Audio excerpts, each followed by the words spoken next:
It's the 61st season for the Halos here at the Big A, and just like every season before, the anticipation of a fresh start brings that optimism and reminds us why we all love this game so much. The 2026 home opener for your Angels starts now.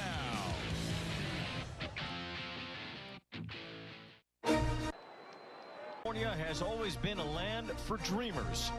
The promise that first drew people west still lives here today. Our state was built by the bold.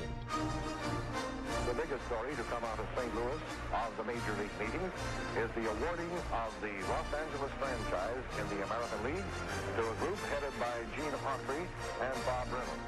For decades, the Los Angeles Angels have embodied the original California spirit.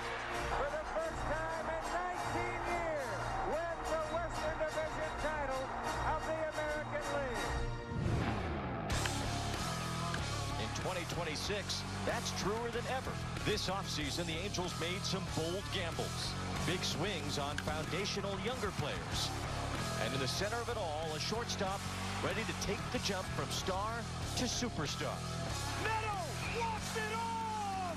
Angels win on his bobblehead night. Have you ever seen it? And an all-time great continuing to etch his name in the pantheon of the immortals. And hungry to reclaim his spot, Number 400 for Mike Trout! At the top of the mountain. There goes, out to left, away back, and long gone. Opening day blast for Mike Trout. Mammoth shot. The Angels are betting on upside, on big risk that can turn into big reward, just like those who came west centuries ago. It's opening day in California, and fortune doesn't favor the timid, it favors the bold.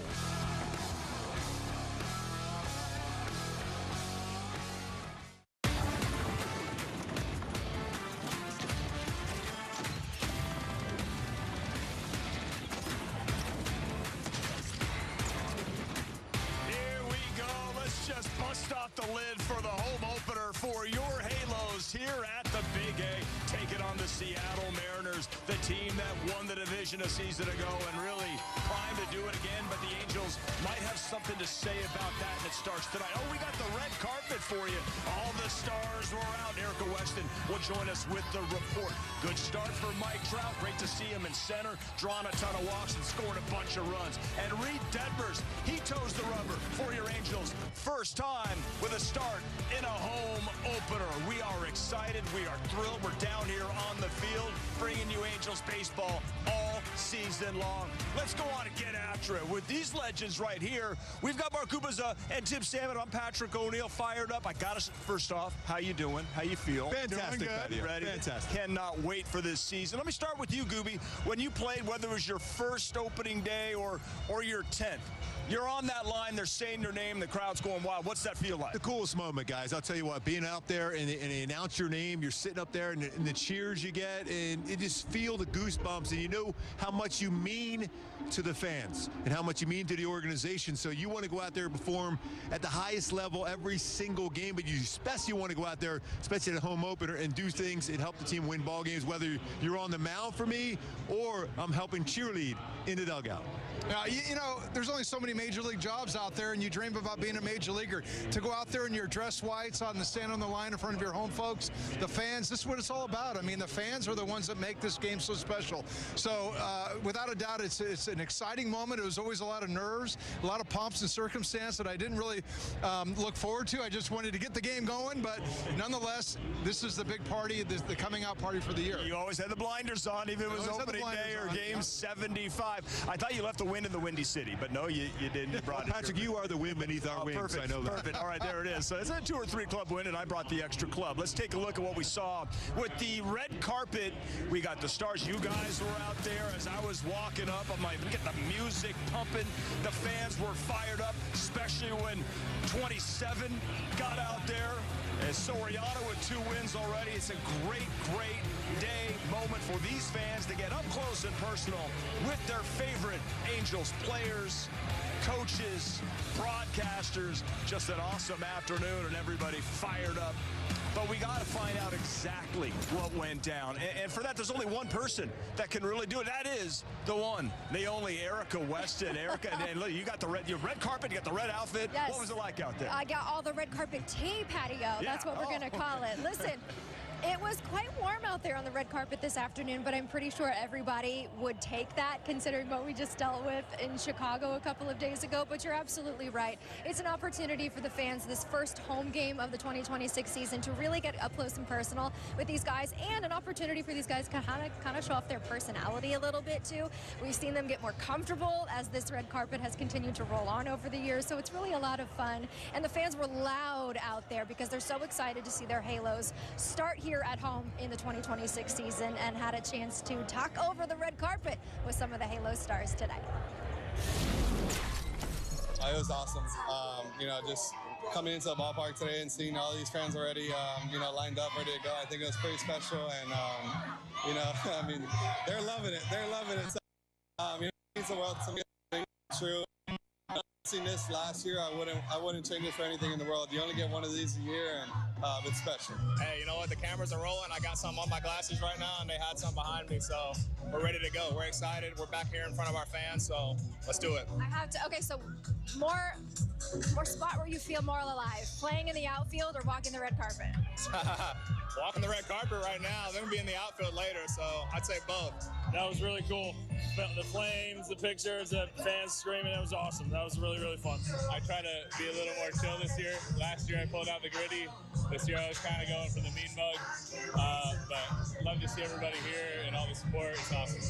It's always exciting to have home openers in front of your fans. The off season is a long off season, long spring, and finally get this thing going in front of your home crowd. It's gonna be fun.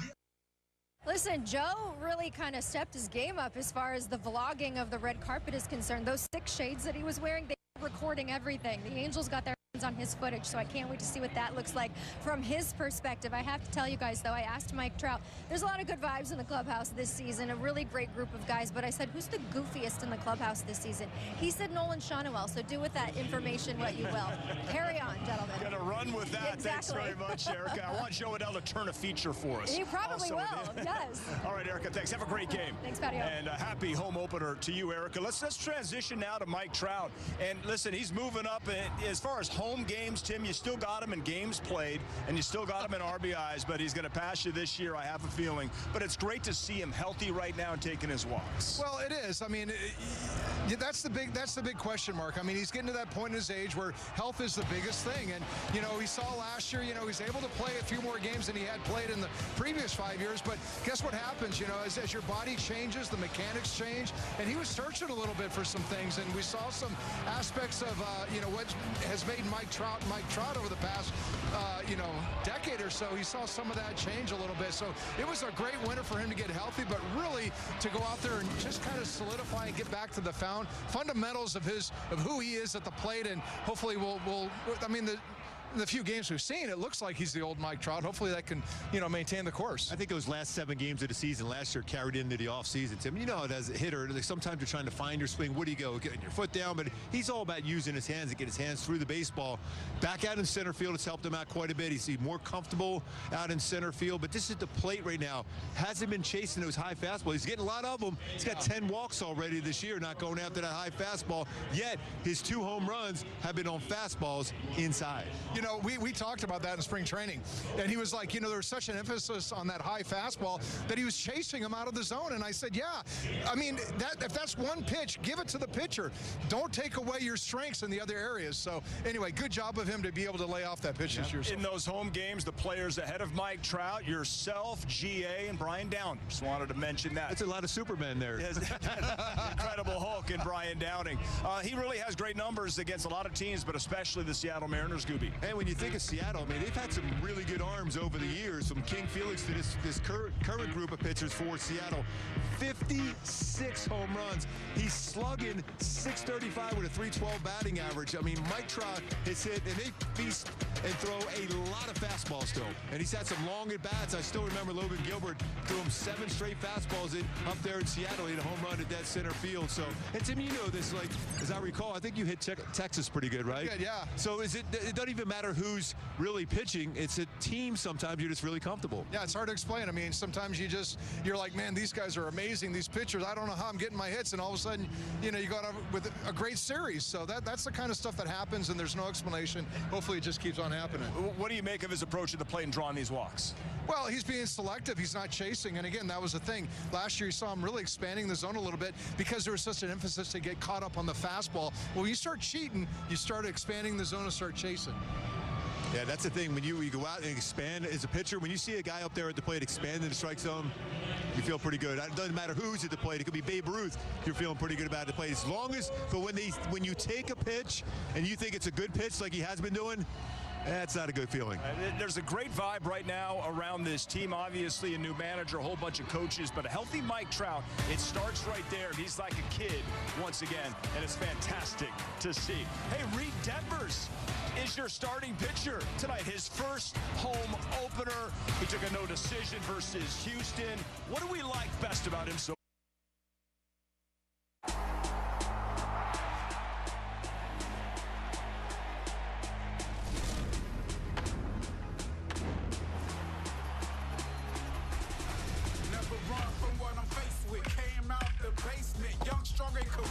that's how I made it.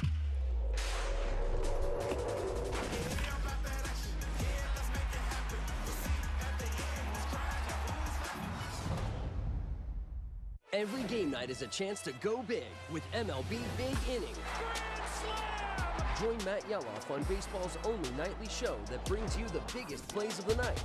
Strikes him out. No one stacks more clutch plays into one live show with up to 4 games on a single screen. Out of here! He is on fire. It's a walk-off winner. Change up game night with baseball's biggest game changer. MLB Big Inning. All season. Presented by CarShield.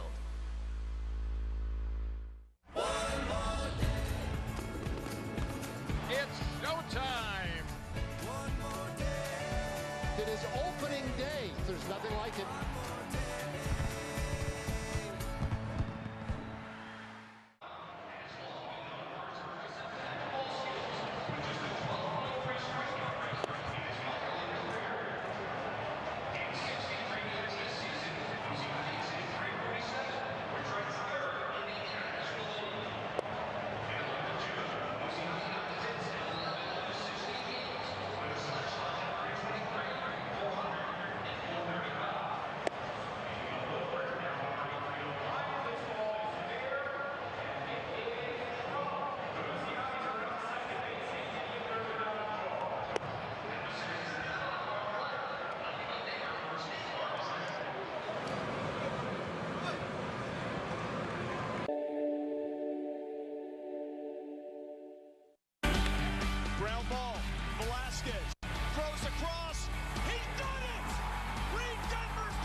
It's just something I've dreamed of ever since I was a little kid. I didn't think it'd ever happen. Celebrating with my teammates. We have an unreal group of guys, and they're by my side the whole way.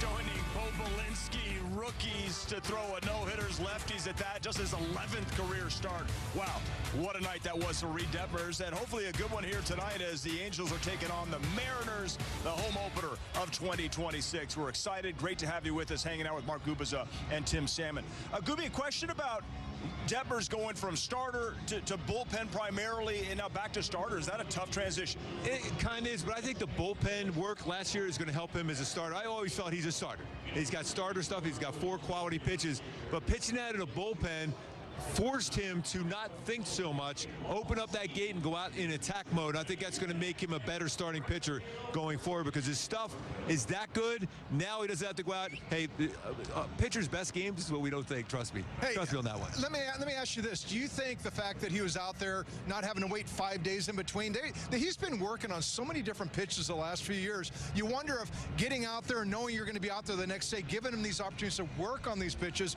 getting him those reps might have made a difference. Yeah, Fish, I think part of it is when he has those 4 days in between starts, he's thinking about what I did right, what I did wrong, and then it multiplies into things that you don't really feel comfortable throwing. So when you're out of the bullpen, as soon as that phone rings, you're in attack mode. Let me ask you, Gooby, about the slider. Is that the pitch that you're really looking at this season? Yeah, I mean, you know, he had to work at 7 swing and misses the other day down against a team that doesn't swing and miss a whole lot, the Houston Astros, and he also had 4 strikeouts with it. Overall, the velocity of his slider is down a little bit from when he was out of the bullpen, but that being said, he's got better spin rate on there. Significant spin rate improvement, so it's going through the plate and snapping at the end by the home plate area and getting a lot of swing and misses. Fastball velocity down a little bit too because you got to save a little bit as a starter. Out of the bullpen, you're just letting it go as hard as you can. But because there's separation between the 2 pitches, makes it that much better. Yeah, you know, Gooby, you know where I'm going to go with this. I mean, I always say there's no such thing as a great slider. It's always a well-executed fastball right before that. And to me, that's the difference. I mean, I was watching that game.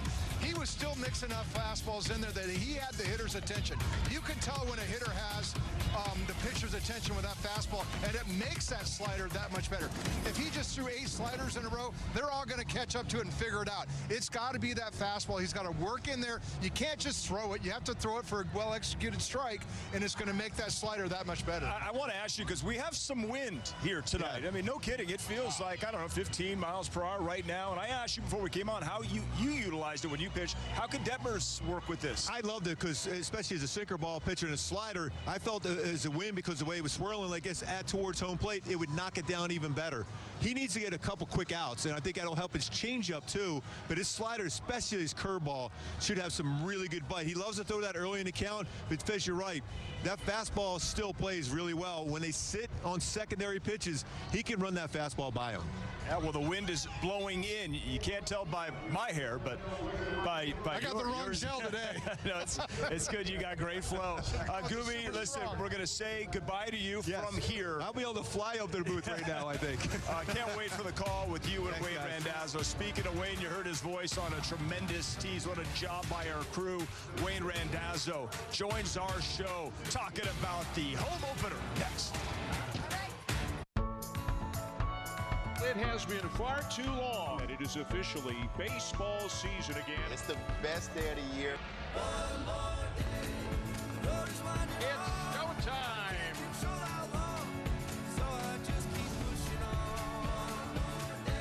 It is opening day. There's nothing like it. How much fun is he to watch?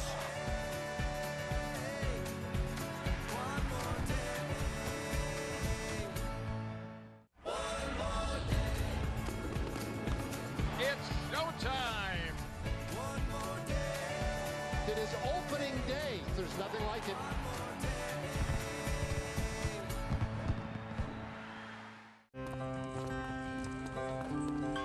Since its inception, the Boys and Girls Clubs have been more than a fun place for kids to go after school. For some, it's been a second home where they can learn, play, and grow. Thanks to the partnership between Major League Baseball and Boys and Girls Clubs, children of all backgrounds have access to safe spaces. All right, let's go take a selfie. MLB Together and the Boys and Girls Clubs of America, empowering children and building futures. Bring it in.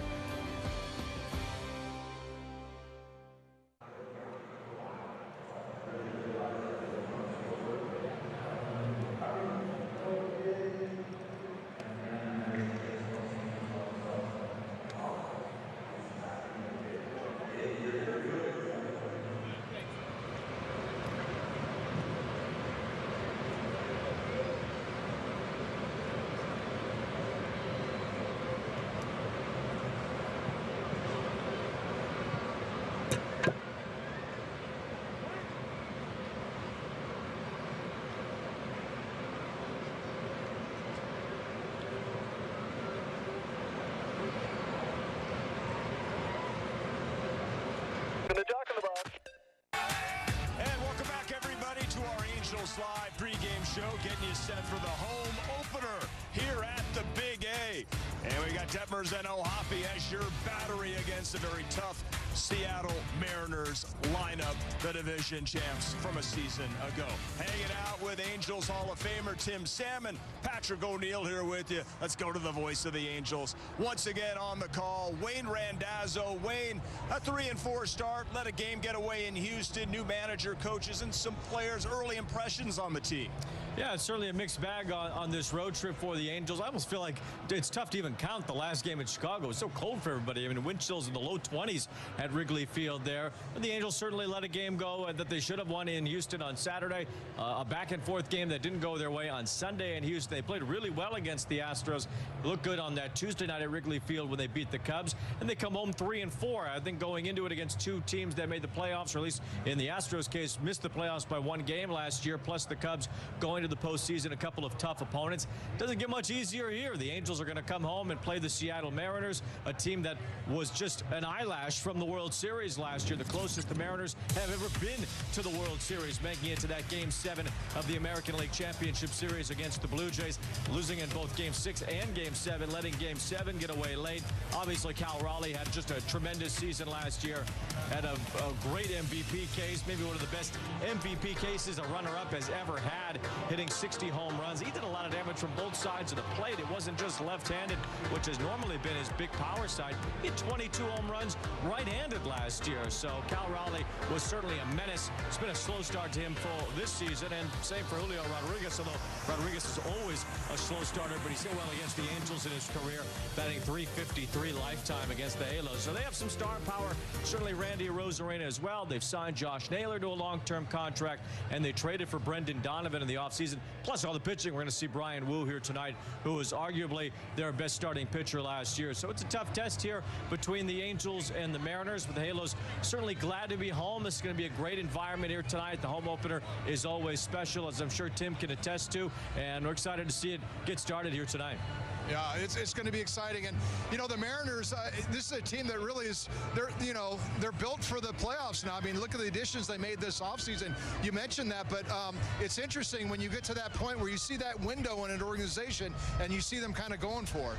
Yeah, I think that's something you certainly can answer about, because you saw that over your time with the Angels coming up through the system and that building and building until they won it all in 2002. And that's where the Mariners feel like they are right now. They're there. They're the closest they've ever been to winning a World Series, and they feel like now is the time to strike. They gave Naylor that long-term contract. They have the stars in place that they feel like they can succeed with, and now it's just a matter of getting it done on the field, which is no easy feat, as you know as well from that World Series run in 2002. When you get into the postseason, the work really starts then for a team that also can't rush it. You know, we did a game last week in Seattle for Apple, and it was in Seattle between the Mariners and the Guardians, and Dontrell Willis made a great point. When you lose like they did toward the end of the season like that in Game 7, you can't rush it. You have to go back through all the same steps, the 6 months of the regular season and the postseason, to try to go back and win the whole thing this time. All right, Wayne, we appreciate it. First of 13 matchups with the Mariners here tonight. Looking forward to the call. Thanks very much. All right, thank you. You got it. Wayne Randazzo joining us, and Bryan Wu on the.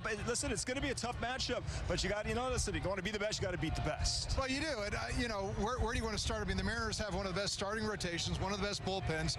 They've got a very deep lineup, although when you look at, Raleigh and Julio Rodriguez, these are two of their premier hitters in that 2 and 3 spot in the lineup, and they've really been scuffling. And, hopefully they can maybe scuffle for 3 more days. That'd be great. That would be good. Let's hope so. All right, listen, we got plenty more coming up. The most important thing, we cannot wait for the presentations here, everything. I mean, we got the lineups, we got flyovers, we got a tremendous anthem. It's going to be awesome. More on the home opener coming up. Here we go. 5, 4. At MLB Network, covering baseball isn't just what we do, it's who we are. You're about to be entertained and amazed. So I just want to show you a few at-bats, because it was incredible. Connecting fans to the game is in our DNA. Welcome, everyone, to MLB Tonight, the national pregame show. He added 2 new pitches this year. In season. Hello, family. Off season. Not every day we hand out Cy Young awards. Every season. That's how we do it here. This is MLB Network, the home of baseball. Did he do it? Oh, my goodness. What a play. Relive the biggest plays from every game with Abby LeVar on Quick Pitch. Late nights and early mornings on MLB Network. We're here. The place we run to every spring. Where the love of the game calls us back. And in the shine of diamonds, home runs, and heroes, we're exactly where we're meant to be. No place like home. Baseball is something else.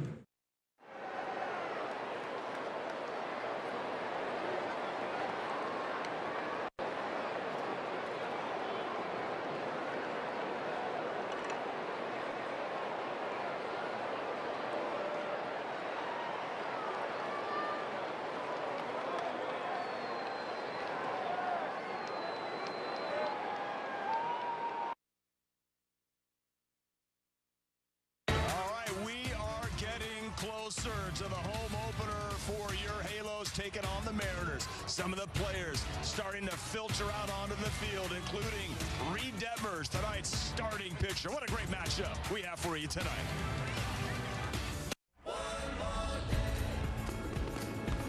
It's showtime. It is opening day. There's nothing like it.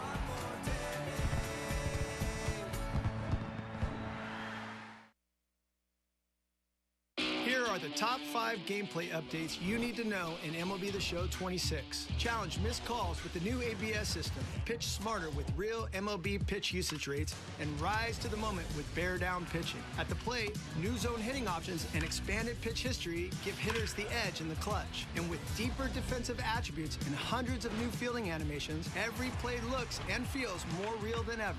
See you in the show. Here we go. 5, 4. At MLB Network, covering baseball isn't just what we do, it's who we are. You're about to be entertained and amazed. So I just want to show you a few at-bats, because it was incredible. Connecting fans to the game is in our DNA. Welcome everyone to MLB Tonight, the national pregame show. He added 2 new pitches this year. In season. Hello, family. Off season. Not every day we hand out Cy Young awards. Every season. That's how we do it here. This is MLB Network, the home of baseball.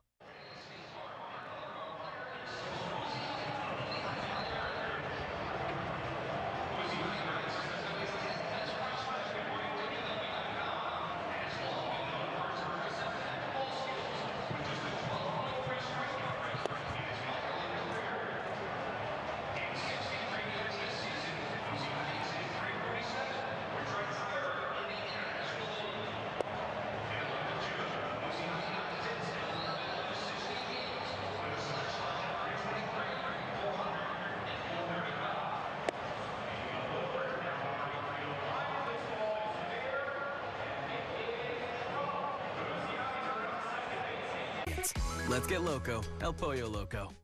Welcome back, everybody. When the Angels win this game tonight, you win free McDonald's fries. Get free medium fries tomorrow with any $2 purchase, only on the app at participating McDonald's. And we welcome you back inside the Big A. Getting you set for the home opener. Your Angels take it on the Seattle Mariners. Joe Adell, career year across the board last season. And against tonight's starting pitcher for the Mariners, Bryan Wu. Man, he's got some great numbers, Tim Salmon. Well, he does. He's going to get a lot of fastballs. And, you know, this is almost plays to Joe's advantage here because he does hit the fastball well. But, you know, Bryan Wu also has a good sweeper, a slider. And, you know, when he's throwing those pitches, you know, I think what you saw in Joe Adell last year was he's not a one-trick pony anymore. This guy can hit more than a fastball. And he made the the league, he showed the league that all throughout the year with the amount of sliders he hit for home runs. So is it a challenge? You have a great year like he did last year to back it up. Is there extra pressure? Well, the pressure is that what you remember is how well you finished, but you kind of forget the early part of the season when you were grinding and you building that foundation and struggling maybe a little bit early on. And so you come out of spring training, you're like, hey, it's just going to be like riding a bike, and it's not. You got to build back into that with that foundation of your work and, working on that fastball, hitting it the other way and staying in on that slider, not, thinking small and the big things will happen. You just got to be patient with that, and it will come back around as the weather starts warming up. So does he hit his first home run of the season here tonight? Hey, we just said he's got a great number against Mr. Wu, so. Okay, so that's a yes. I'm going to take that as a yes. All right, Tim Salmon just called it. Joe Adell is going yard tonight. We'll take a break, come back, continuing to get you set for the player introductions, the flyover, the anthem. You really can't beat it. It's the home opener for your Angels taking on the Mariners. Stay right there. Since its inception, the Boys and Girls Clubs have been more than a fun place for kids to go after school. For some, it's been a second home where they can learn, play, and grow. Thanks to the partnership between Major League Baseball and Boys and Girls Clubs, children of all backgrounds have access to safe spaces. All right, let's go take a selfie. MLB Together and the Boys and Girls Clubs of America, empowering children and building futures. Bring it in. Did he do it? Oh my goodness, what a play! Relive the biggest plays from every game with Abby LeVar on Quick Pitch, late nights and early mornings on MLB Network. Every game night is a chance to go big with MLB Big Inning. Join Matt Yeloff on baseball's only nightly show that brings you the biggest plays of the night. Strikes him out. No one stacks more clutch plays into one live show with up to 4 games on a single screen. Out of here! He is on fire. It's a walk-off winner. Change up game night with baseball's biggest game changer. MLB Big Inning. All season. Presented by CarShield.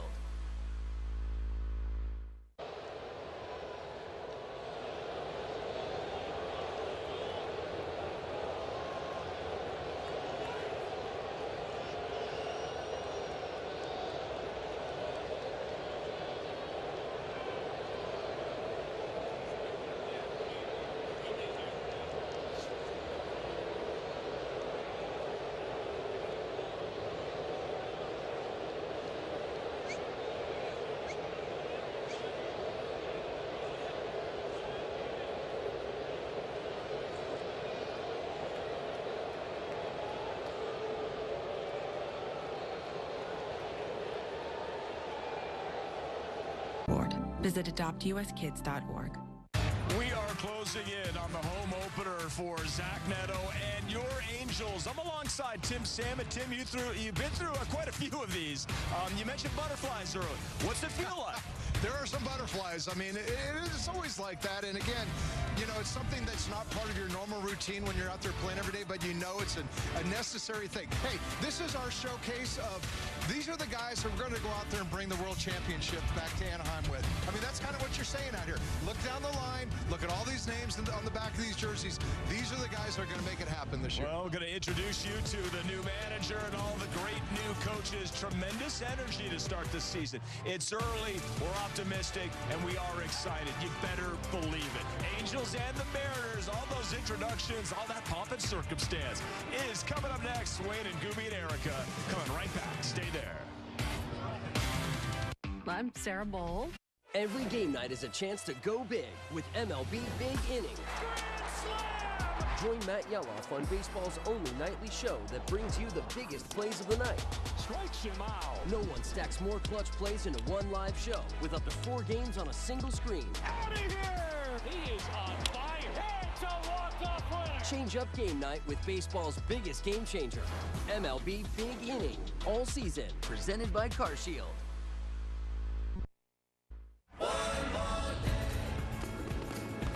It's showtime! One more day. It is opening day. There's nothing like it.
across the red carpet. Mike Trout leading the Halos. Nolan Shotwell, Yusei Kikuchi, Joe Adell, and the bunch here at Angel Stadium. The first home game of 2026 is upon us.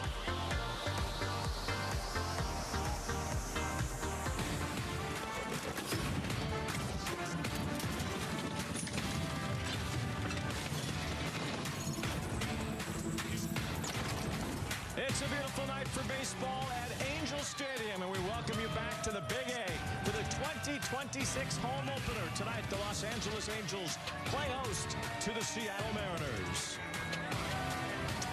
Good evening, everybody. I'm Wayne Randazzo. Mark Gubazal will be joining me in just a few moments. The Angels are back home, a 3-4 road trip in Houston and Chicago, making the opening day rounds in Houston. Certainly always a special day to start off the season, but even more special to have the glitz and glamour of your home stadium. And the Angels are back here at Angel Stadium tonight, getting ready to kick off a 3-game series against the Seattle Mariners and the first of 81 home games here at the Big A in 2026. We're excited to give you the full presentation of our home opener here tonight at Angel Stadium. Right now, we'll send it over to our public address announcer here at the Big A. It's Mike Araujo.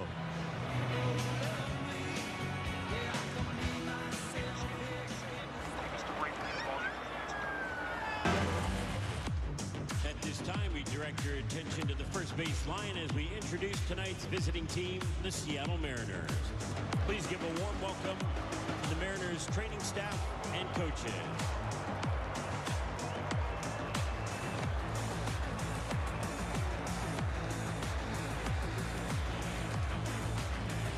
Now the starting lineup for the Seattle Mariners.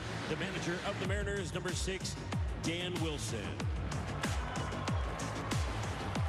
Leading off, designated hitter, number 30, Rob Refsnyder.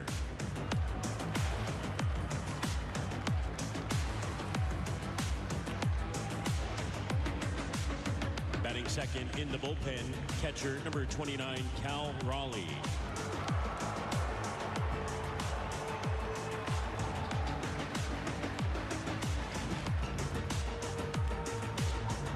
Third, playing in center field, number 44, Julio Rodriguez. Batting fourth, first baseman, number 12, Josh Naylor. Batting fifth, playing in left field, number 56, Randy Arozarena. Batting sixth, third baseman, number 33, Brendan Donovan. Batting seventh, shortstop, number 3, J.P. Crawford. Batting eighth, playing in right field, number 10, Victor Robles. Batting ninth, second baseman, number 2, Cole Young. The starting pitcher for the Mariners in the bullpen, number 22, Bryan Wu.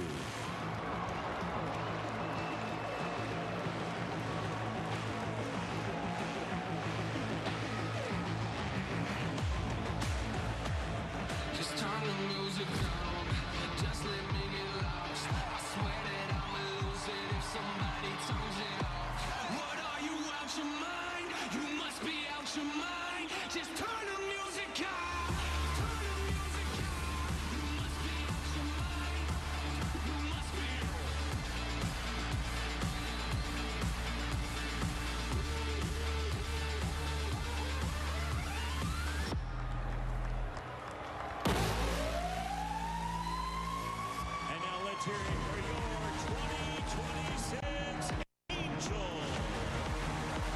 Please give a warm welcome to your Angels clubhouse and video staff led by Guy Gallagher. Interpreter Koki Goto.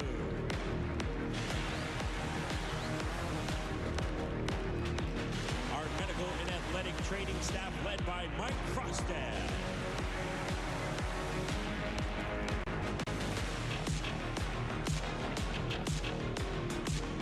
Strength and conditioning staff led by Dylan Cintula.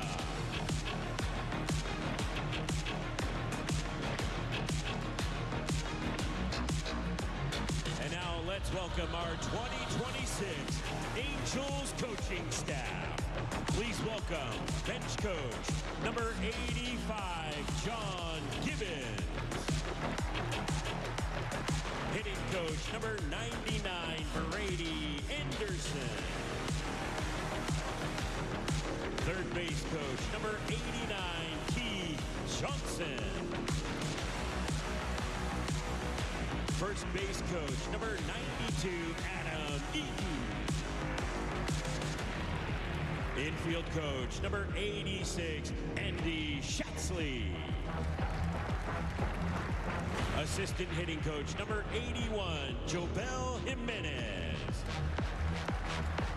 Assistant hitting coach, number 87, John Mabry.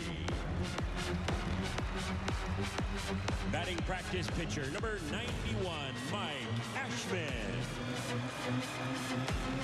Staff assistant, number 95, Tim Buss. Staff assistant, number 97, Shane Middleman. In the bullpen, pitching coach, number 88, Mike Maddox. Bullpen coach, number 84, Dom Cheedy.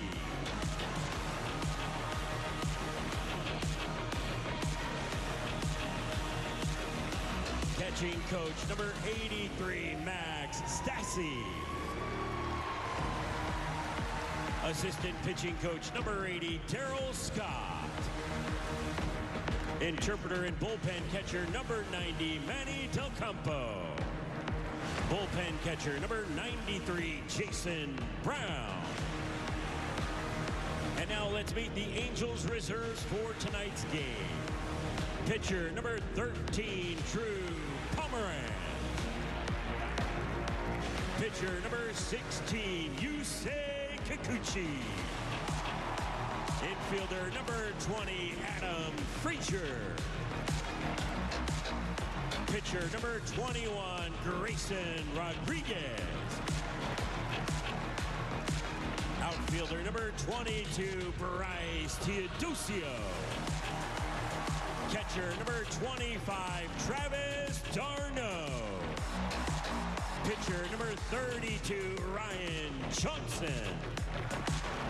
Pitcher, number 37, Brent Suter. Pitcher, number 39, Kirby Yates. Pitcher, number 40, Sam Bachman. Pitcher, number 41, Jack Kahanowitz. Infielder, number 46, Jamer Candelario. Pitcher, number 56, Ryan Zefferjohn. Pitcher, number 59, Jose Soriano. Pitcher, number 63, Chase Silseth. Pitcher, number 64, Sean Anderson.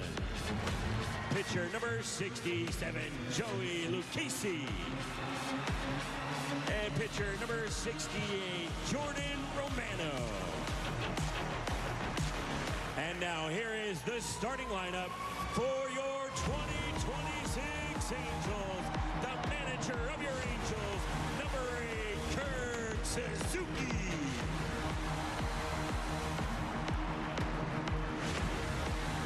Leading off for your Angels, shortstop, number 9, Zach Neto. Batting second, playing in center field, number 27, Mike Trout.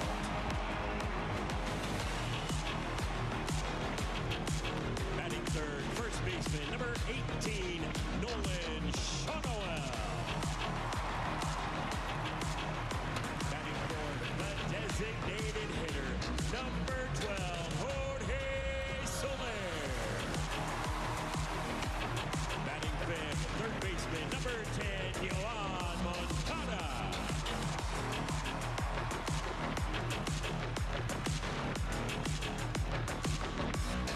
Batting sixth, playing in right field, number 7, Joe Adele.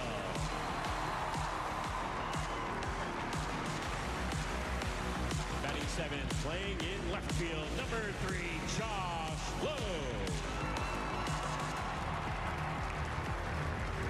In the bullpen, batting eighth, catching number 14, Logan O'Hoppe.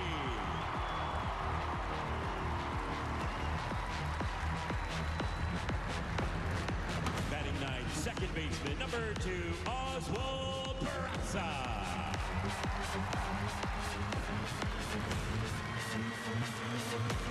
The starting pitcher for your Angels in the bullpen, number 48, Reid Detmers.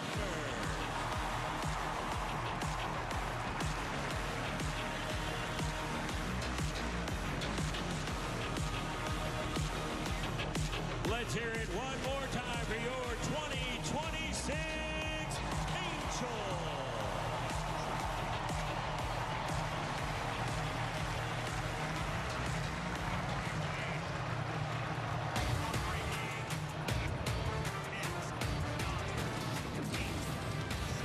Angels getting ready to make their way out of the field for the start of the 2026 home schedule. It's the home opener. We'll have more in just a moment.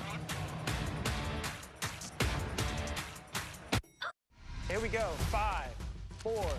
At MLB Network, covering baseball isn't just what we do, it's who we are. You're about to be entertained and amazed. So I just want to show you a few at-bats, because it was incredible. Connecting fans to the game is in our DNA. Welcome, everyone, to MLB Tonight, the national pregame show. He added 2 new pitches this year. In season. Hello, family. Off season. Not every day we hand out Cy Young awards. Every season. That's how we do it here. This is MLB Network, the home of baseball. Did he do it? Oh, my goodness. What a play. Relive the biggest plays from every game with Abby LeVar on Quick Pitch, late nights and early mornings on MLB Network. We're here.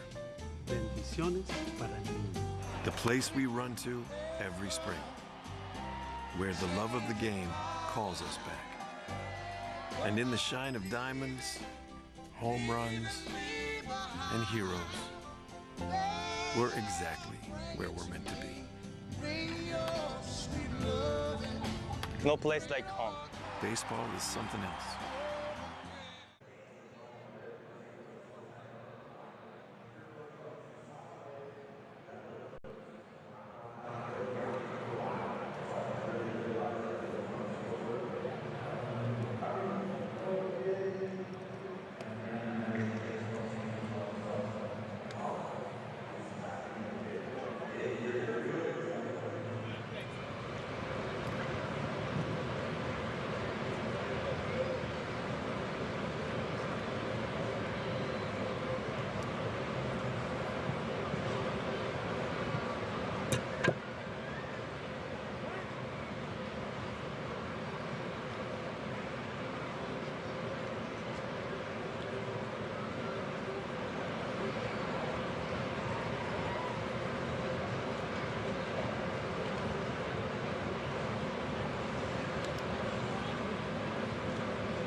To Angel Stadium here at the Big A. Tonight is the home opener. The Angels and Mariners about to start a 3-game series over this opening weekend here at the Big A. The Angels have been introduced, so have the visitors, and we are getting ready for the presentation of our Star-Spangled Banner and the United States flag about to be rolled out over the outfield here in just a moment.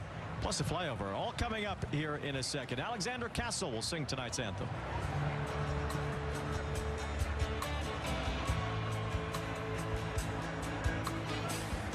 And now, fans, we ask that you please rise if able and kindly remove your caps. In honor of those serving our nation at home and overseas, please join the United States Marine Corps Color Guard 2nd Battalion 23rd Marines with the presentation of our nation's colors. And now for the performance of our national anthem, Alexandra Castle.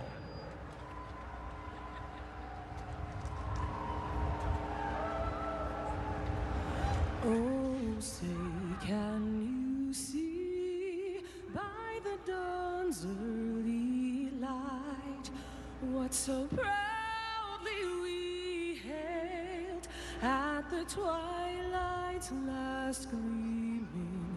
whose broad stripes and bright stars through the perilous fight o'er the ramparts we watched were so gallantly streaming, and the rocket's red glare, the bombs bursting in air, gave proof through the night that our flag was still there. Oh, say does that star-spangled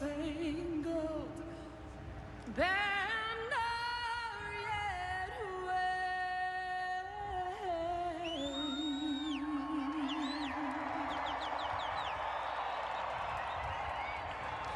o'er the land of the free?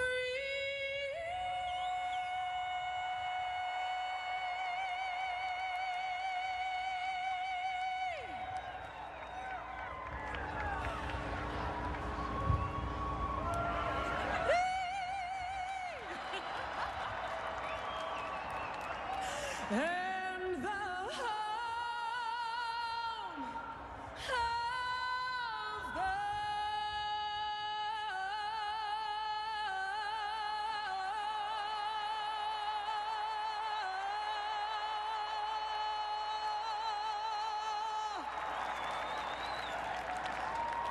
the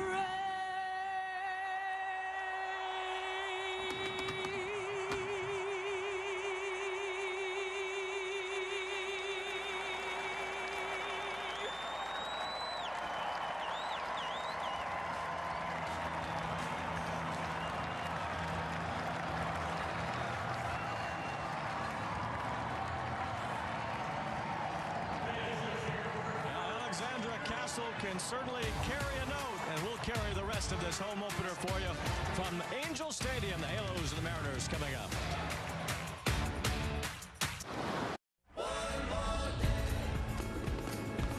It's showtime. It is opening day. There's nothing like it.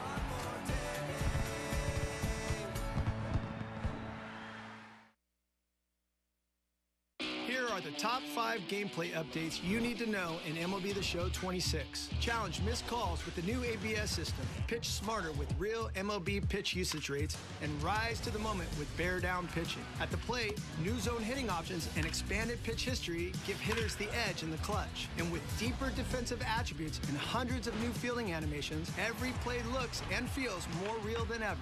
See you in the show. Did he do it?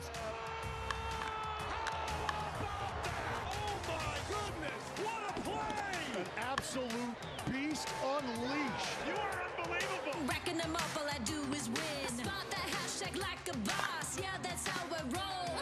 Keep on nailing it, never miss it. Back, enjoy the show. Relive the biggest plays from every game with Abby LeVar on Quick Pitch. Late nights and early mornings on MLB Network.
Guys, stop what you're doing and head over to Fabletics, because right now everything is 80% off, including shirts, tees, polos, and shorts, pants, joggers. Perfect for the gym, office, or golf. Get 80% off everything right now when you sign up as a new VIP, only at Fabletics.com. I'm not going to be able to get everything straight before the next check-in.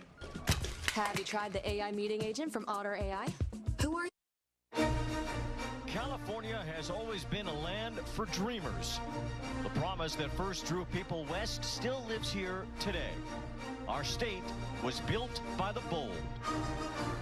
The biggest story to come out of St. Louis of the Major League meetings is the awarding of the Los Angeles franchise in the American League to a group headed by Gene Autry and Bob Reynolds. For decades, the Los Angeles Angels have embodied the original California spirit. For the first time in 19 years, win the Western Division title of the American League. In 2026, that's truer than ever. This offseason, the Angels made some bold gambles. Big swings on foundational younger players. And in the center of it all, a shortstop ready to take the jump from star to superstar. Neto walks it on! Angels win on his bobblehead night. Have you ever seen it? And an all-time great continuing to etch his name in the pantheon of the immortals.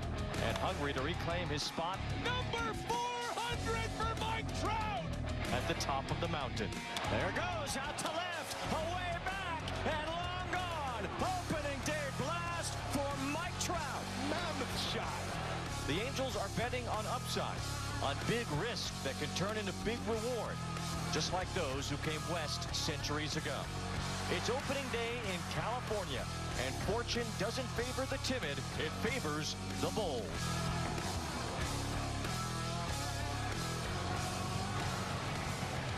We welcome you to opening night at Angel Stadium as the Halos get ready to take the field in their home whites against the Seattle Mariners, the American League West champions of 2025. And into the booth, here we are at the Big A alongside Mark Gubazan. I'm Wayne Randazzo, and Gooby, there's nothing like the electricity, the atmosphere of the home opener. Oh, Wayne, it's unbelievable here. You can see the energy of the fans. They want to see something special here tonight. You never know with Reid Detmers on the mound. Mike Trout swinging the bat, Zach Neto. So there's something special in the air here tonight.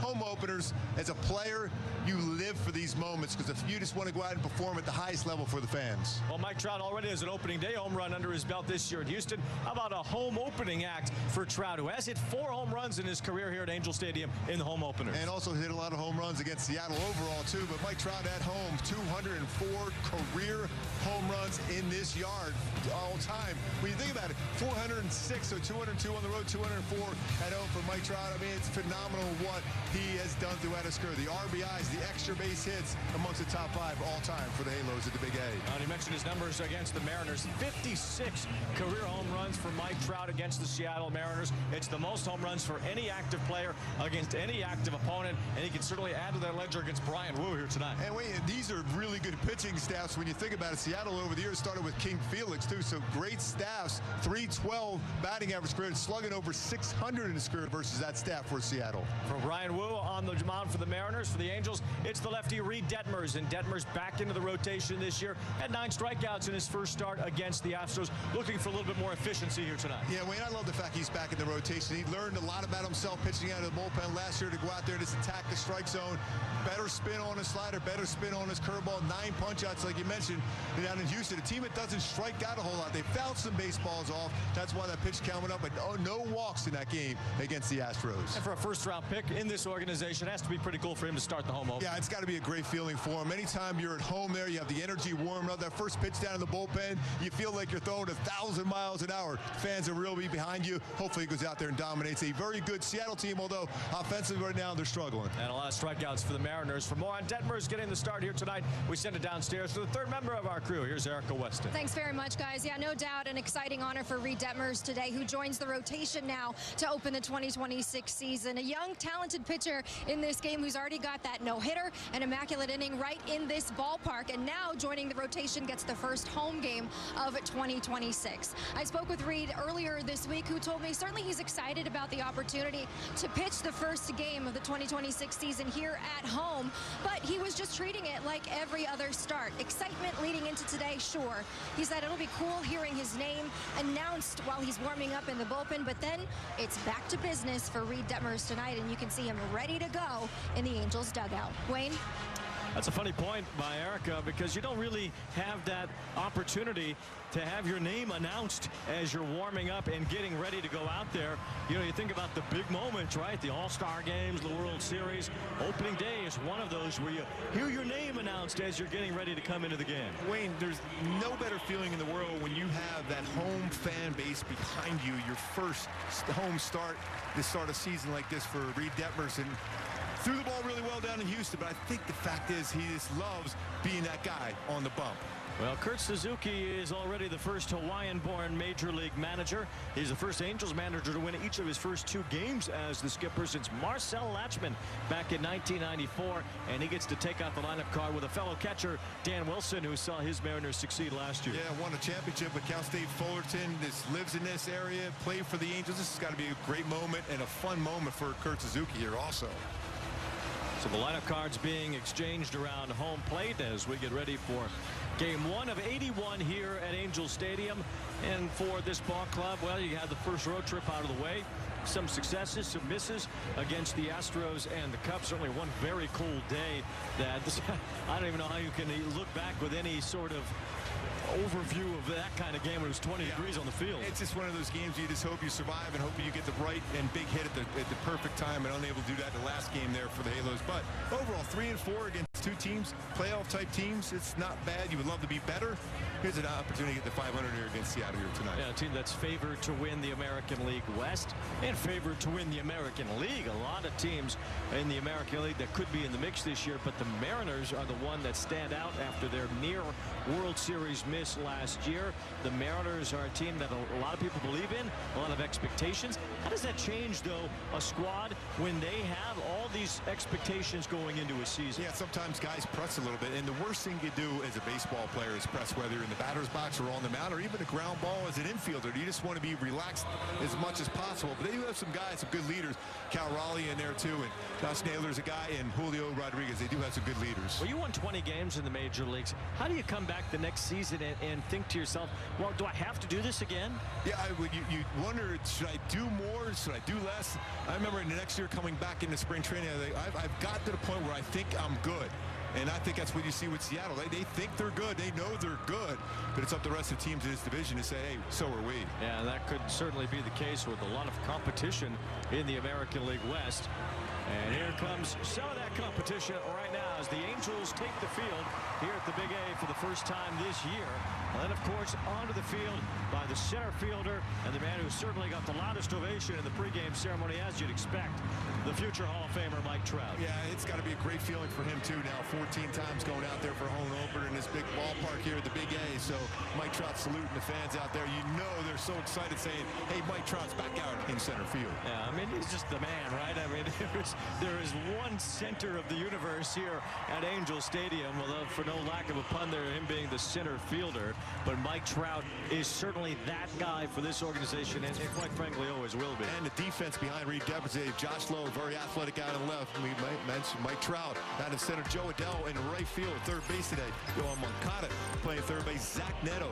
That's Waldo Peraza at second base. He's been great.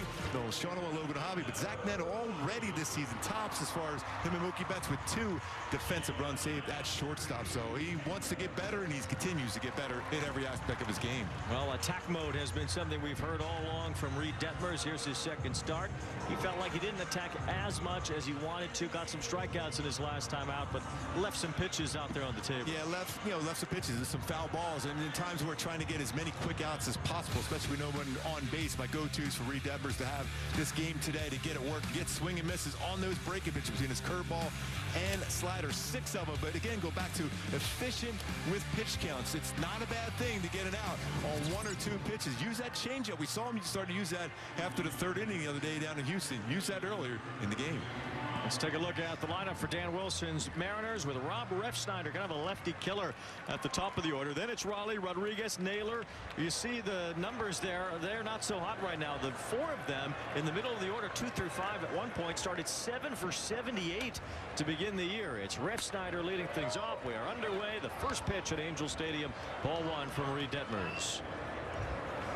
There's Refsnyder with his own ties to the area. Went to Laguna Hills High School in Orange County.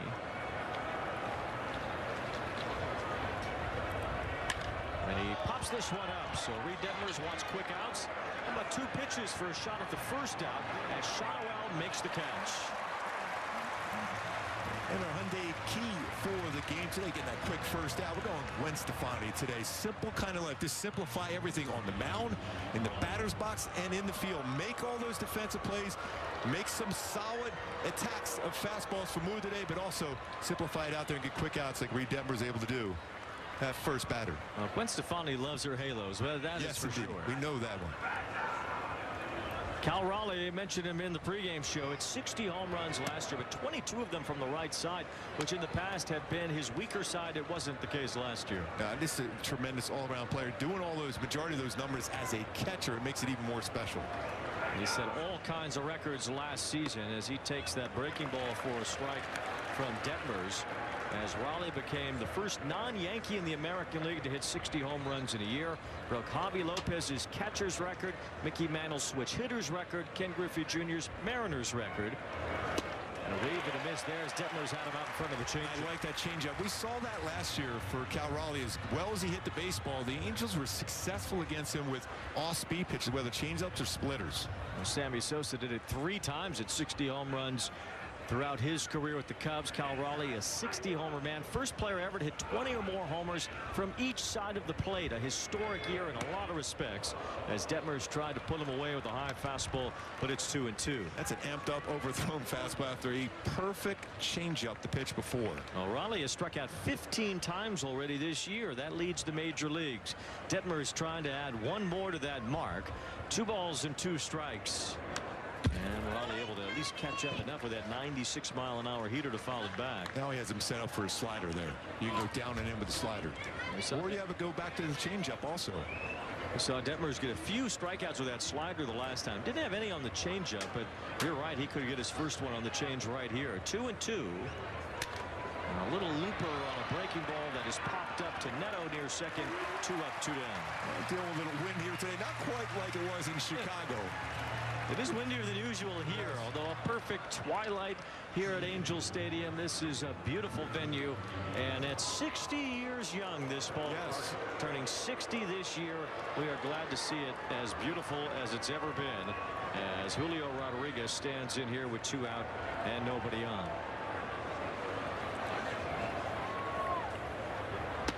There's a fastball blistering in for a strike. The first pitch ever thrown in this ballpark was on April 19th, 1966. The Chicago White Sox were here as the Angels had Marcelino Lopez on the mound that day. Worked 7 2/3 innings. Lost to Tommy John in that one in the first ever game at Angel Stadium. We're a couple of weeks from that anniversary of the ballpark being exactly 60 years old. 1 ball, 1 strike on Rodriguez, and a fastball hits the inside corner. It's 1-2. So fastball changeup, fastball making his fastball better. Remember, his fastball velocity was about 93.5. Last time out, it's already had a number of 96-mile-an-hour fastballs in this game. Julio, notorious slow starter, 2 for 26 so far this year. Lofts this one out to left center field. Not deep. Josh Lowe is there. Reid Detmers on the home opener with a 1-2-3, top of the first. Zach Neto, Mike Trout started off for the Angels.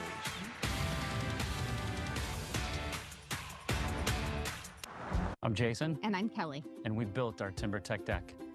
There's a question if we were able to do this ourselves. We just decided to go for it. Yeah, I mean, I'd say the hardest part of the whole project was just getting the materials out of the truck. We wanted a product that looked like real wood, but maybe didn't have the same wear and tear as real wood. This is our forever home, so it's great to have TimberTech and have the longevity of the product. It looks amazing, and now the family can enjoy it for years to come. That's one of the things that we're so excited about. What actually works? I want to understand the choices I'm making. Now I know. Thorn. This is Fubo. It's a better way to watch Fox, FS1, and other top sports networks. Plus, get coverage of your local teams all season long. Start watching at FuboTV.com. Introducing the all-new MLB Plus, your ticket to streaming baseball's best. Enjoy MLB Network 24/7 with live out-of-market games and award-winning shows. Enhance game nights with MLB Big Inning, live and commercial-free. And hear live home and away radio broadcasts of every game, blackout-free. Even stream minor league games and more. It's all here and it's all new. Get MLB Plus for just $59.99 a year. Visit MLB.com/MLB Plus. Angels lineup is brought to you by Simpson Chevy with Zach Neto leading it off. Then Mike Trout. Shotwell hits third. Jorge Soler's the DH. O'Connor batting fifth. Joe Adele in right field has 3 homers off Bryan Wu in his career. It's Josh Lowe, then Logan O'Hoppe, Oswald Peraza, the bottom of the order for Kurt Suzuki and the Angels as they go up against a guy who they've struggled some against in his career. Bryan Wu was outstanding last year and pretty good in his first start this year. Yeah, he's such a good pitcher. He loves his fastball. He throws a lot of them. He locates it extremely well, but also will throw a sweeper. He'll throw a slider, changeup. Really, really good pitchers around the strike zone a lot, but you always want to be aggressive for me on the first pitch against him. Zach Neto starts it off here tonight against Wu. The first pitch is wrapped on the ground, foul. And my go-tos to have success against Wu. They've had a tough time so far against him, but you got to bring those fastballs into the lower zone. He's really good on that four-seamer. The other way approach on that sweeper has been really effective. He generally throws a lot of fastballs early, but then he'll start mixing a lot of those sweepers as the game progresses. Wu had a 13 strikeout game against the Angels toward the end of last year, but it wasn't long after that he had some pectoral inflammation and really wasn't a factor for the Mariners in the postseason. He was their best starter during the regular season, but in the playoffs he only managed 2 bullpen appearances, both in the ALCS. He wasn't terribly effective in that game 7. He just kind of ran out of gas after that pectoral injury. That really hurt the Mariners, really, because he's such a good pitcher. He knows exactly what he wants. He's a very competitive pitcher on the mound. He would go right at you with his fastball a lot of times. Yeah, he does not walk many batters, and Bryan Wu with that great fastball that earned him a place in one of the top 5 pitches in all of baseball last year. As Neto pops it up, this will be playable on the first base side for Naylor. 1 out.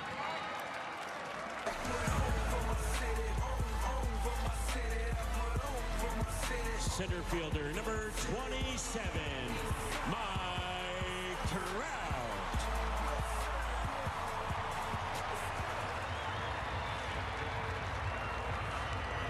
The 14th home opener for Mike Trout. His numbers have been pretty good in the home openers in the past. He's hit 5 home runs in his career on opening day, which is a franchise record, as are the 4 homers he's hit in home openers. It's buzzed on the first pitch from Bryan Wu. That's not going to help Wu's popularity in Orange County. No. I mentioned even that pitch to Neto was a fastball in the inside part. He will pitch inside a lot.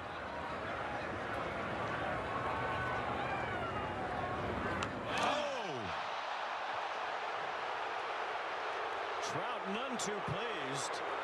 And about 45,000 fans. That's 2 pitches up and in. Have had it with Bryan Wu already. Drop that elbow. When you drop your elbow, it's going to run up and in. Gets him in his shoulder area. And that was a firm 95-mile-an-hour fastball. Well, the first one buzzed him up and in, and then the second one right up on that shoulder, and Trout extremely displeased. Yeah, he doesn't glare out all that often, but he glared out at Wu on that one. I don't know if I've ever seen him glare out at a pitcher like that. Here's Nolan Shotwell with Trout now in first. And a high fastball from Wu. So talking about a pitcher, as we just said, is always around the plate. Yeah. He's also aware of the success Mike Trout has had against Seattle. Trout is on, and certainly a stolen base threat. He's already had 2 this year. Shotwell, it's a little soft chopper toward third. Brendan Donovan fires to second base as the Mariners get the 1 out on the force out of Trout. Shotwell takes over at first.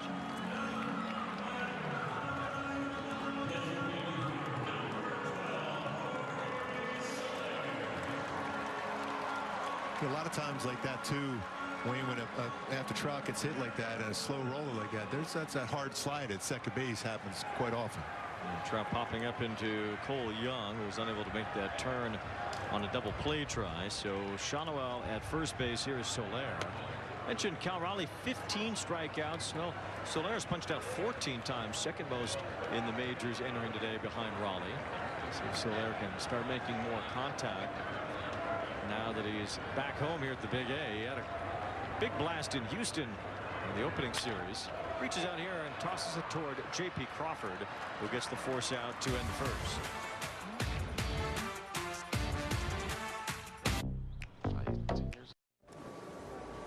When you're young, you don't just get handed trust. You have to earn it by hand. You listen and ask questions and see the way things have always been, but like never before. You realize time doesn't make something timeless. Standards do. Because if you want your name to last forever, you have to build your legacy one step at a time. As we'll learn today, the more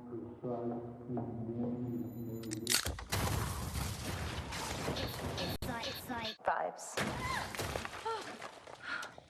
What is this? I think it's just a vibes thing. Vibes.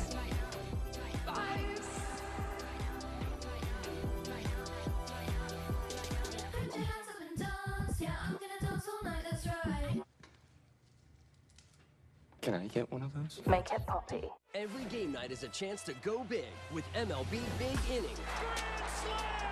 Join Matt Yeloff on baseball's only nightly show that brings you the biggest plays of the night. Strikes him out. No one stacks more clutch plays into one live show with up to 4 games on a single screen. Out of here! He is on fire. It's a walk-off winner. Change up game night with baseball's biggest game changer. MLB Big Inning. All season. Presented by CarShield.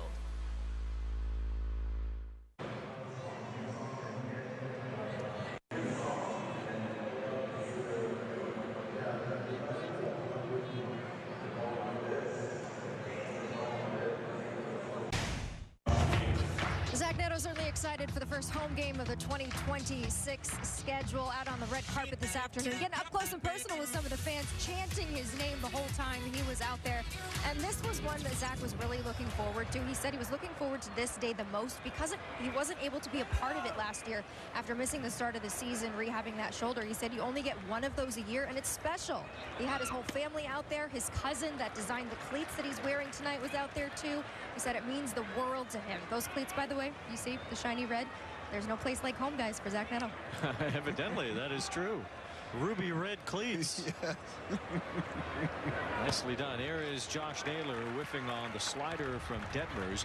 Naylor with a brand new contract, and he has just one hit in his first 27 at bats. I mean, it's kind of a broken record between Raleigh, Rodriguez, and Naylor. It has been an extreme struggle for the Mariners' 3 best hitters.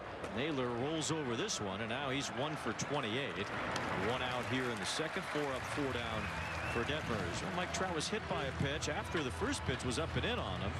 And the umpire's making sure Trout is ready to continue on his night here. And the umpires all love Mike Trout, and like everyone does. So they want to make sure he's all right, because that got him pretty square.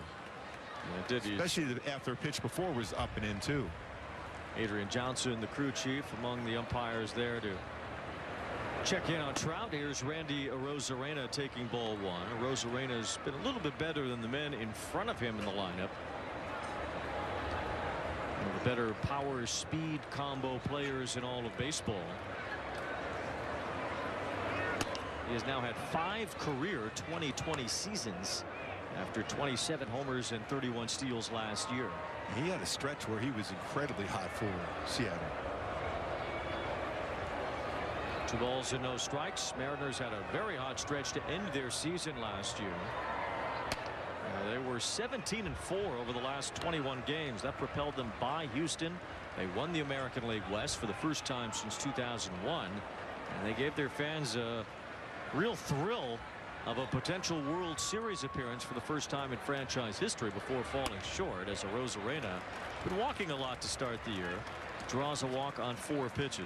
Go back to Reid Detmers. Take a look at our StatCast 3D powered by Google Cloud. Where he'll throw, that's where it is so effective. The last time out with his slider with 7 outs, he had 4 seamers upstairs very, very effectively. That curveball out in front, rollover pitches, very important for Reid Detmers to have that working too. Here's one of the new Mariners, Brendan Donovan, playing third base. He takes ball 1, traded from the Cardinals in the offseason. He's really a solid player. He's a guy who can fill in kind of everywhere. But the Mariners had a hole at third base, so he's playing there for now. Well, he did make a few errors during the first homestand. Detmers touches the outside corner with that slider. One thing about Reid Detmers, he's always been kind of susceptible to a stolen base, and Rosarena runs well. The 1 stolen base so far this year. Eric Young Jr. giving that little signal over there to see what he's reading from Reid Detmers. Good swing and miss there on the slider. A good pitch from Detmers, 1 and 2. Mentioned the 31 steals last year for Rosarena. So he'll go when he feels he can't make it. So you're probably thinking, okay, breaking ball here. This might be a time where you might think about going on the move, but you also have a chance to strike him out, throw him out. A big lead held by Shotwell. That breaking ball just missed the outside corner. 2 and 2 on Donovan. Was one of the tougher hitters to strike out. I believe there's a good chance that baseball might be hit towards Moncada over there on the left side of the infield. Staying away on a slider. More likely if he goes fastball, be away. Weighing in on the hands. Still 2 and 2. Donovan was the leadoff hitter for the Mariners on opening day, and he hit a home run in his first Mariner at bat. The first Seattle Mariner to hit a leadoff home run on opening day ever. 2 and 2. Breaking ball. That's perfect. O'Hoppe said no.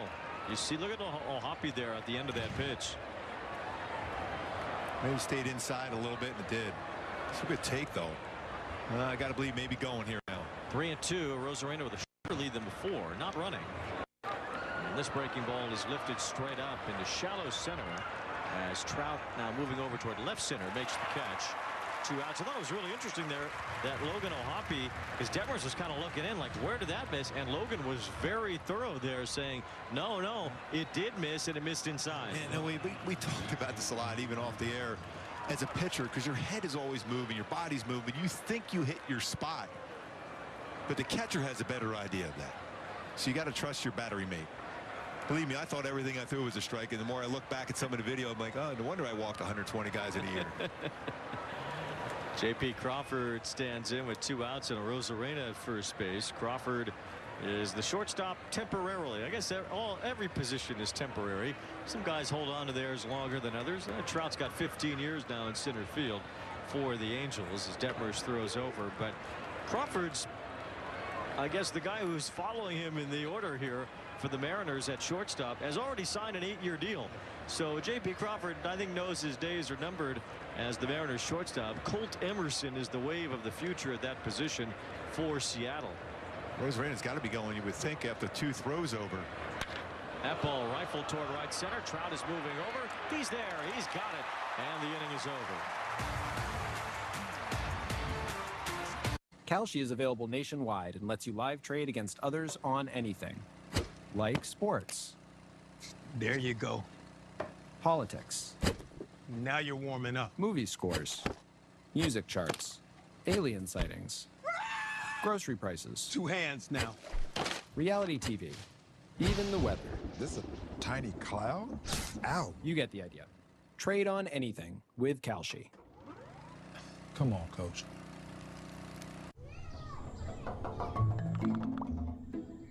Your home projects need expertise, and finding the right pro for each project can be overwhelming. Thumbtack has everything your home needs, all in one place. We can quickly match you with the right top-rated pro in over 500 categories, so you can tackle all your home projects with confidence. Thumbtack, we know homes. Hire the right pro today. We're here. The place we run to every spring, where the love of the game calls us back. And in the shine of diamonds, home runs, and heroes, we're exactly where we're meant to be. No place like home. Baseball is something else.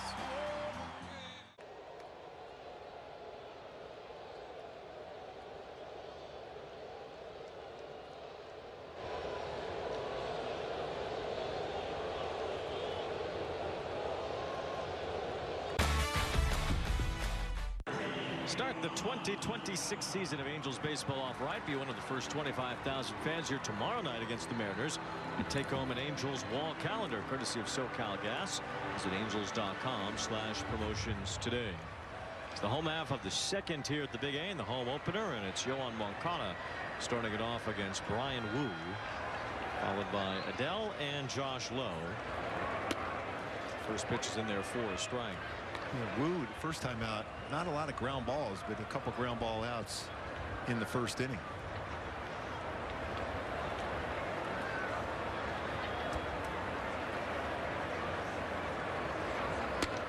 Who only had 2 or 3 ground balls hit against him in his first start of the year against Cleveland. 9 strikeouts in that game.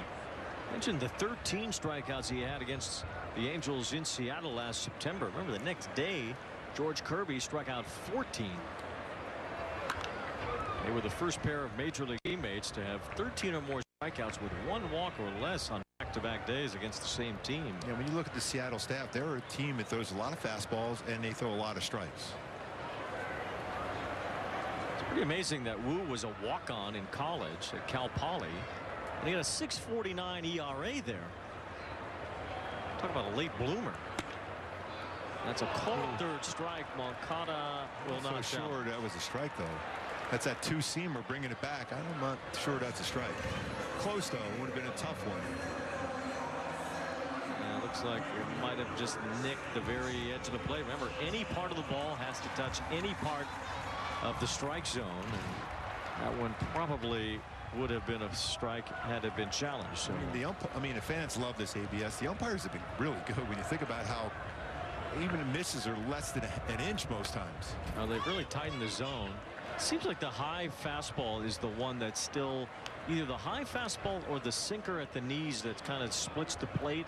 Those 2 pitches seem to be the ones that the umpires are having the hardest time with. But on the corners, they've been outstanding. Joe Adell 0-1 count here. 3 home runs in his career against Woo. He had a good pitch to hit there. Asked him earlier. He said it's really nothing that is out of the ordinary. He says just the kind of the tunneling that he does against Bryan Woo seems to work. And it's comfort and confidence in the batter's box, even against a really good arm like Woo has.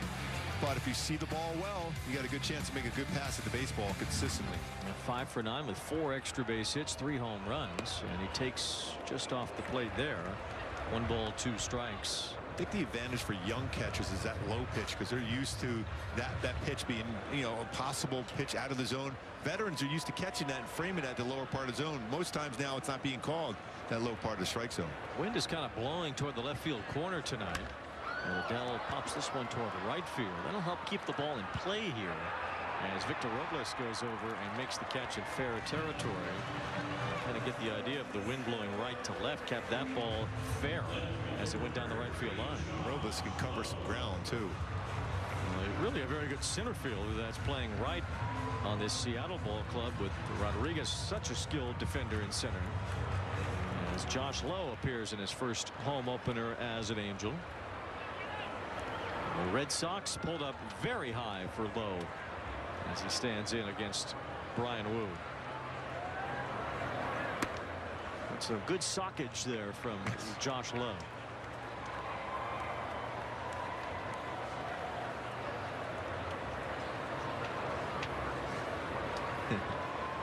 Lowe just 2 for 21, and that good game against the Astros last Friday. Otherwise, he's been quiet. 1 ball, 1 strike. It's been pitched away a lot. Fastballs away. Remember, didn't get a lot of at-bats in spring training. So still trying to get his timing together. Yeah, that's part of it. He really didn't face major league pitching much at all. Unfortunately, you can't ask the pitchers to give it to you where you like to hit it. Well, you could always ask. Hey, could you serve a fastball right down the middle of the plate for me?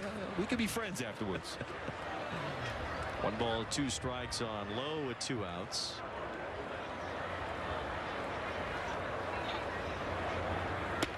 A swing and a miss on the high fastball. 2 strikeouts in the inning for Wu.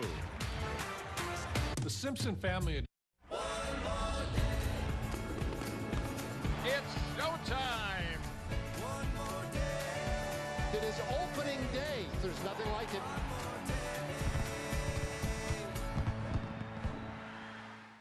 Here we go. 5, 4.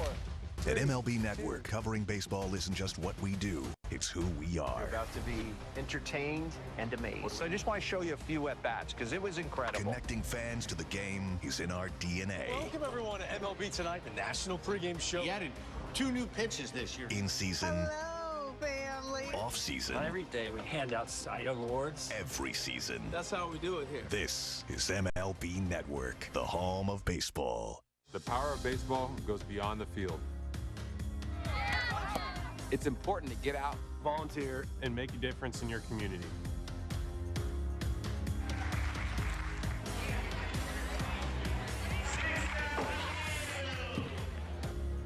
Volunteer and leave something behind. Together, we can make a difference. Together. Together. Together.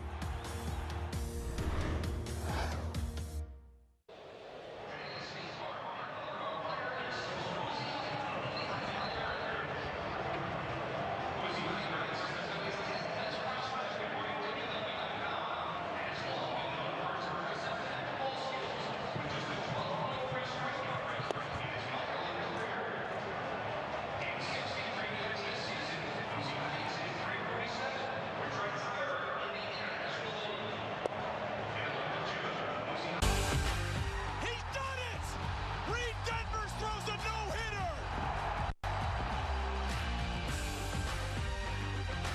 Reid Detmers on the mound tonight, our Kia player profile. Pretty impressive when you think about what he has accomplished already. And now he's back in the rotation. 1 of 2 pitchers to throw a no-hitter and immaculate inning in the same season. The other guy, pretty good lefty there. Sandy Koufax. Yeah, Sandy Koufax. Yes. Yeah, not bad. Not bad for a kid from Nokomis, Illinois. Reid Detmers. As Victor Robles leads off here in the 3rd inning, a breaking ball drops in for strike 1. Although Detmers went to University of Louisville, so I don't know if he'll be kicking up with the Fighting Illini in the Final 4 tomorrow. Now, Matt Birch has a busy 24 hours ahead to watch his Arizona Wildcats. Well, if you went to Arizona State, I'm told they're called the Mildcats. Glad you said it on me. No balls, 2 strikes on Robles, who was a teammate of Kurt Suzuki and Adam Eaton. They all won a World Series together in 2019 with the Washington Nationals. There's a slow bouncer to the right side. Shotwell has to get over to first. He does, and Robles is out by a step. I like that pitch right there. Not wasting a pitch. Finish him off as quick as possible. Good fastball in. Saves that breaking ball when you need it with a guy in scoring position. You know, when Victor Robles was coming up through the minor leagues for Washington, they thought he was a better prospect than Juan Soto at that time. Didn't quite turn out that way. Juan Soto is a pretty good player. Robles, yeah, he has his parts, certainly. And yeah, he can run, and he can play some great defense. Yes, he can. Here is Cole Young taking ball 1. Luke Raley's been playing a lot in right field for Seattle to start this year. And Robles kind of back to being a bench player. Cole Young's trying to maintain a starting role as the second baseman for the Mariners. Had a great spring. He's hit the ball really well to start the regular season, batting .320 in the first week. Yeah, he's been really, between him and Donovan, have been the most consistent hitters for Seattle. And Cole Young from the number 9 spot in the Mariner order. He had 6 home runs in spring training. Trying to prove that his swing changes and what he did in the spring is for real. It's going to be a pitch timer violation. 2 balls and 1 strike now, the count on Young. The old Greg Maddux 1-1 pitch. We never even got to see it. Was that against the batter or the pitcher? It's against Detmers, and he stepped out. Stepped off.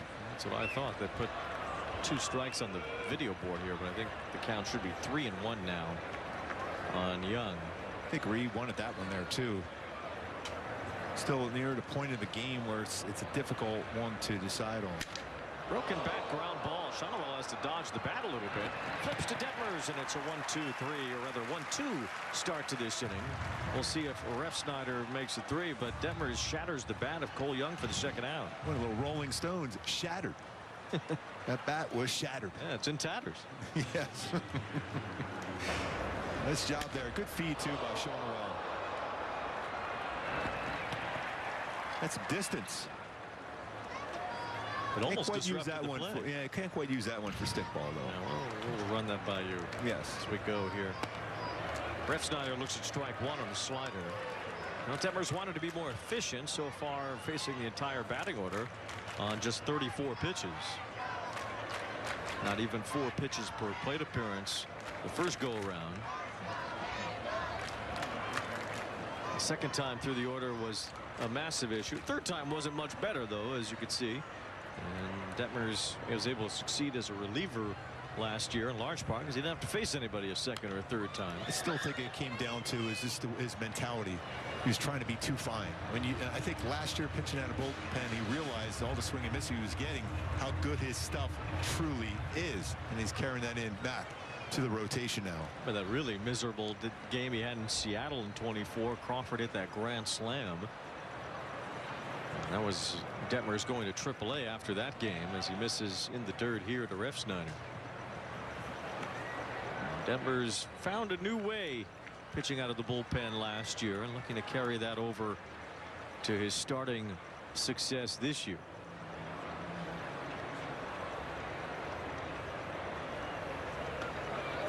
Pretty good take back-to-back on that slider.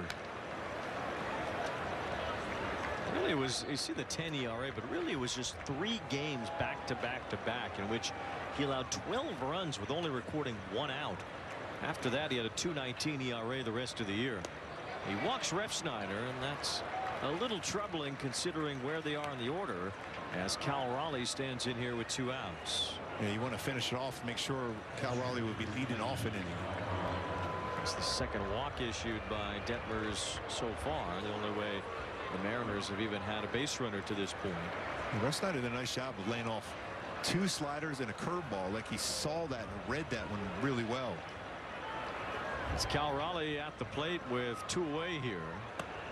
As Detmers misses upstairs with a high changeup.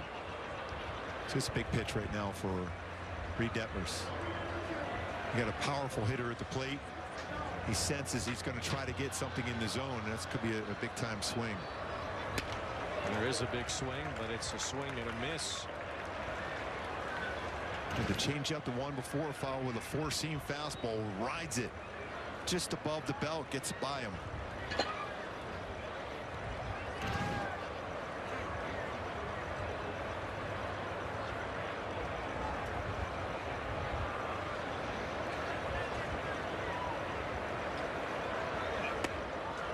Moves Raleigh's feet with that fastball. 2 balls and 1 strike. Just talking about Juan Soto. Apparently he left the Mets-Giants game tonight after the first inning with an apparent leg injury. That would be horrific news for New York. 2 balls and a strike. Raleigh takes just a little low. Hoppy wants to see this one again. Yeah, I thought that was a pretty good pitch. ABS powered by T-Mobile. It's worth it too. It is the first time the fans will be able to see this. Here's the reaction.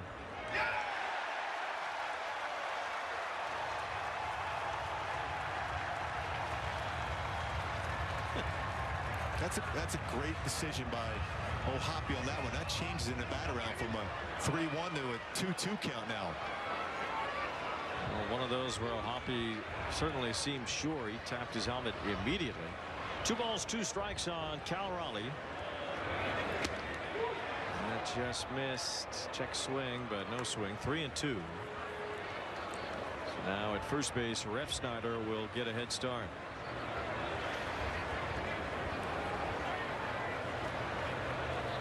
Three balls, 2 strikes on Raleigh. That's line foul on front of that fastball. Nice play. The ricochet.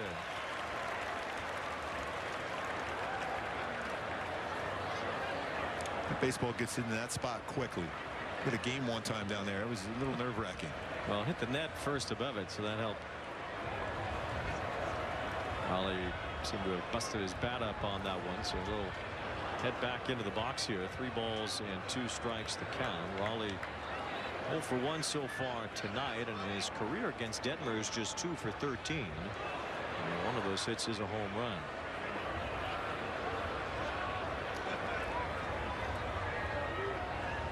So he still has some options here. He hasn't got many guys to chase his slider yet. That's in there, strike 3 at the top of the zone. Raleigh wants it to be challenged. We'll see another ABS powered by T-Mobile. Oh, Hoppy's just heading into the dugout. He is completely convinced. Let's see it here. We'll all watch together. Strike 3. Well, a big dumper. That was a stumper. Reid Detmers' first strikeout tonight ends the 3rd. It has been far too long, and it is officially baseball season again. It's the best day of the year. It's showtime.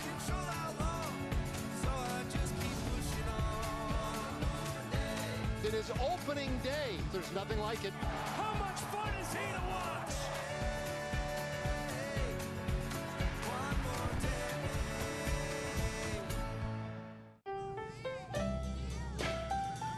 We're here. The place we run to every spring. Where the love of the game calls us back. And in the shine of diamonds, home runs, and heroes, we're exactly where we're meant to be. No place like home. Baseball is something else. Did he do it? Oh my goodness, what a play! We live the biggest plays from every game with Abby LeVar on Quick Pitch, late nights and early mornings on MLB Network.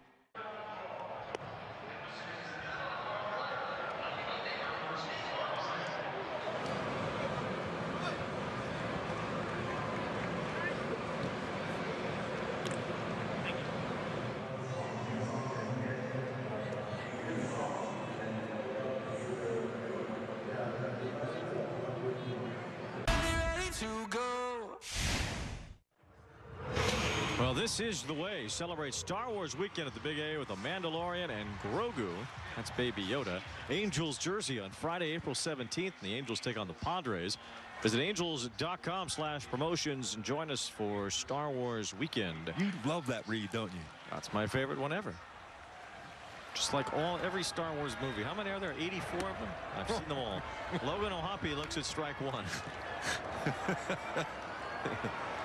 And the TV shows. How about O'Hoppe in the top of the 3rd? He has mastered ABS, seems like. He had that challenge that worked for him, and then he knew that Cal Raleigh's was not going to work. And as O'Hoppe fouls one over in the section to our right. No balls, 2 strikes. Now Logan's got to try to get it going at the plate. 4 hits in his first 17 at bats. Still looking for his first home run. Well, you see Wu, that ride on his fastball stays true right out of his hand. Stays on that same plane with ride at the plate. No balls and 2 strikes as O'Hoppe takes ball 1. What were they saying over the address system here in the press box about you and Terry Smith? That went on for so long I had to start the inning. Yes. 20 years for myself and 25 for T-Swizzle, Terry Smith. Wow, 25 years in the Angel radio booth. Here's a ground ball sharply at Crawford, backhands, has time to sit his feet, throws out O'Hoppe. Well, congratulations, 20 years as an Angels broadcaster. You've been doing this longer than you were pitching. Yes, in the major leagues. That's the thing. It's, you know, I look back on and think, yeah, it's pretty cool. I mean, I love this. I mean, growing up, listening to Harry Callis all the time back playing stickball back in Philly, this emulating it, like, it's out of here. All those things that he did, and here I am in this spot right here next to you, Wayne. I'll tell you what, I have to pinch myself every day. Well, the pleasure is mine. Here is Oswald Peraza, who takes a high strike. Of course, Terry Smith mimics Harry Callis with Trout's home runs because it's Trout here. And I've known Terry my whole life. Him and my brother went to high school together. And Terry Smith used to mess around with me when I was little, but I'm not little anymore, though. Well, I'm sure you've laid on a couch or two to talk about that. Yeah, oh, yes. Yeah, you're definitely a lot bigger than Terry Smith, I would say. But he's my guy, though. No balls and 2 strikes on Peraza.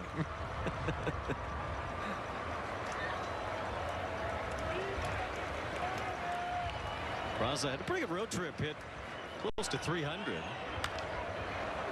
It's 3 ground ball outs already for Wu, but Hoppy hit that one really hard. That was nearly 105 miles per hour off the bat. It's a difference maker when he's back out there. J.B. Crawford, a former Gold Glove winner at shortstop for Seattle. He's such a glue type player for Seattle.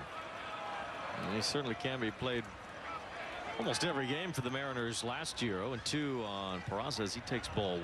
He's a SoCal native himself. Him and Darno from the same area. Yeah, same high school. Crawford and Darno went to Lakewood.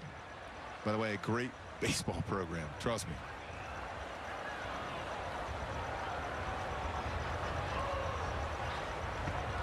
Two and 2 now on Peraza. Well, takes a pretty good program to send a couple of guys to the big leagues with the pedigrees of J.P. Crawford and Travis d'Arnaud.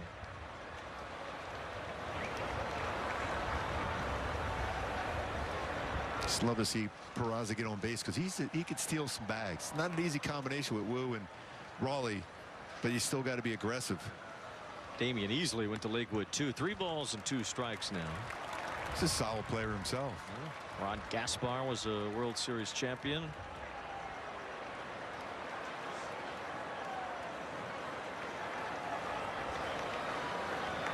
Full count pitch. It was 0-2. As Peraza fouls it toward the Mariner TV booth, just falling a bit short of Aaron Goldsmith and Angie Mentink. Yes. On Mariners TV. Glad to see Angie's doing well after battling a couple of strokes that she suffered. Yeah, she's awesome. And there's JR too, in case you were worried about him. 3 balls and 2 strikes on Peraza, which I know you are. He gives you a lot of reason to be worried about him. Well, Angie and I both got basically our start together with Fox Sports way back in the day when I first started in this business. She suffered these strokes like 6 weeks ago.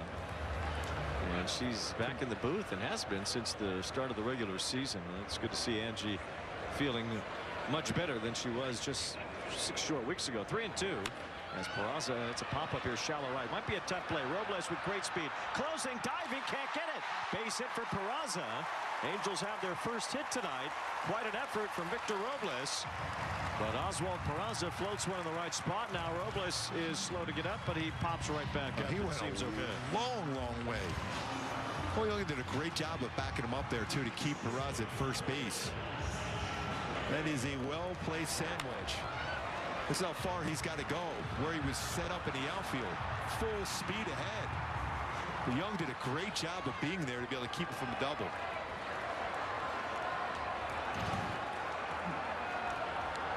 Oh, close play.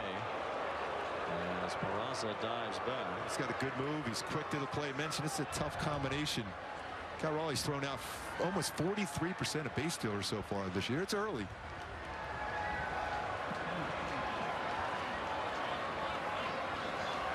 Do they want to check that one now? Yeah, looks like they are going to challenge. That was a long time to get a challenge. Yeah, where's the buzzer? Adrian Johnson is the crew chief. We have 15 seconds. The safe call at first base. Fritz Suzuki got buzzed on that the other day. I didn't even know the umpires wore these buzzers that alerts them when the 15 seconds are up. I think they got him. You think so? They got him. Let's see it again a little slower. Peraza diving back in. See the tag on the back before his hand in there. Josh Naylor certainly seems to think this should be overturned. He didn't even get a chance to establish his lead. That was a quick move by Wu. The only thing you can hope for is that familiar call stands, but I thought he got him. It's very close. There's another look. Tag there. Yeah, he looks out. Because generally you're always taught as a base runner to go to the back part of the base along the tag. The call on the field is overturned. The runner is out. Seattle will retain their challenge. So Peraza gets that blue pit, but immediately is picked off. So 2 outs, and now the bases are empty. with Zach Neto at the plate. It's a tough one with Neto and Trout coming up. You get that number 9 batter on, and now you can't really do anything about it. Picked off in 2 seconds.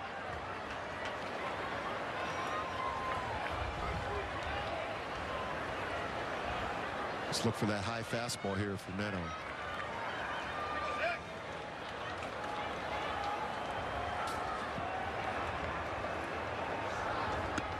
Breaking ball ran in on him. 1 ball, no strikes. Neto fouled out his first time. Neto with a .382 on base percentage here through the first week. Drawing all those walks on the road trip. Grounds it sharply. It's picked out of the dirt by Brendan Donovan. A true throw to end the inning.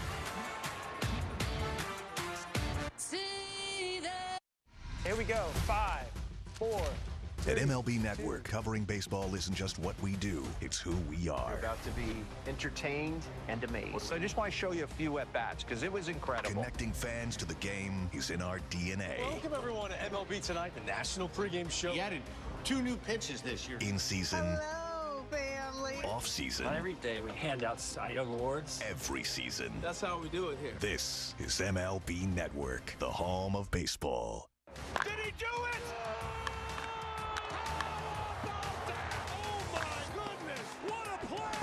Relive the biggest plays from every game with Abby LeVar on Quick Pitch, late nights and early mornings on MLB Network.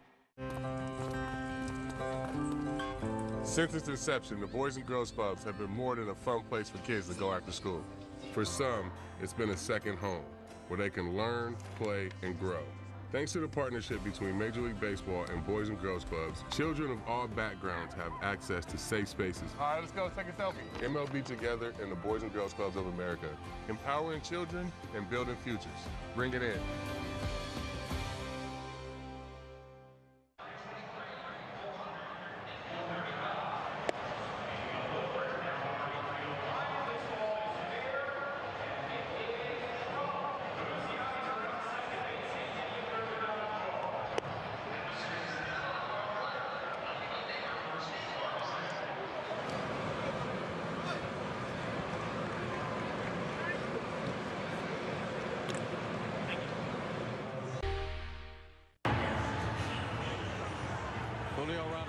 Has done extremely well against the Angels in his career. A .1058 OPS, which is 3rd all-time. Was a .353 batting average, which is also 3rd all-time. Only behind Bill Miller and Wally Joyner. How about Wally hitting .356 against his old team? Oh, that was most of the time I was rooting for him there. Yeah, he did cross paths with him as a teammate. Now this one behind Julio as Reid Detmers threw that fastball in. After Mike Trout got hit in the first inning, you wonder if that's a little bit of a message there from Detmers. He's just trying to pitch inside.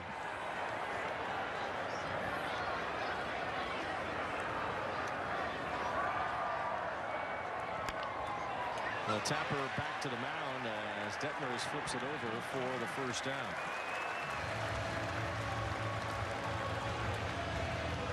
And Detmers was trying to send any message here. Well, you have to protect Mike Trout at all costs. And throwing into the lower part of the body.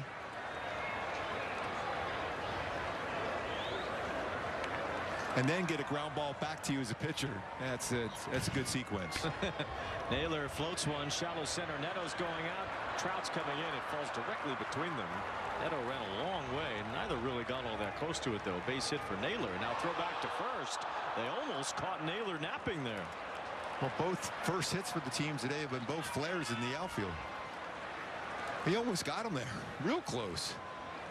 And Neto just kind of tossed it back in. Naylor was further from the bag than he thought. And I think Shonowell was closer than Naylor thought. I mean, if he's able to get that quick enough, he might have got him if he held on to it. That was an elevated slider, flared it in there. Detmers has gotten a lot of swings off the hands or off the ends of bats here in the early part of this game.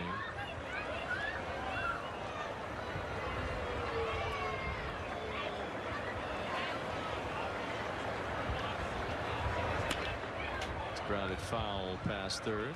And in on his hands on that slider.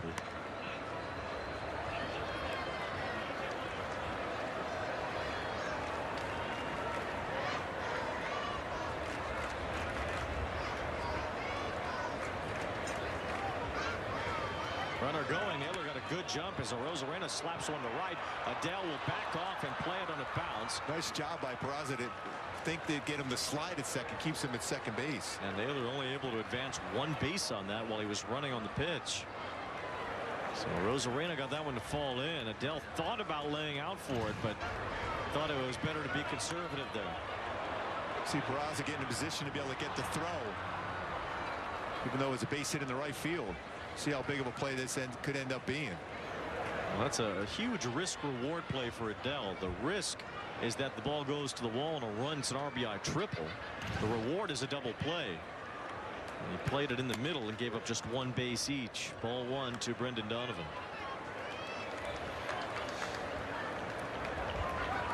Detmers not a big ground ball, guys.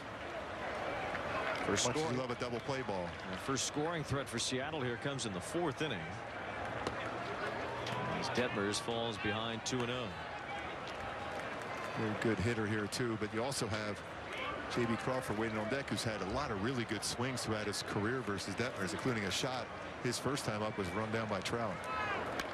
Here's a chopper. It's Neto going to third base. Had that play in front of him. Naylor is forced out there, so 2 away, and the other runners are now at first and second. Donovan takes over at first, and Rosarena to second base. Real smart play by Neto there, and Naylor was, he's a hockey guy, he was trying to screen him on the ground ball. Stay with it. That play a couple of years ago when the Yankees were here, and Anthony Rizzo, kind of sorry not sorry, ran into a ball between second and third that could have been a double play. Some visions of that there, although that would not have been a double play, too softly hit. Here's Crawford.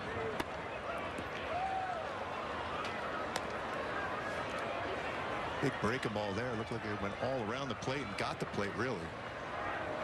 Angels have both of their challenges still remaining. They won a challenge earlier. That's in there for a strike. Seattle lost their challenge, so they have one left. All kinds of different philosophies around the league. Some teams just use them up. They don't really care what time of the game it is. Another good pitch there too. And Detmers ahead, 1-2 strikes, just tipping that outside corner to Crawford. Crawford has a tremendous eye too. He's aggressive on the first pitch generally, but he'll see a lot of pitches during a sequence, and he's got a real good idea of the strike zone. He'll strike out a lot though too. Usually over 125 strikeouts will end up in Crawford's box score. Swing and a miss, strike 3. You say strikeout?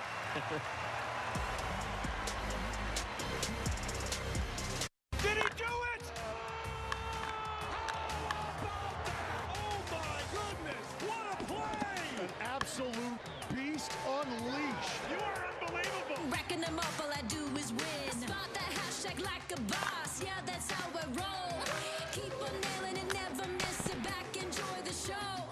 We live the biggest plays from every game with Abby LeVar on Quick Pitch. Late nights and early mornings on MLB Network.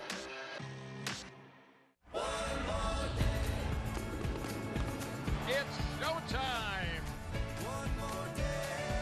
It is opening day. There's nothing like it.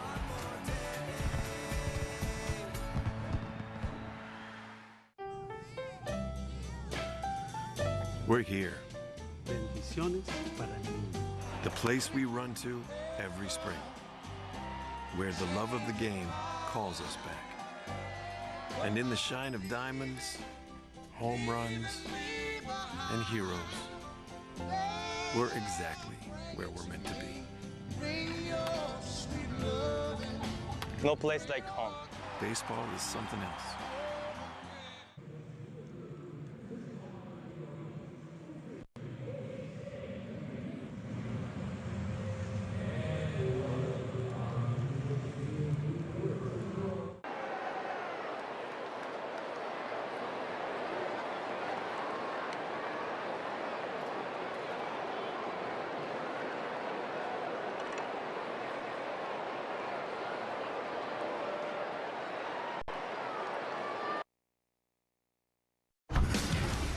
Trout got hit by a pitch in the bottom of the first. The first pitch was actually up and in, almost hit him, and the second pitch did get him up on the top of the left shoulder, which irritated 45,000 people here at Angel Stadium.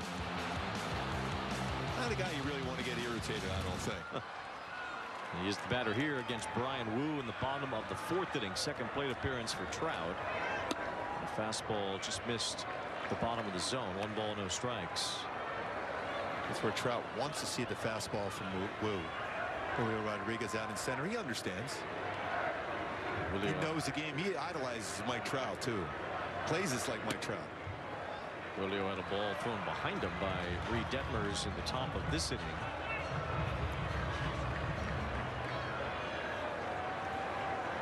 Read into that what you'd like. 2 balls and no strikes on Trout.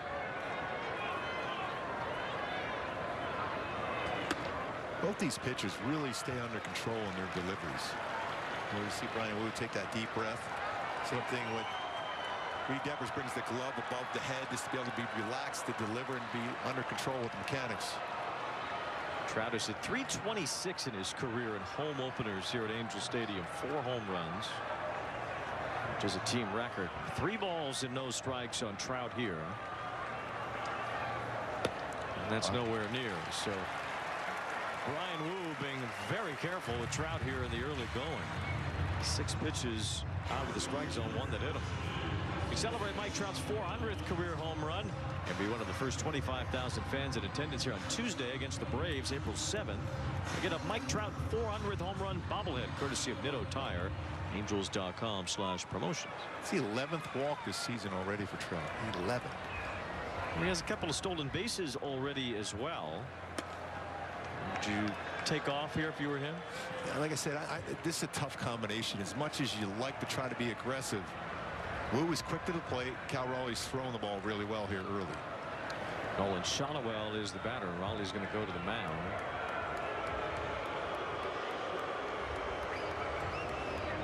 Trout's times on base already number 2 in the American League, tied with Brendan Donovan and Jose Altuve.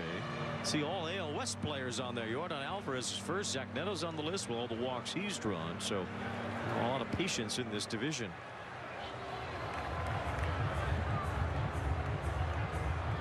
Meeting on the mound and a drive with Hyundai.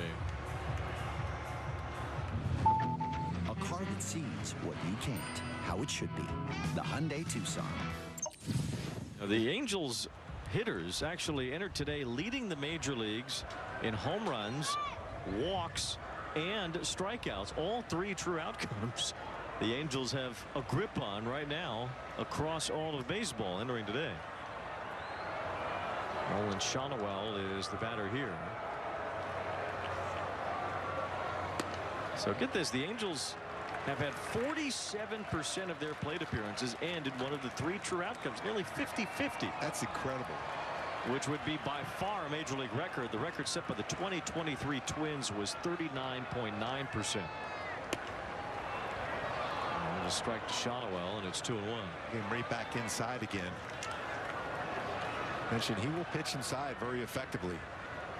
That was a good conversation for Cal Raleigh to go out there and talk to his young pitcher.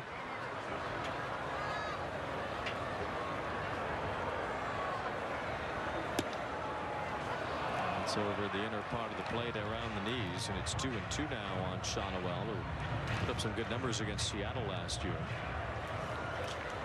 Usually you think of that spot for a left-handed batter, but he's more of a high ball hitter as a lefty, which is unusual. Remember the home run he hit in Houston was a down and in slider, the lowest, most inside pitch he has hit out as a left-handed batter. See if he has that different 2-strike approach right now.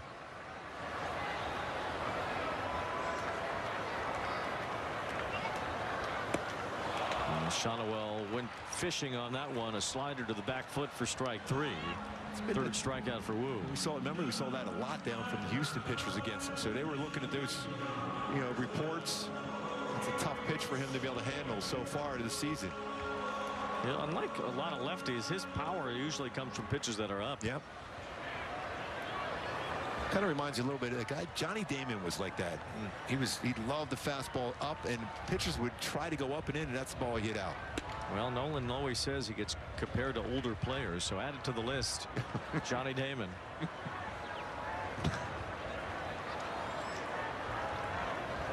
Jorge Soler reached on a fielder's choice, or hit into a fielder's choice in the first inning. Bats here with Trout aboard. That strike is in there from Wu.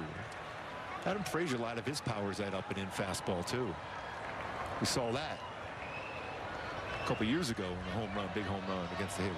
That's when Frazier was with the Royals. 1 ball, 1 strike.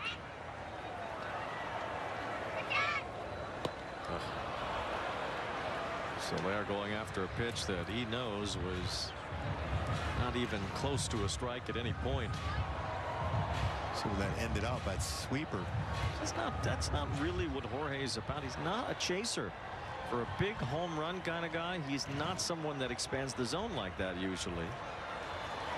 Kind of did more than usual last year, and so far this year as well. He has struck out an awful lot to begin this season. Laid off that time, 2-2. And you had to go right back that in. It was, like you mentioned, hitters already set themselves up. That's a good take though by Soler. But if you throw enough of those sweepers, eventually you leave one over the plate.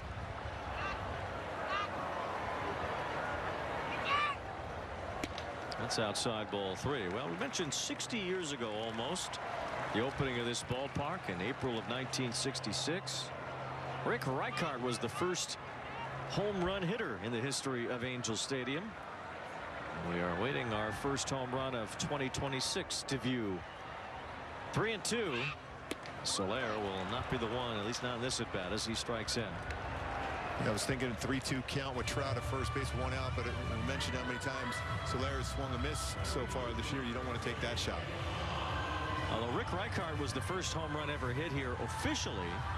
You know, the Giants played a couple of exhibition games here in 1966 against the Angels before the park officially opened for the regular season, and Willie Mays is the one who actually hit the very first home run ever here at Angel Stadium, albeit in one of those exhibitions. There's a pop-up from Moncada down the left field side. Tough play, and Arozarena won't make it. So that baseball just kept getting moved by the wind on that part of the field. Looked like initially it might be close to the foul line.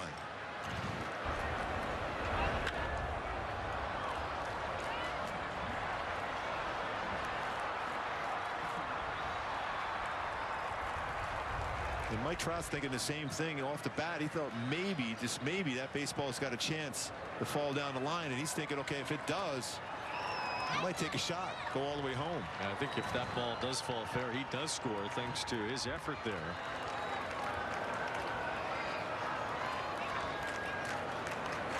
No balls and a strike on Yohan Moncada. 2 outs.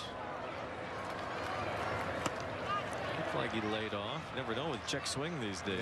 Yeah. Can pull that fastball a long way, Moncada, but it's not an easy task to do that to right field today. It's pretty close. One thing about Wu last year, he did give up some home runs, 26 of them. Although 21 of those were with nobody on base. One of those guys that was okay to allow the solo homer, but that was about it.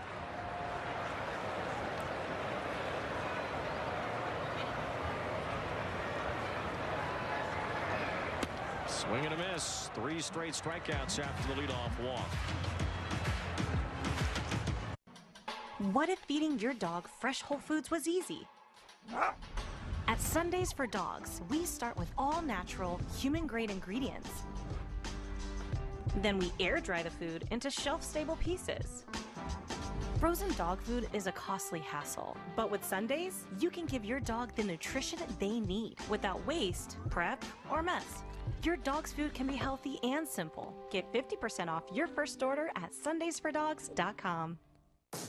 Guys, I'm on the road, and I've lost 45 pounds.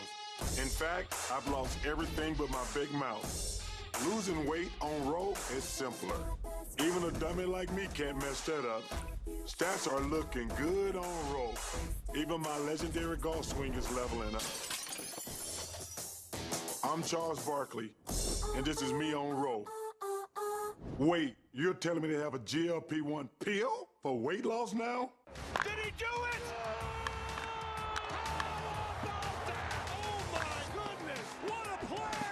Relive the biggest plays from every game with Abby LeVar on Quick Pitch. Late nights and early mornings on MLB Network.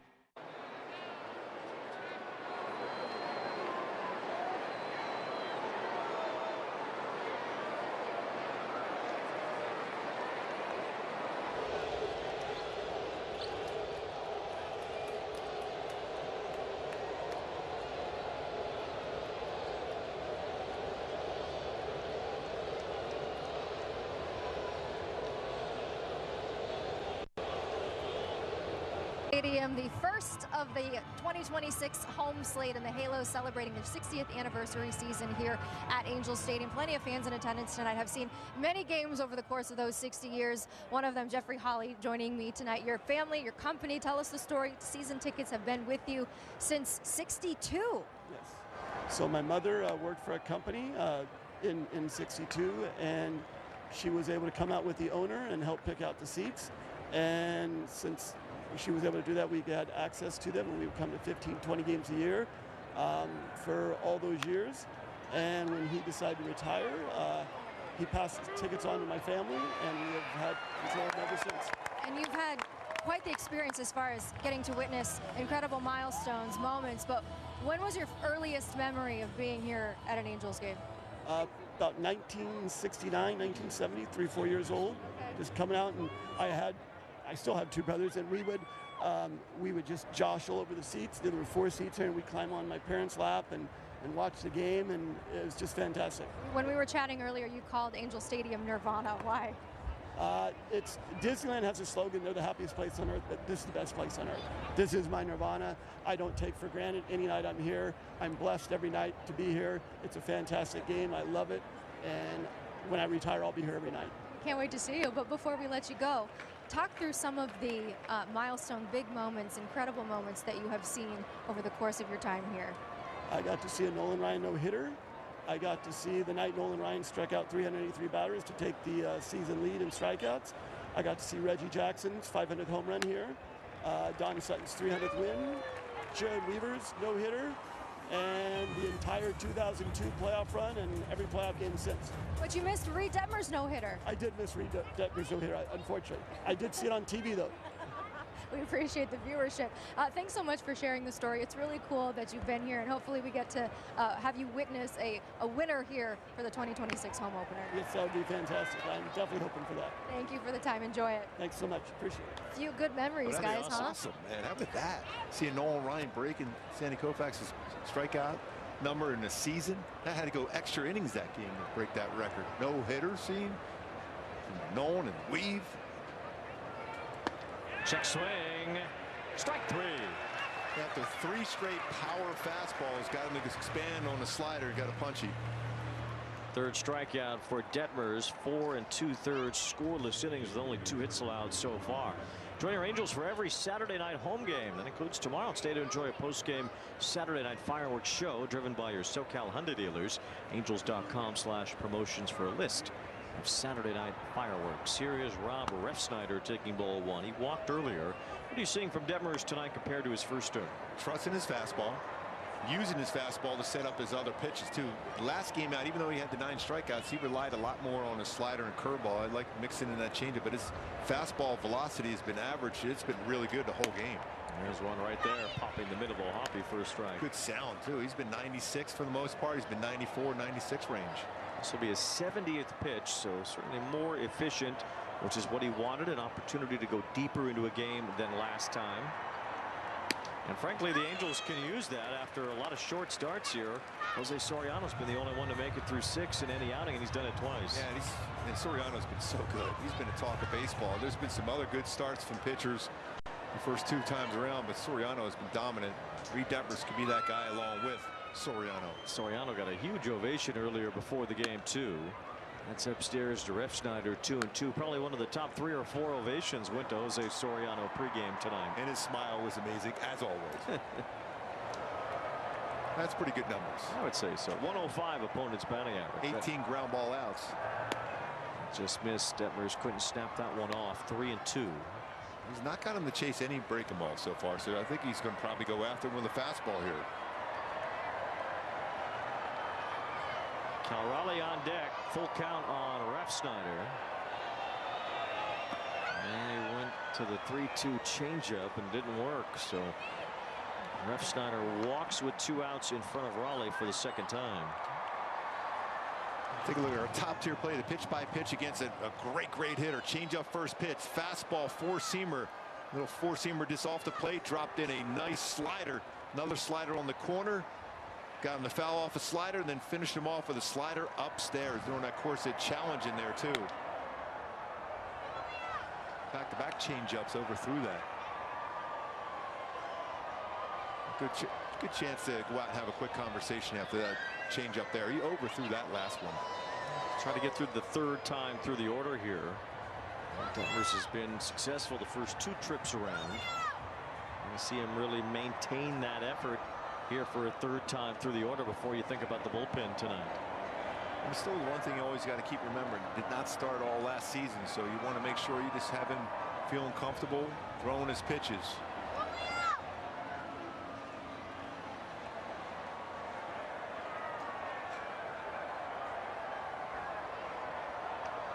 Detmers has walked 3 and struck out 3 tonight. He's allowed just 2 hits, both singles.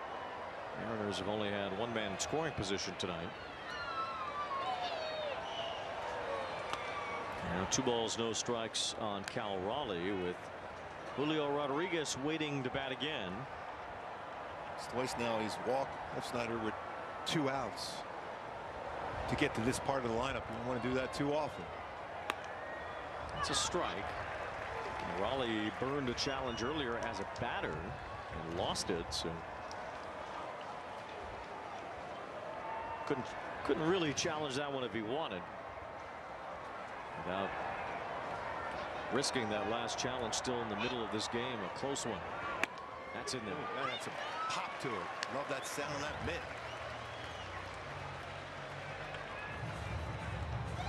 Two balls, 2 strikes.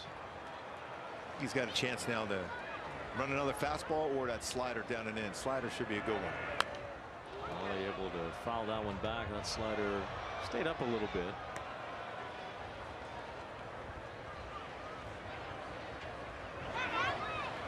It's the one, though, when you get the 2 strikes against a hitter like Cal Raleigh, you don't think I have to throw for a strike. No, you're thinking chase below the strike zone. That got a little bit too much of the plate. A pretty good hack at it, Cal Raleigh.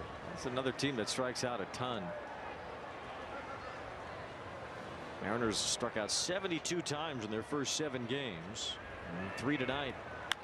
There's a high fly to shallow left toward the line. Josh Lowe moves over, still going over. He's in foul ground, and he makes the catch. Reid Detmers has put together 5 shutout innings, trying to pay homage to Jose Soriano, who got a big hand before the game today.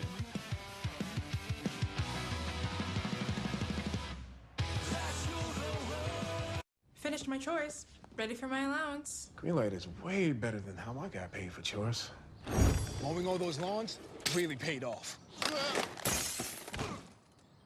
That was not radical. Bring your family into the financial future. New Skechers Aeroburst, running shoes that push the laws of aerodynamics. It all starts with Skechers Hyperburst technology, supercritical foam that gives Aeroburst unbelievable response and propulsion, plus a carbon-infused H-plate that returns more energy. Skechers Aeroburst. Hey, I'm at the game.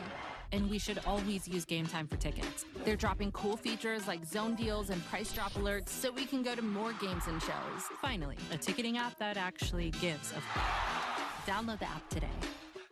Adding throwing creatine has definitely helped me with how I perform on the court.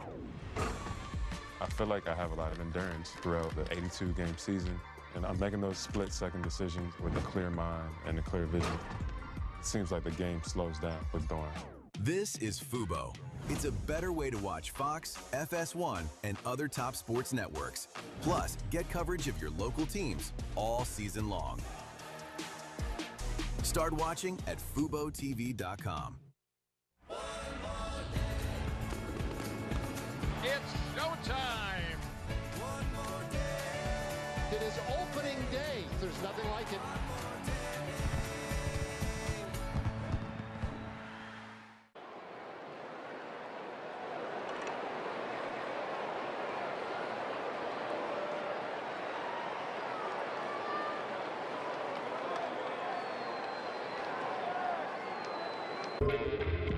coming into the ballpark today and seeing all these fans already, lined up, ready to go, I think it was pretty special. And, I mean, they're loving it. We're excited. We're ready to get it going. There's something about being at home and having the atmosphere and the excitement. And we're ready to do this. This is what we work for.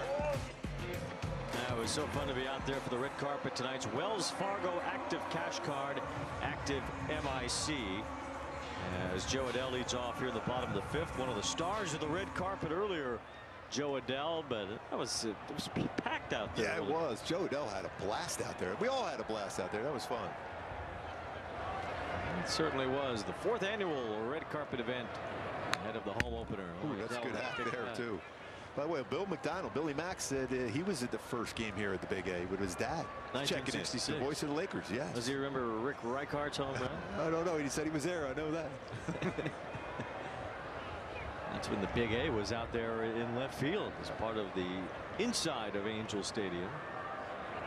For the Rams kicked it out into the parking lot where it is now. No balls and 2 strikes on Adell. Those flags really moving toward left field. I can't believe that ball Raleigh had ended up foul. I know, by quite a bit too. Josh Lowe had to track it down in foul ground. Adell hits it hard but foul. They're used to the last couple days in Chicago. That was windy and very cold. Yeah, slightly different temperatures here. Slightly. 77 at first pitch, although that was the temperature Monday in Chicago.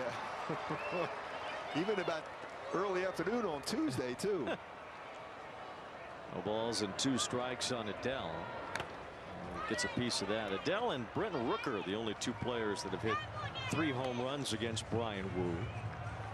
Both division rivals. The A's all over Houston tonight, 10-1. The Astros had won 5 straight since their rally Saturday against the Angels. But that's looking like a win streak of the past, as Butler and Muncy have homered for the A's tonight. It's foul down the line. Good battle by Joe Adell, just trying to get one pitch to be able to do some damage. That was a sweeper, was down. Joe Adell really hits pitches in the lower third very well. That was middle part of the plate. Who got away with that one? It was Christian Javier giving up 6 runs for the A's, or against the A's tonight. He didn't look right against the Angels either. And his velocity on his fastball was down. The ball's 2 strikes on Adell, so 2 rough starts for him. Swing and a miss on a high heater. Bryan Wu now has 4 straight strikeouts, 6 overall in the game. Join your Angels for college nights as we see some of the great universities from the area. Cal State Fullerton, UC Irvine, USC among them. You can purchase your tickets at angels.com/college to receive one of those customized jerseys for the 2026 college nights. Some really good baseball programs. A lot of success over there, all those programs. Well, Kurt Suzuki certainly knows a little thing about Cal State Fullerton's program. First-year manager of the Angels. It's great to see his family out here today, too, even during the red carpet entertainment there before the game. You know, he came to Cal State Fullerton as a walk-on, even though he had a full scholarship ride at University of Hawaii, which of course is where he's from. But he said he wanted the challenge of facing the best. That's why he came to Cal State Fullerton as a walk-on, and then had the clinching hit in the 2004 College World Series at Cal State Fullerton. See that too often. A college champion and a World Series champion also. Caught a lot of games throughout his career. Very good behind the plate. He's talking about that today, how he had to manage games when he was a catcher as a player. Yep. No balls and 2 strikes on Josh Lowe. That's in the dirt. 3 of his former teammates are also major league managers. He played with Mark Kotsay in Oakland. He played with Stephen Vogt in Oakland. And Craig Stammen, the new manager of the Padres. Suzuki caught him in Washington.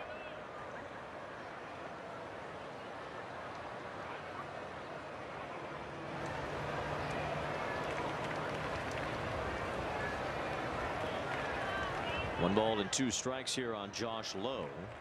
That's now 2-2. I'll give you an idea about Kurt Suzuki and what kind of preparer he is. There was a pitcher the Nationals had in spring training one year named Austin Williams. And Kurt Suzuki knew so much about Williams that Williams swore that Suzuki must have had him confused for somebody else. He's like, how can you know this much about me? I'm just a pitcher trying to make the team here. And Kurt Suzuki know absolutely everything about him. He even knew that Williams kept the top button of his jersey undone and that he didn't wear an undershirt.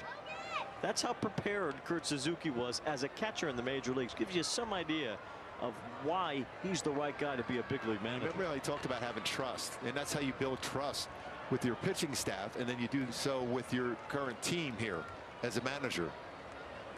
2 balls, 2 strikes on Josh Lowe. Fastball just missed. It's 3-2. Pretty solid at bat so far for Lowe, a guy with a lot of speed. He's trying to get on base.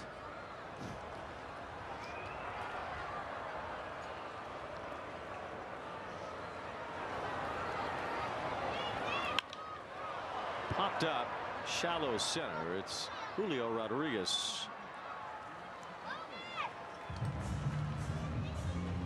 Kurt Suzuki, his first managerial game. This is his last game as a player, outgoing into retirement.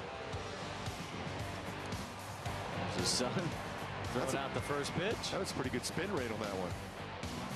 Water doing the same. Well, that's a special moment. Look at that. The Suzuki family out there on the red carpet before the game today as well, welcoming Kurt into his first game as a manager, not long after his playing career ended. This is a real big special moment for him here, being a manager here at home opener.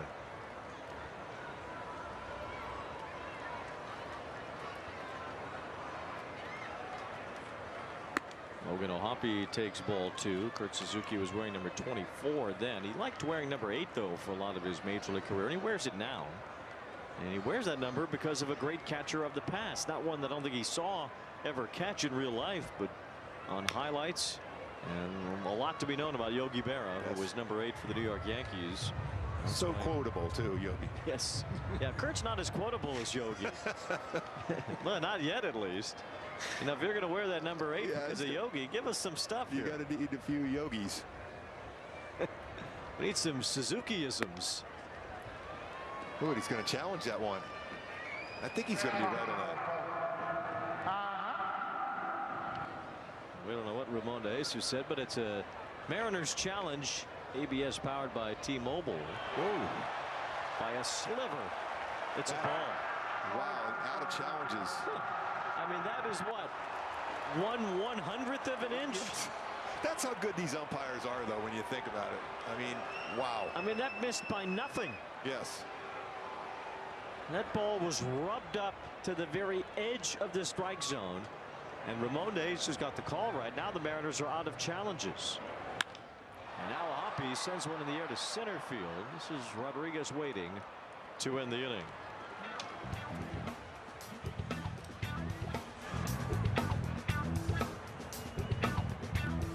All right. So that's one pair of glasses. Yep. With prescription lenses. Plus anti-reflective lens coating. Oh. Scratch-resistant coating. Did I choose? UV protection.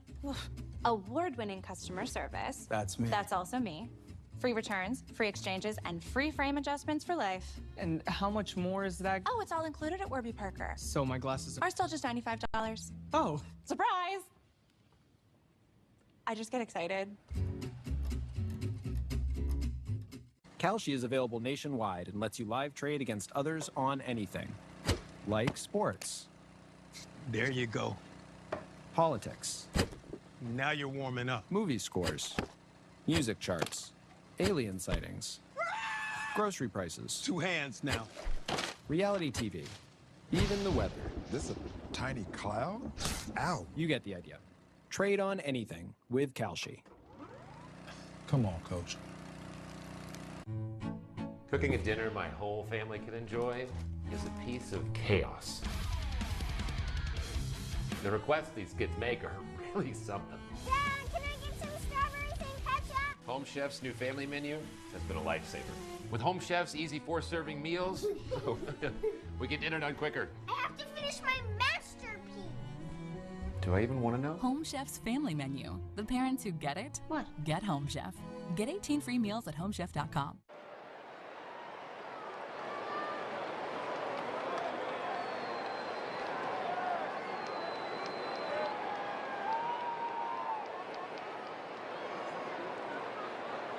Baseball brought to you by Hyundai. There's never been a better time to test drive the Hyundai you've always wanted. Visit your SoCal Hyundai dealer today. By Jack in the Box, the hot mess is back as a munchie meal for a Jack in the Box 75th anniversary. And by StubHub, a proud partner of Angels baseball. Well, there is the outgoing team president, John Carpino, throughout the ceremonial first pitch before the game today. Molly Jolly's tenure as Angels president begins on Monday. And what was the spin right there for John? Well, he had a pretty good downward break to it. I think he had a chance to get it towards the end of the bat. Reid Detmers has matched up with Bryan Wu tonight, and through 5 innings, it's been a pitcher's duel. And both have had all their pitches working today. Very limited action going against them. 9 combined strikeouts, only 3 combined hits through 10 innings. Now, Detmers made 17 starts in 2024 at the major league level, which was his last year as a starter. He only had 1 outing then when he went through 5 scoreless innings. That was on April 12th, early in that season at Fenway against the Red Sox. He had not done it at home since June 20th, 2023 against the Dodgers. Rodriguez breaks his bat as he floats one foul. Both pitchers have been pretty efficient in this game also. Even though Reid has 3 walks, he's still been pretty efficient. He's got some quick outs, and that's what he said he wanted to get done today. Yeah, the first time through the order, he was moving pretty quickly, which has kept his pitch count relatively down. Still around 80 pitches here as he gets into the 6th. Not quite like Alcantara through what, 9 innings and 92, 93 pitches. Yeah. CG. His 13th career complete game, Sandy Alcantara. That's like a million this day and age. How many do you have in my career? Yeah, I want to say 39, 41 range, somewhere around there. I thought you knew off the top of your head. No, I don't know why I didn't know that one. I should have known that. I know I had 16 shutouts. All right, so 16, that's still more than 13 even complete games that Alcantara has. Let's I'll look it up. 42 complete games. 2 balls, 2 strikes on Rodriguez. 42? Yeah. That's why my arm's crooked, I think. Well, he had 10 the one year. 1987.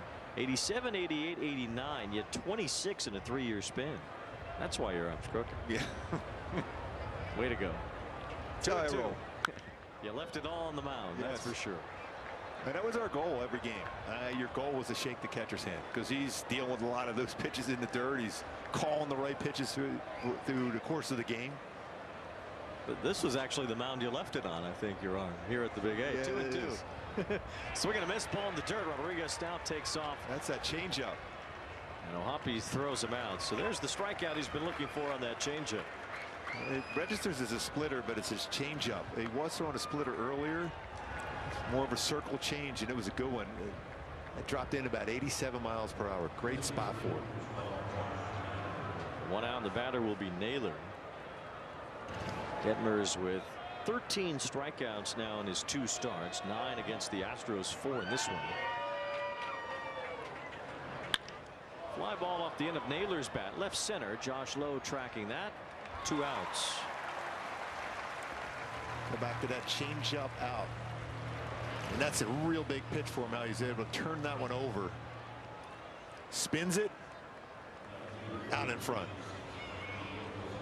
He was messing around with a splitter earlier in spring training, but he said he didn't really feel comfortable with it, so he's going back to more of that traditional circle change where he splits open his fingers just a little bit, but it's not a splitter.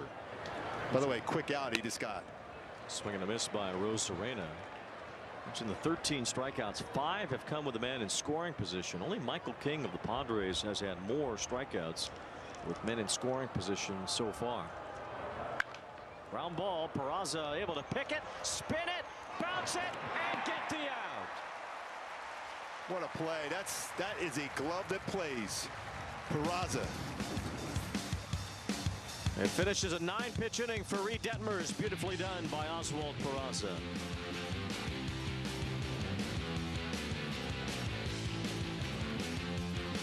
Did he do it?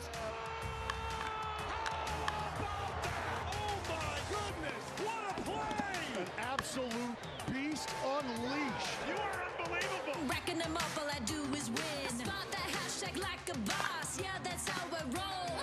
Keep on nailing it, never miss it back. Enjoy the show. Relive Relive the biggest plays from every game with Abby LeVar on Quick Pitch. Late nights and early mornings on MLB Network.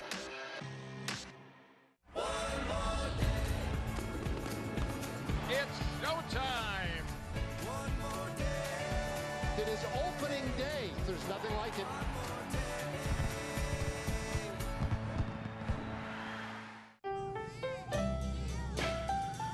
We're here. The place we run to every spring, where the love of the game calls us back.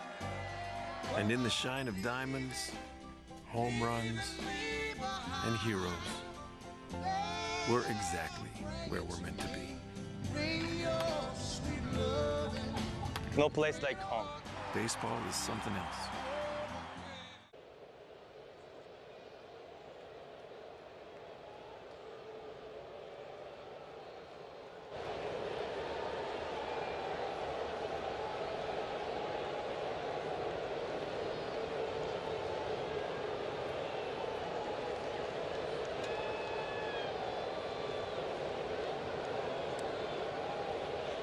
Odds on this one here too. How often though do you see a guy make a great defensive play, lead off the very next inning? The range, knows he's got a chance to be able to bounce that ball over to Sean Wall. Great play by Peraza. I'm going to say there's a 1 in 9 chance that happens. That's not great odds. Ground ball to the shortstop on the first pitch. So this mound duel continues between Reid Detmers and Bryan Woo. Detmers 6 shutout innings here in his second start since rejoining the rotation. Woo's matched him for 5 1/3 to this point. It's the 5th ground ball out for Woo in this game. And last game out, it was what, 7.7 ground ball rate. So not many ground balls last time out, but effective here today. Still waiting for Neto this to jump on a first pitch fastball here. Third time in the order as Neto takes a strike on a breaking ball. Woo in 6 innings in his first start. Says his goal is to pitch 200 innings this year. He got to about 186 last year.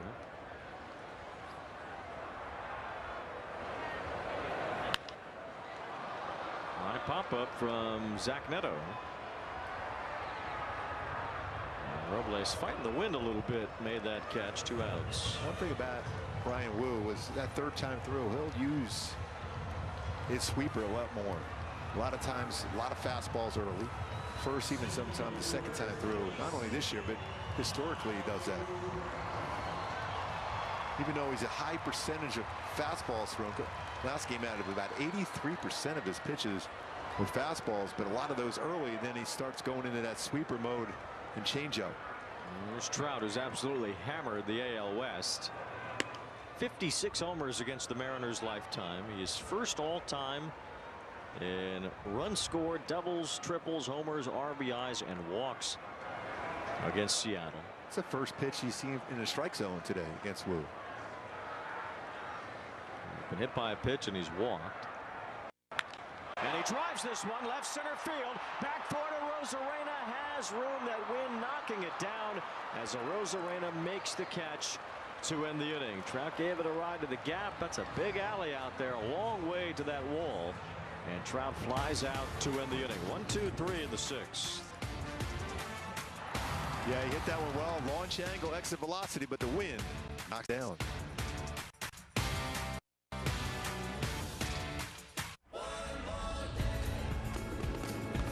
It's showtime. It is opening day. There's nothing like it.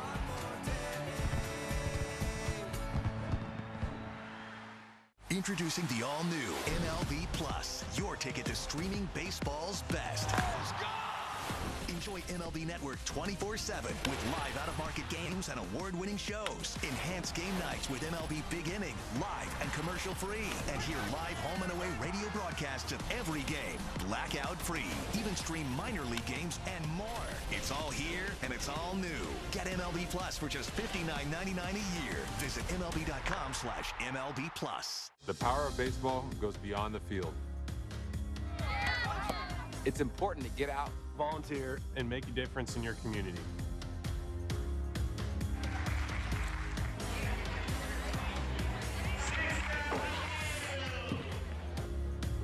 volunteer and leave something behind.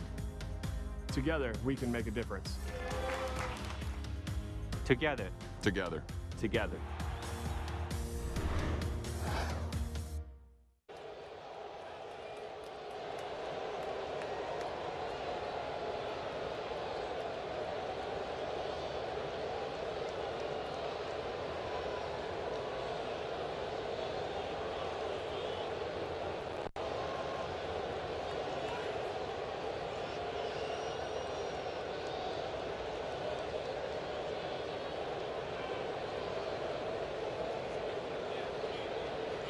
The 7th inning now, still a scoreless game. Reid Detmers against Bryan Wu. Just 2 hits for Seattle, only 1 for the Angels. And it's Brendan Donovan taking a first pitch strike from Detmers. Detmers so good as far as be able to throw that first pitch curveball for a strike. Even though it's identified as he does that often, it still has a pretty good break to it. Almost 2 years since Detmers pitched 7 innings in a game. April 22nd of 2024 against the Orioles. 90 pitches. Oh, the bullpen's quiet right now. 1 ball, 1 strike on Donovan. A wave and a miss on the slider. So he goes curveball, fastball in, slider away. It's a guy that it's a tough guy to get a swing and miss against. Donovan wanted to typically put the bat on the ball. 1 ball, 2 strikes. It's this grounder up the middle. Peraza knocks it down, stays with it. The throw, it's in time. Outstanding play, the 2nd tonight by Oswald Peraza. And that was a real hard hit ball too. He had to go to it, knocks it down, no panic. Stays with the baseball, a quick throw. Knows he can't bounce that one. Good stretch by Shonowell. They're going to challenge that one also, it looks like. Well, Shonowell came off the bag. No, he's on the bag there. He had to reach behind himself. Challenging the out call at first base. And get rid of that ball in one motion. His foot's on the base. I mean, he's not even close to the base yet. I don't know how you could even make an argument here. I mean, this will be the definitive angle of him touching the bag. He's definitely out. Completely out. I don't even know why they challenged it. Been a rough night for the Mariners challenging here tonight. They've lost their 2 ABS challenges. His foot's on the base right there. You can see the cleat is on the bag. Unless there's an angle where there's a slight separation, it looks like the cleat is on the bag. Well, when he caught the ball, it looked like it was.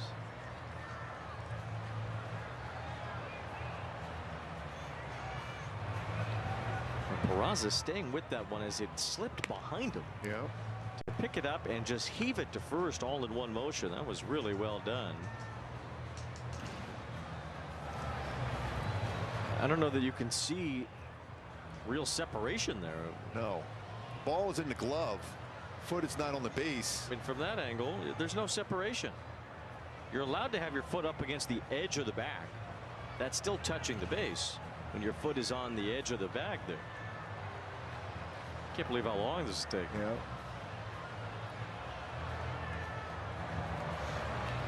So that's one of those things too. As long as this is taken, I would make sure you got to be real careful when you pitch to Crawford. After review, the call on the field stands. The runner is out. Seattle loses their challenge. Surprised Seattle even tried to challenge that.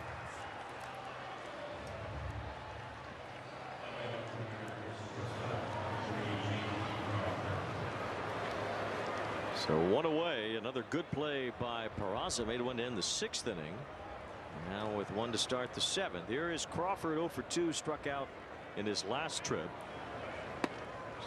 Just off the outside corner there from Reid Detmers. It's a good pitch too, because you knew he was going to be aggressive. A long wait there. That was a long decision to make on that challenge. He's going to be challenged by O'Hoppe. This is going to be a close one though. It looked like it might have gotten it too though. ABS challenge. Angels still have 2 left, so T-Mobile will give us the result right now. So, bingo. A couple good challenges by O'Hoppe.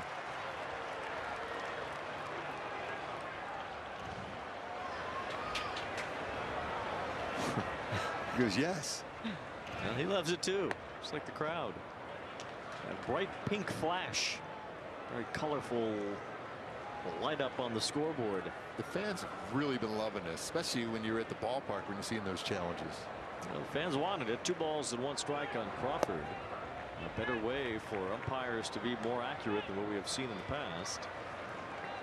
And a mechanism in place for important moments to not be overruled by human error.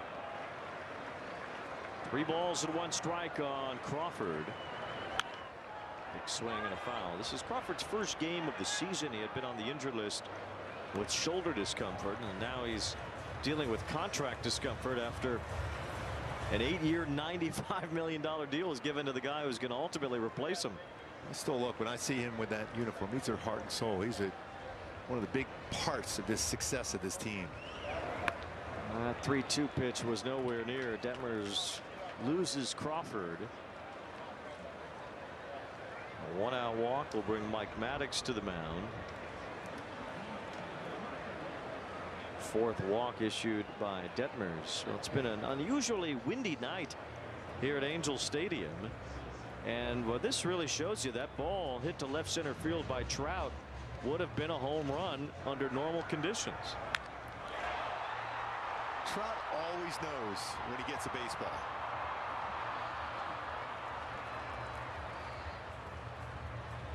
And with that wind just knocked it down.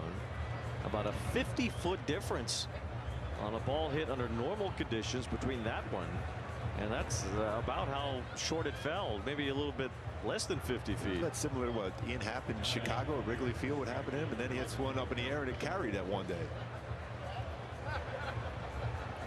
Crawford's a guy that will run a little bit, so you got to be worried about that over there if you're Reid Detmers. I think that's also part of the conversation, along with trying to allow the bullpen to get ready.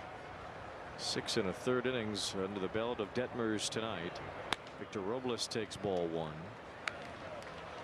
Crawford had 8 steals last year. He's only been caught stealing 1 time in the last 3 seasons out of 16 attempts.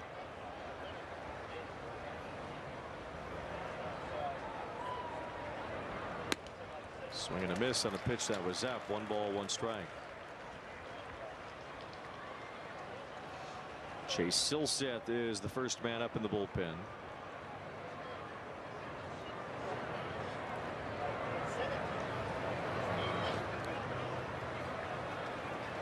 Well, they're all speed pitch. Quite a few all speed pitches here, the Robles so far in this at bat.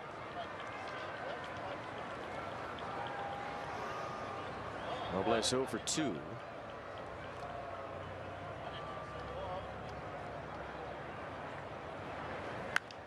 Slaps this one foul. Trout's ball, by the way, went 368 feet. So you give him an extra 50. That's 418 and a home run. Yeah.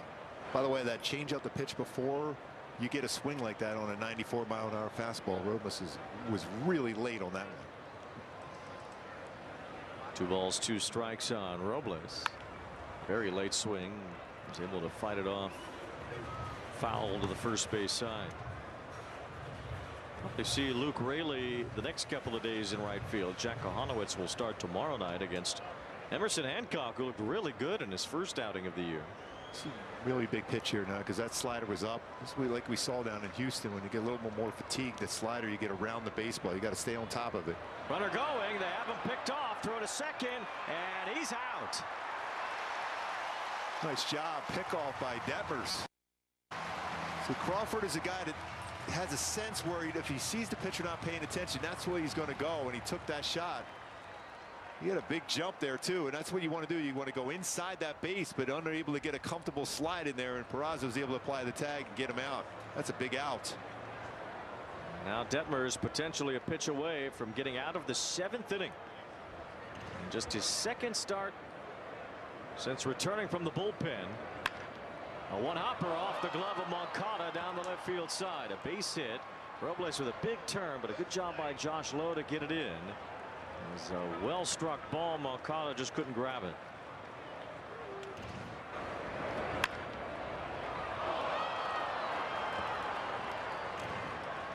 And that's going to be it for Detmers. So just couldn't quite get through 7. And the lefty coming up, but You know, Kurt Suzuki likes that Silseth splitter against left-handers. What a great game by Reid Detmers, though. This home opening crowd about to salute him.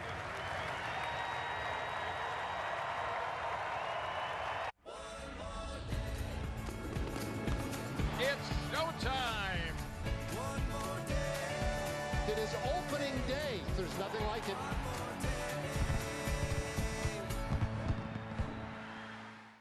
Here we go. 5, 4. At MLB Network, covering baseball isn't just what we do, it's who we are. You're about to be entertained and amazed. So I just want to show you a few at-bats because it was incredible. Connecting fans to the game is in our DNA. Welcome everyone to MLB Tonight, the national pregame show. He added 2 new pitches this year. In season. Hello, family. Off season. Not every day we hand out Cy Young awards. Every season. That's how we do it here. This is MLB Network, the home of baseball.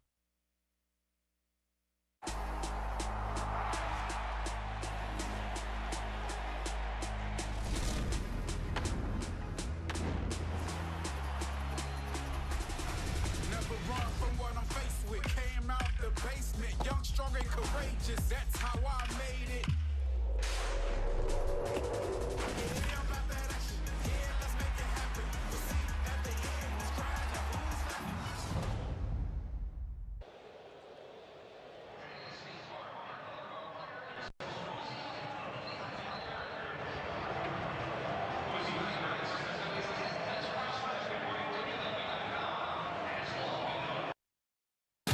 Reid Detmers, our Toyota player of the game, an incredible performance here on opening night. I love the use of his fastball. His slider was great, curveball. I like his changeup today, but I love how aggressive he was with his four-seam fastball. That opened up parts of the plate away and then down and in with his breaking ball. You need to have that fastball going to open up those parts of the plate.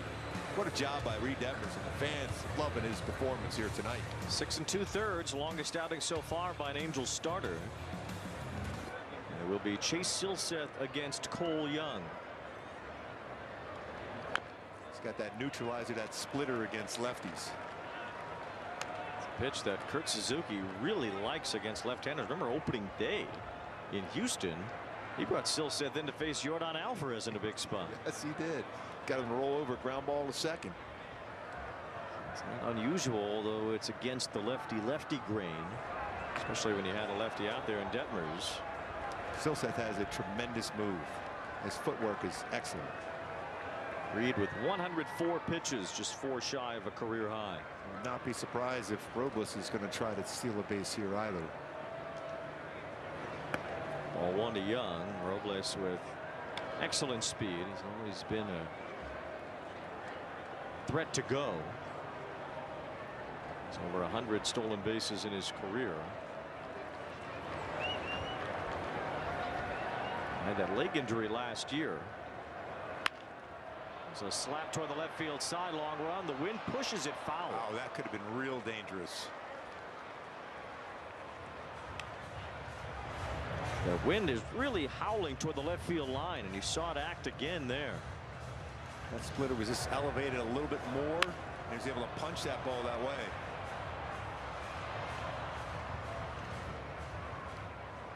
A couple of years ago, Robles had a career high 34 steals in 36 tries. He does have 1 stolen base so far this year. I would say he's going for sure. He's anticipating a splitter being thrown. It'd be a time to go. A short lead. He is running, though, as Young fights one off.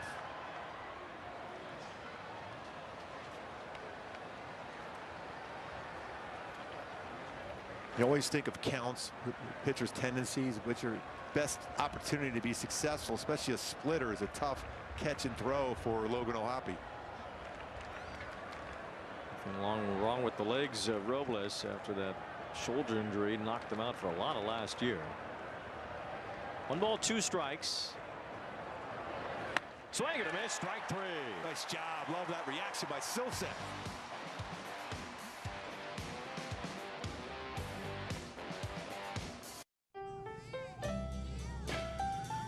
We're here. The place we run to every spring. Where the love of the game calls us back. And in the shine of diamonds, home runs, and heroes, we're exactly where we're meant to be. No place like home. Baseball is something else. Did he do it? Oh my goodness, what a play! Relive the biggest plays from every game with Abby LeVar on Quick Pitch, late nights and early mornings on MLB Network. Did he do it?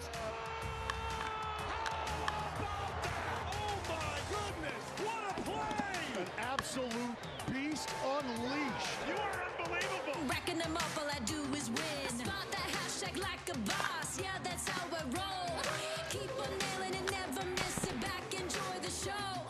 Relive the biggest plays from every game with Abby LeVar on Quick Pitch, late nights and early mornings on MLB Network.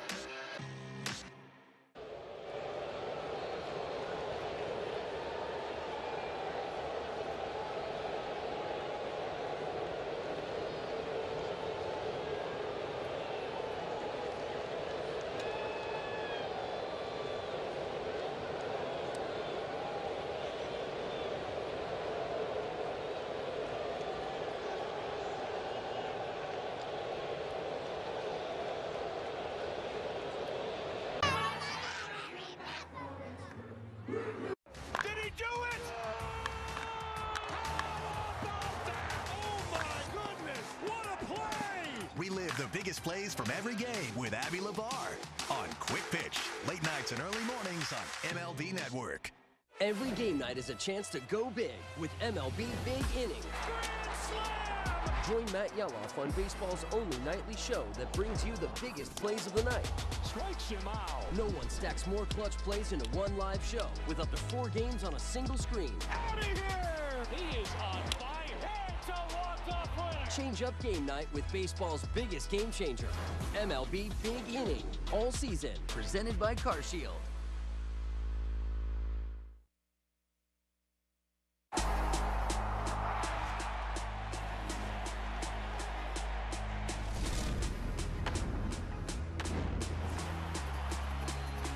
'26 Junior Angels Kids Club presented by OC Waste and Recycling. Members receive 4 ticket vouchers, a Logan O'Hoppe youth jersey, and more for only $20. Angels.com/Junior Angels. Today for info, I've been told over and over that this is Kurt Suzuki's Little League team, Pono. They play in Redondo Beach, their travel team. And Pono essentially translates to the Hawaiian term of doing the right thing. Righteousness, balance, goodness, acting with integrity. All the things that Kurt Suzuki stands for. Oh, no doubt. Look at that. Smiles. They're having a blast. See some blast by the Halos hitters right here now. And Suzuki's Ohana. We all know that Ohana means family, thanks to our friends Lilo and Stitch. Bottom of the 7th, Nolan Shawnoel leads off against Bryan Wu. I'll tell you what, if Shawnoel can just pull something down the right field line, he's running for a while. You're not even thinking necessarily the long ball. It's going to be tough to hit one out here, but a line shot down that right field line, he could be running for a while. Well, somebody should go tell him that. The Angels could use a hit, you know. They've only had one against Wu. He's trying, but it's just a slow roller to Naylor. Bobbled it for a moment, but still has time to get the out. Leo Rivas has checked in the game to play third base. I wonder if something's off with Brendan Donovan here. Donovan grounded out on that play to start the top of the 7th, and I wonder if he injured himself some way trying to beat that play out at first. Because he really had to turn on the afterburners there too after that baseball was up the middle, knocked down, and a nice play by Peraza.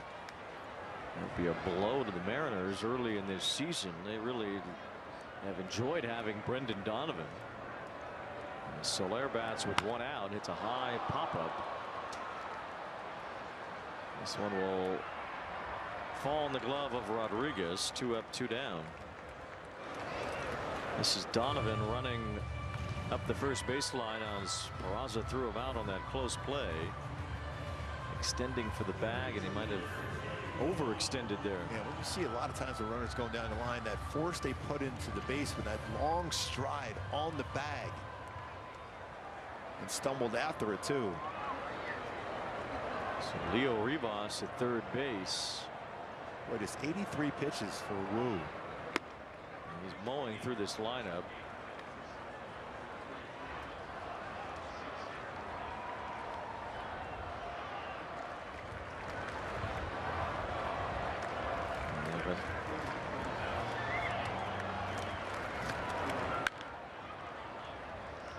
They have announced a sellout crowd here of 44,931. Big, beautiful crowd on opening night. Yeah, they're excited about it. The red carpet started early. That was a packed house, too, for that.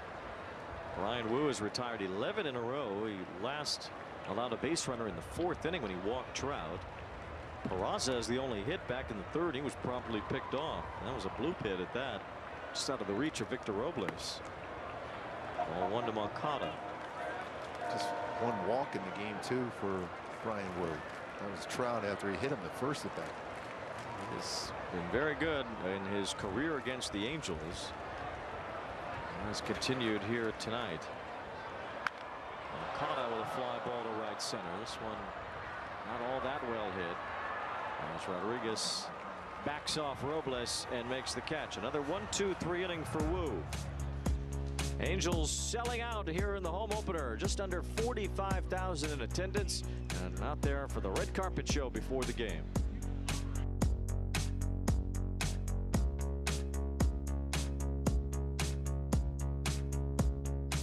Every game night is a chance to go big with MLB Big Inning.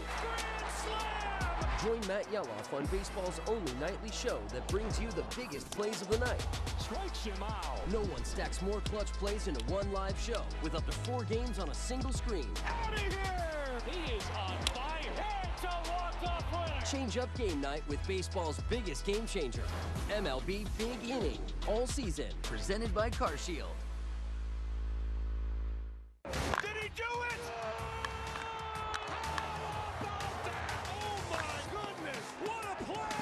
Relive the biggest plays from every game with Abby LeVar on Quick Pitch, late nights and early mornings on MLB Network. We're here. The place we run to every spring, where the love of the game calls us back. And in the shine of diamonds, home runs, and heroes, we're exactly where we're meant to be. No place like home. Baseball is something else.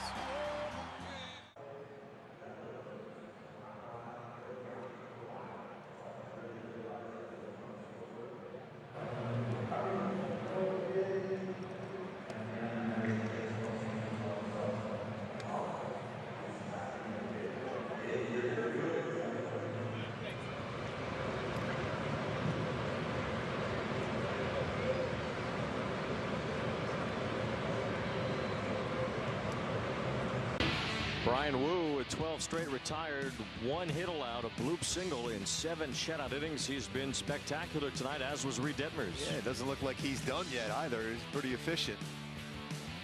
And only about 85 pitches or so for Wu, so 87 officially. Rob Refsnyder swings through the first one here in the top of the 8th from the left-handed veteran, the very tall Drew Pomeranz.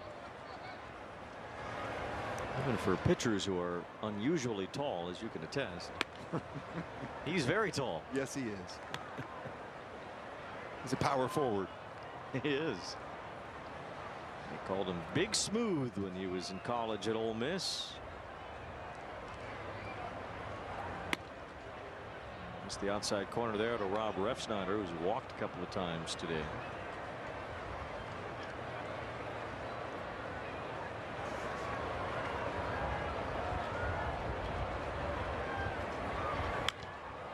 High pop-up from Refsnyder on the infield. Nothing here is going to be easy either. Shonowell has that one away. It'll be Cal Raleigh after a quick bite with Jack in the Box. Hot Mess is back with spicy jalapenos, onion rings, and gooey pepper jack cheese. Welcome to Jack in the Box. And Pomeranz, 6'5", 246. Well, his great-grandfather was a big league pitcher in the late 1920s with Cleveland, named Garland Buckeye, but also Garland Buckeye was an offensive lineman in the early days of the NFL with the Chicago Cardinals. And they described him in the local papers as mastodonic and ponderous. A big man. Garland Buckeye, especially for that time. So this size runs in the family, I guess, all the way from the 1920s. And Garland Buckeye to Drew Pomeranz.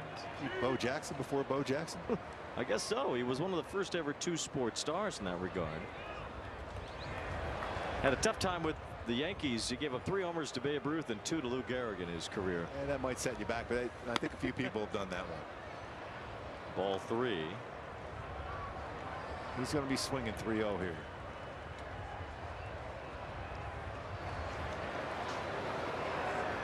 Raleigh's 0 for 3 tonight. And that's ball 4. So 4-pitch walk puts Raleigh on base. And creates an opportunity for Julio Rodriguez. Just looking down at the bench to see if Dan Wilson would possibly do that. Pinch run, but I don't think so with a 0-0 game like this.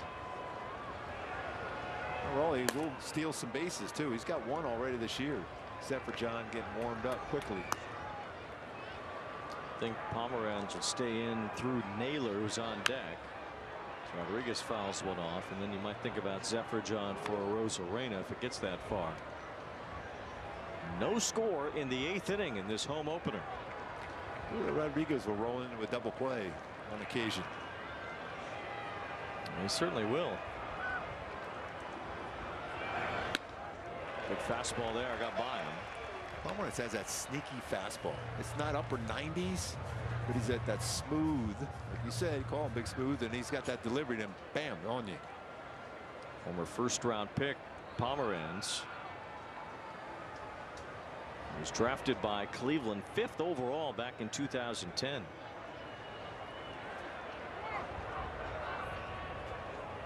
Time is called. Pomeranz being instructed to keep eye contact with another big guy at the plate himself, Julio Rodriguez. No small potato right there. 0-2. Ground ball up the middle. It will not be reached. A base hit. Raleigh will go to second and stop there. So Rodriguez found a spot between Neto and Peraza. 2-strike pitch too. Didn't quite get where he wanted to. Was out over the plate. And not hit hard, but placed perfectly. The batter will be Naylor, who's 1 for 3 tonight.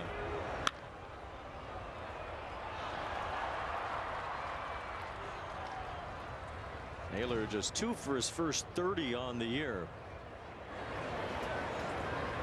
When he makes outs, they tend to be on the ground as well.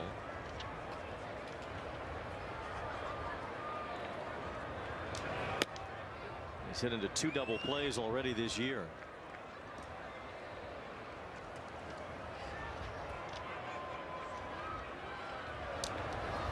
He's going to make sure it is very your look here. Both these runners.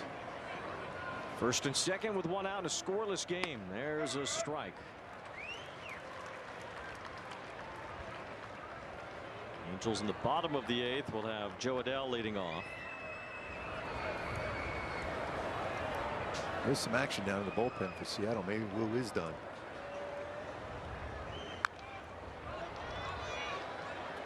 It's early in the season. Seattle certainly has its sights set on October. They might not want to push Bryan Wu just yet. Looks like Matt Brash.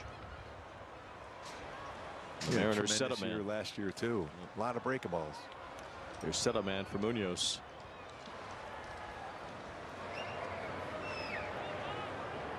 Reid Detmers went 6 2/3 scoreless. Chase Silseth got the last out in the 7th. Pomeranz retired the first batter in this inning for a walk and a single. He's ahead of Josh Naylor. 1 ball, 2 strikes.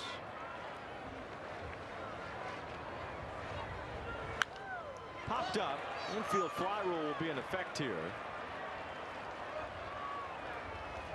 Peraza grabs it for the 2nd out. Really a lot to like about what Detmers has thrown as a starter this year. And this is a great pitch here too by Pomeranz. The spot right on the outside part of the plate, and you see that swing. He was full body. He was thinking maybe breaking ball. Defensive 2-strike swing there. There's a situation for Kurt Suzuki to make a decision, and it appears he's made it. Ryan Zefferjon is up in the bullpen, but it will be Pomeranz to face the right-handed hitting Randy Arozarena. A foul. He's up there hacking, usually always on the first pitch, too. These are the kinds of gambles you see managers sometimes get a little bit finicky about. Usually they'll just go automatically with the book and the righty-righty matchup. We saw that when he had Pomeranz get the tough lefty on that last trip to Chicago. Romano got the save. Ground ball. Pomeranz knocked it down. He has time to throw in time. What an athlete. Come on, Wayne. Believe.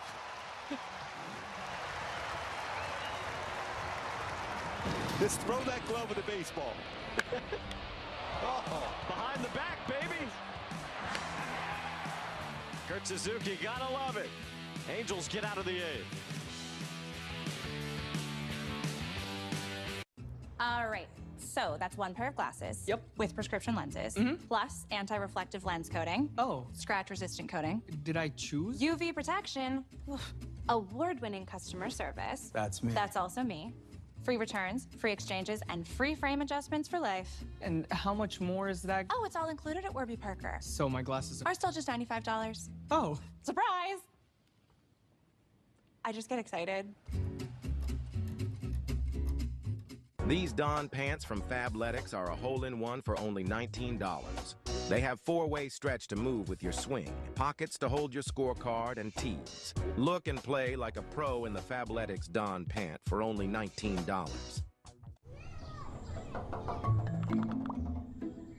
Your home projects need expertise, and finding the right pro for each project can be overwhelming. Thumbtack has everything your home needs, all in one place. We can quickly match you with the right top-rated pro in over 500 categories, so you can tackle all your home projects with confidence. Thumbtack, we know homes. Hire the right pro today. It's showtime. It is opening day. There's nothing like it.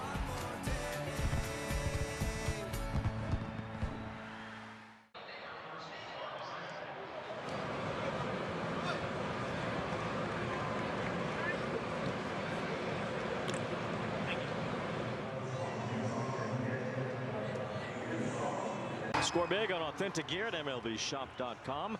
From official jerseys and memorabilia to hats and hoodies, we've got the season covered. MLBshop.com/Angels, the official source for your Angel gear. And Mike Trout gear on top of that. Great as it be at the ballpark with your family. So many generations coming to the ball yard. Oh, home opener here today. Especially for a new season, right? Yes. You have all the optimism of a year starting anew. Joe Adell looks at ball one. Teams go over their projections all the time. It's not like the season's over because Fangraphs says you're going to finish fourth or whatever. 1 ball, no strikes on Adell, leading off here in the bottom of the eighth. Now 2-0 as Matt Brash misses with the fastball. Good year for Brash last year out of the bullpen for the Mariners. Got it. Really relies a lot on his slider, but back-to-back fastball. The first pitch was pretty close, but no more challenges for Seattle. Well, they don't have any regular challenge, replay challenges, or ABS challenges, so they're challenge-less as Raleigh goes to the mound, and we'll hop in the car with Q.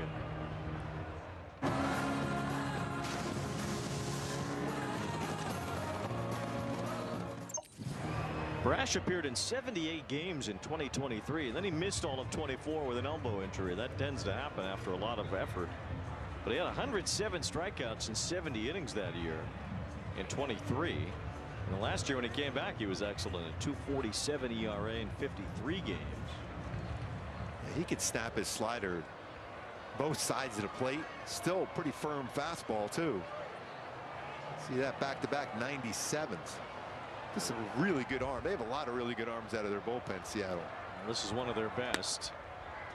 Let's say he's number 2 in line behind Andres Munoz. Get over sinker at 98. 2 balls and a strike on Adell. Angels only have 1 hit, but it's still a scoreless game. Adell had that was a hanger. The hammer there.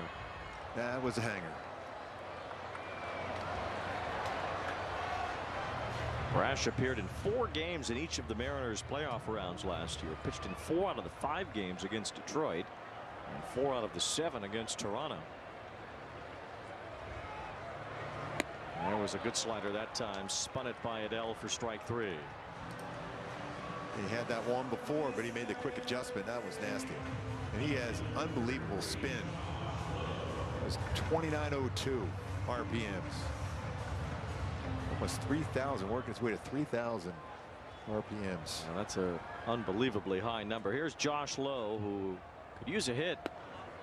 Takes a strike at the knees. 2 for 23 now for Lowe with his 0 for 2 today. Flied out his last time.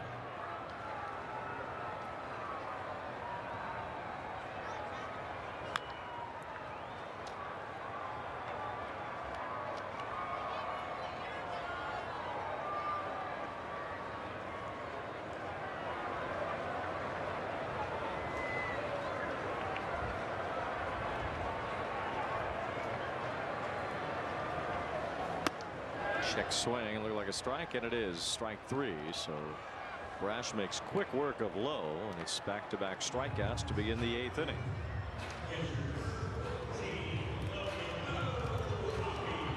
Well, here's O'Hoppe. He had a dramatic moment in the home opener against the Red Sox when he hit a grand slam. Breaking ball is in there for a strike.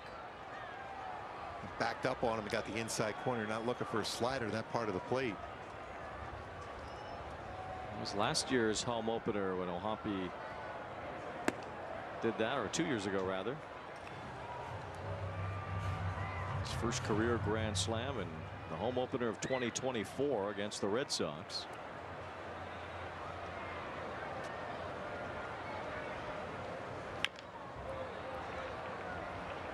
Three straight sliders. He's got to stay on that one. See if he can drive at the right center, because it's going to be on the outer part of the plate. That first pitch was more of a mistake, that slider inside. Ground ball between second and third, handled by Reid. And an easy out. 1, 2, 3. We'll go to the 9th. Still no score.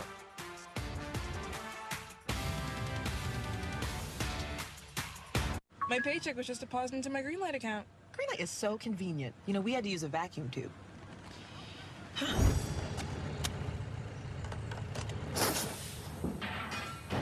Where is it going? Bring your family into the financial future. At Allegiance, we do it differently. Flags 100% made in America by Americans with American materials. We're proud to create jobs right here in South Carolina. It might not be the easiest way, but it's the right way. We make American flags the way they should be made, where they should be made. Join our pledge to keep the American flag truly American. Visit showallegiance.com to get your high-quality American flag today. That's showallegiance.com. Hey, I'm at the game. And we should always use Game Time for tickets. They're dropping cool features like zone deals and price drop alerts so we can go to more games and shows. Finally, a ticketing app that actually gives a Download the app today. Introducing the all-new MLB Plus, your ticket to streaming baseball's best. Enjoy MLB Network 24/7 with live out-of-market games and award-winning shows. Enhance game nights with MLB Big Inning, live and commercial-free. And hear live home and away radio broadcasts of every game, blackout-free. Even stream minor league games and more. It's all here and it's all new. Get MLB Plus for just $59.99 a year. Visit MLB.com/MLB Plus. Presented by Kia. Jordan Romano is looking to keep this 0-0 as the Angels will have a chance for a walk-off in their home opener if he can keep it right where it is, especially. He's got that good fastball. His slider, very, very good. Split finger changeup. Throws that slider a lot. Threw it about 2/3 of the time last year. So he's working on that changeup. See that grip he has on it. Angels have not had a scoreless home game into the 9th inning in 8 years, or 9 years actually. April of 2017, the last time they had a 0-0 home game into the 9th inning, let alone a home opener. This is really the only game going on that's in question. The A's are pounding the Astros 11-2, and the Mets have an 8-2 lead in San Francisco. All the other games were played earlier. There were a lot of home openers earlier today. Cleveland won theirs. They beat the Cubs 4-1. The Rockies did not win theirs. They got destroyed by the Phillies 10-1. Connor Griffin, the 19-year-old for the Pirates, had a double in his major league debut as Pittsburgh beat Baltimore 5-4. By the way, he is giant. Shortstop, 19-year-old. A very bright future ahead for Connor Griffin. It would appear. There's a first pitch strike from Romano. Another slider from Romano right away. Griffin won't turn 20 until later this month, born in 2006. How's that float your boat? Oh yeah, it makes you feel good. That was when you started broadcasting the games. Good call. Thank you for that for reminding me. Leo Rivas batting for the first time, came on in place of Brendan Donovan. We have not heard any status on Donovan.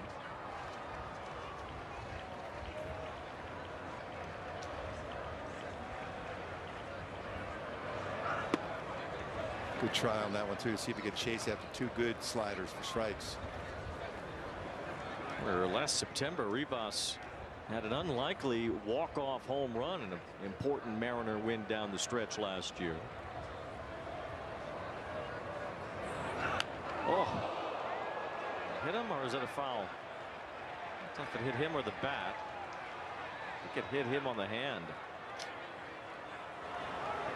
2 strikes. That's not what Romano was trying to do. I don't know. Wait, I would almost look at that. Looks like it got the handle of the bat. Yeah, the Angels are going to take a look here. Yes, I think they should. Kurt Suzuki's trying to get the umpire's attention. Yeah, they're going to challenge that one. Well, he was choking up so much on the bat that there was. That looked like it hit the bat before the hand. Yeah, it hit the handle is so exposed there at the bottom of the bat. I think it absolutely hit the handle first.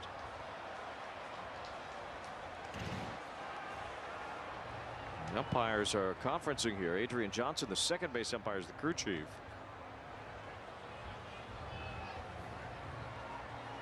Made a strange sound. Didn't sound like it hit him on the hand at first. The umpire didn't make any motion.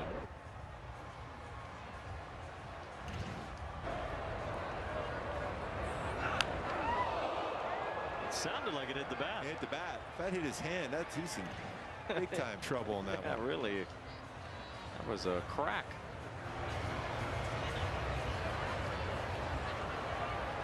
So the Angels will be allowed to challenge here. The call on the field is hit by pitch. Los Angeles is challenging that decision.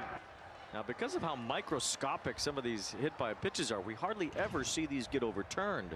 But I think that's a really good case. Yeah, that's a really good case. And I don't know why that took so long for them to challenge that. Or to review it, I should say. There was Kurt Suzuki had trouble getting their attention at first. That might have been why. The fans are reacting. They can tell. Yeah, I mean, you can see it hit the handle of the bat. I mean, it did get his hand after it hit the bat first.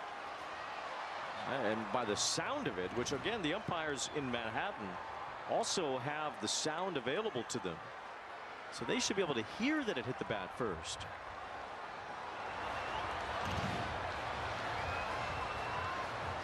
This might be a rare overturned call on a hit by pitch. I don't see any evidence there that it hit his hand first. But again, it's so microscopic. Sometimes the umpires will leave the call because you can't 100% tell if it didn't hit his hand. Well, you can tell that didn't hit his hand on that one. I agree. And you can hear it. Be an important moment in a scoreless game here.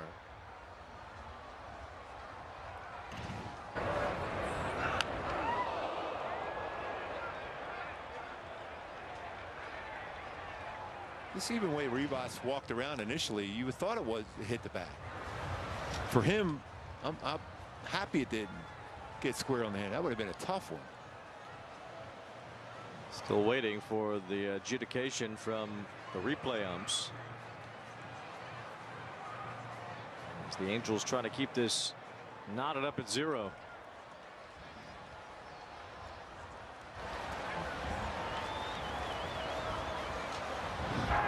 After review, the call on the field is overturned. It is a foul ball. The ball hit the bat, the knob of the bat, and then it hit the batter's hand, therefore making it a foul ball. Now, that's what we thought. Now Leo Rivas will have to return to home plate. They count 1 ball, 2 strikes. You don't see that a lot. He's choking up on the bat so much that a lot of the handle was exposed. So you thought maybe sometimes when you have it on that part of the bat, it maybe hits hand first before it hits the bat, but it clearly hit the bat before his hand. Like I said, I'm thankful that that bat took most of that damage there, because that would have been really a tough one for Rivas if it got him right on the hand. Deflected, they got the hand, but not the initial impact. Well, guys don't choke up on the bat like they used to. Maybe they shouldn't now. 1 ball, 2 strikes on Rivas. Crawford and Robles 2 up behind him.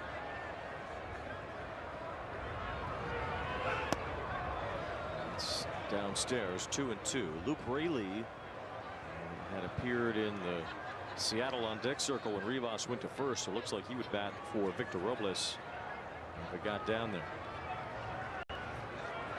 Swing and a miss, strike 3. That was all because of that pitch that hit the bat in hand the 2 pitches ago. Tried to get the barrel out quick enough, unable to make contact. Romano rebounds with the punch out.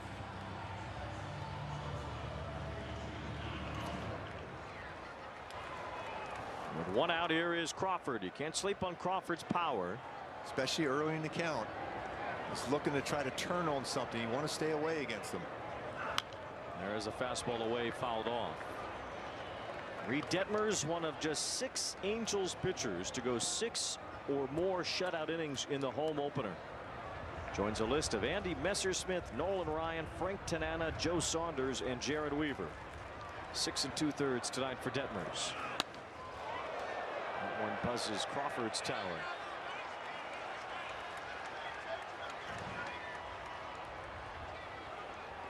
This point of the game too, when you come in this spot, if you're going inside, you want to make sure if you miss, it's off the plate in.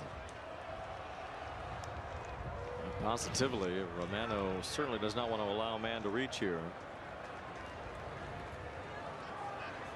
Bottom of the 9th inning, the Angels will have Peraza, then Neto, then Trout. They want to take their cracks at a walk-off win here in the home opener. That's a strike. And then he backdoors the slider after a fastball up and in. And don't forget, the Mariners can't challenge a pitch anymore.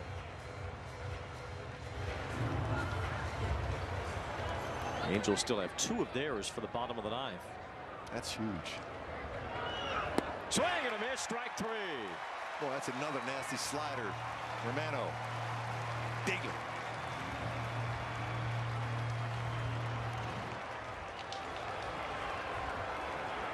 Boy, it looks like a strike. Bottom drops. So now Luke Raley will bat for Victor Robles. Raley has had a really good start to the year. He missed a lot of last season, most of it with oblique problems. Certainly a capable big league bat. And Raley's hit 3 home runs already in this young season.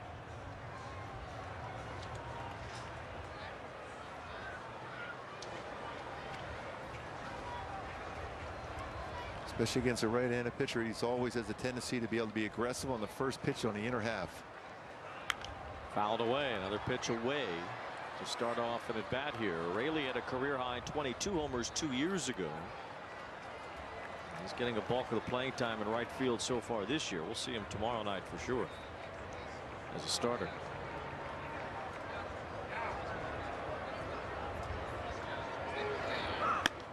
Good fastball. It's 0-2. Challenge him upstairs. 95. Romano bringing the gas. Well, Romano says he's feeling healthy for the first time in a while. Feels great, he said. He's looked great so far. He has struck out the first 2 in this inning. Now he heaves one to the backstop just for show. That's just changing eye level just a bit.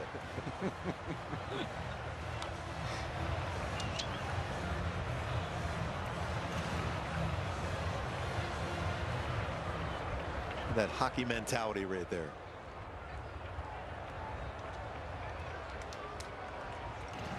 One ball, 2 strikes. Check swing. Did not go around. I'd love to see that side angle right there. That was a nasty. That was almost like a splitter.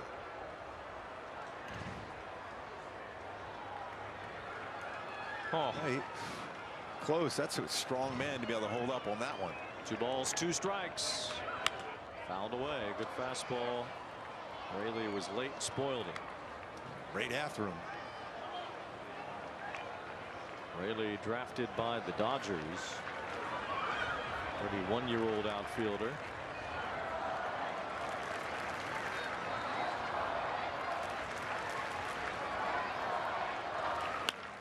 Little looper. Neto makes the leaping catch. Zach Neto and Mike Trout are due up in the bottom of the 9th. The Angels looking for a walk-off win in the home opener.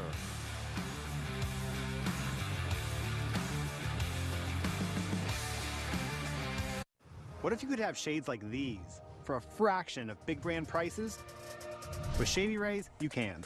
We're an independent company, so we do things differently. We offer high-quality polarized shades for a reasonable price. And we personally replace shades that get lost or broken. So far, we've racked up over 300,000 5-star reviews. I founded Shady Rays so that we can have sunglasses that stand up to whatever life throws at us.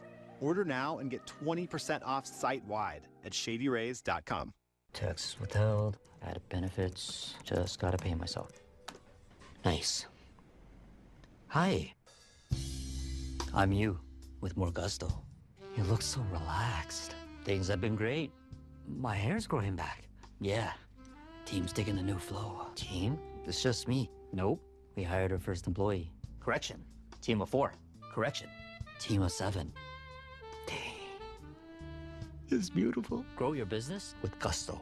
It's a great night for baseball. This matchup features some of the best talent in the game. A lot of power, a lot of marquee names. Here we go. Buckle up, folks. There's a guy who wants to be in the spotlight. The bats have come alive. Hey, showstopper! We're just playing Powerball. This place doesn't know what hit them. These teams are entertaining, are they not? The show continues. Experience game-to-game coverage of the night's biggest moments, live and commercial-free. MLB Network Strike Zone, Wednesday and Friday nights all season. By Jordan Romano, 1-2-3, top of the 9th. Angel relievers have been fired up to keep this game scoreless on behalf of Reid Detmers, and now a chance to win it with Andres Munoz on the mound for the Mariners, the incredibly talented Seattle closer. Yeah, he's got great stuff. Fastball can touch about 100, 101 miles per hour. Nasty slider. There's a lot of them, but if you get guys on base, you can steal against them.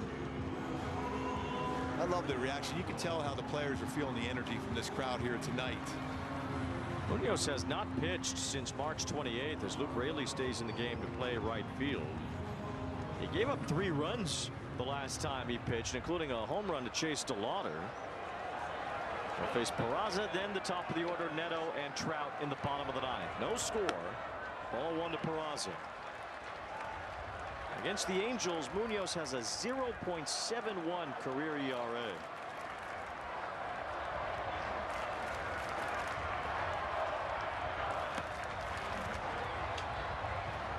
In a situation like this, yes. Yeah, why don't you take till you get a strike? Yeah, bottom line is you can steal off Munoz if you get on base. I mean, it's not easy to get any hits against him, so you want to get on base and create some havoc by getting the runners going. Raza is the only Angels hit tonight. Now he swings at another pitch pretty much out of the zone. The last time the Angels had a walk-off win in their home opener was 40 years ago, 1986, against the Mariners. Seattle's starting pitcher that day was Mark Langston. Darryl Miller had the walk-off hit. Darryl Miller. And that turned out to be a pretty good year for the Angels, too, going all the way to within a win of the World Series. 2-2. Neto, then Trout behind Peraza. Slider bounced foul. I'm just looking at the numbers. 26 stolen bases is 5 caught for Munoz when he's on the mound. So that might be your best shot if you get some base runners. Last time the Angels had a 1-0 win in a home opener was 1978. 0-0 in the bottom of the 9th. Peraza got a piece to stay alive. Not that it's easy to pull Munoz, but if he can pull one down left field, he's running. And with the wind blowing like it is, if you can just get out in front and be able to hook it down the line, it'll be interesting to see. That short wall down the left field corner. That wind could push it there, although it's blowing a little bit more in now toward that left field line. 2-2. Peraza trying to set the table for Neto and Trout. Swing and a miss. Ball got away briefly. Raleigh will throw to first. Peraza is out.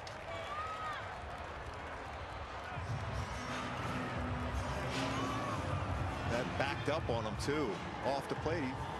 A couple sliders were off the plate in that sequence he went after. But when you got a guy out there throwing 100+ miles an hour, you have a tendency to get the barrel out there as quick as possible. Zach Neto had a walk-off hit against the Mariners last year. 0 for 3 tonight. Takes ball 1. More patient Neto to start this season. So that pays off here against Andres Munoz.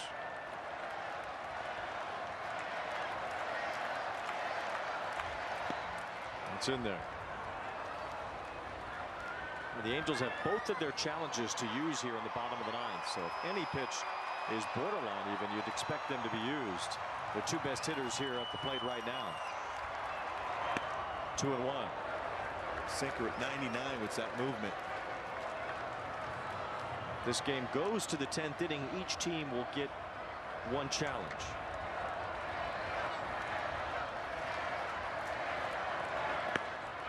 Ball 3. It's when you really, as much as you love to see Neto crush a baseball, this is the time where you got to center in on the spot. Make him throw a strike. Mike Trout on deck.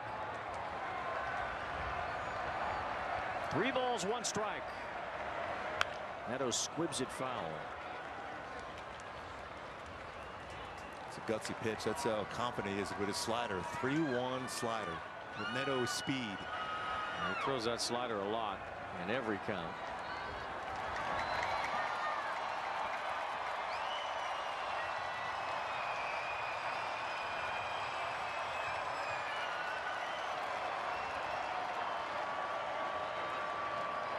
Sellout here tonight at Angel Stadium, and on 3-2, Neto swings through a 3-2 slider for strike 3. That would have been ball 4.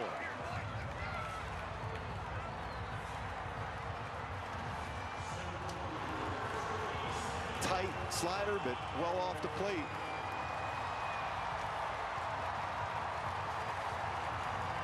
Here's the man with the most home runs in Angels history, the most home runs and home openers in Angels history. Future Hall of Famer. Strike 1 to Trout. None of the 2 challenges are there. The Angels would keep both into the 10th inning. They would not get an additional 1. The Mariners would get an additional challenge in the 10th. That's strike 2. Trout had a wind knockdown ball back in the 6th inning that would have been a home run on a normal night.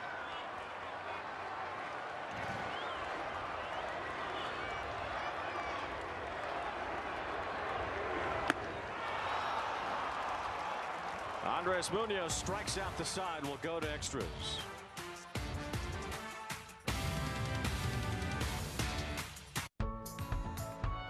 It has been far too long, and it is officially baseball season again. It's the best day of the year. It's showtime.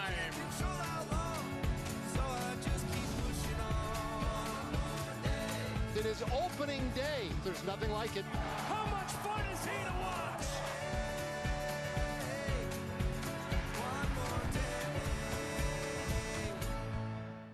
Did he do it? How about that? Oh my goodness, what a play! Relive the biggest plays from every game with Abby LeVar on Quick Pitch. Late nights and early mornings on MLB Network. We're here. The place we run to every spring, where the love of the game calls us back. And in the shine of diamonds, home runs, and heroes, we're exactly where we're meant to be. No place like home. Baseball is something else.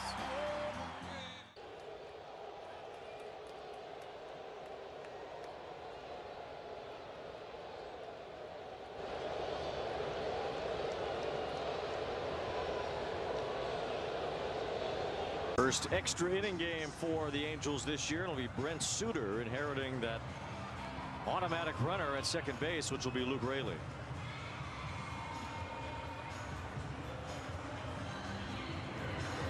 First home opener in franchise history to be scoreless into extra innings. As far as the ABS challenges, the Mariners will have one put back on their ledger. The Angels will just keep the 2 since they did not lose any during regulation. No score in the 10th inning. Mariners have 4 hits. Angels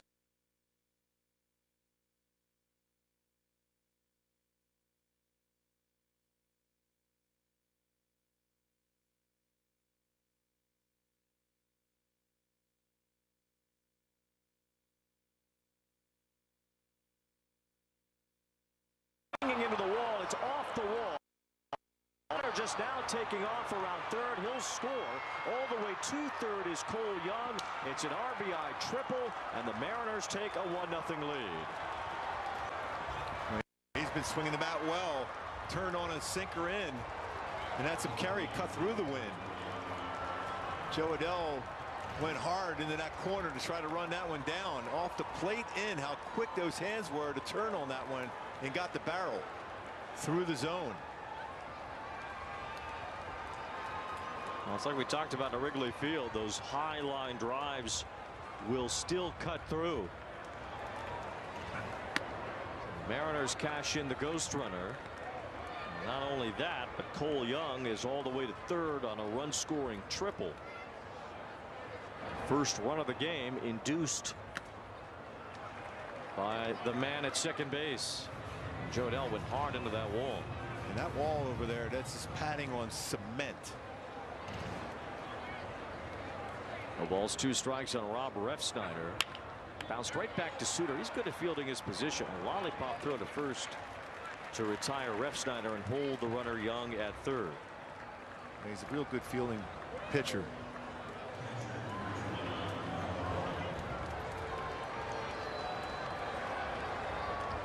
For 60 years this place has been around. For most of those years there was no ghost runner. But with that added, it's offensive inducing in extra frames. The Mariners have cashed in 1. Now we'll see if Suter can keep it right there. Give the Angels a better chance in the bottom of the 10th against a new pitcher for Seattle.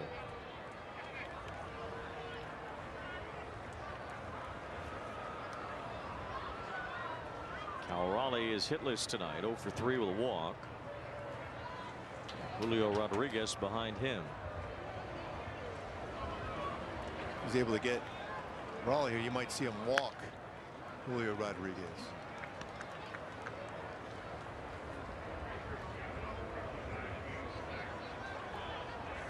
Gabe Spire is the left-hander in the bullpen for the Mariners. Swing and a miss by Raleigh. It's 1-2. Suter's not overpowering. Deceptive is the best way to describe his delivery. Crossfire.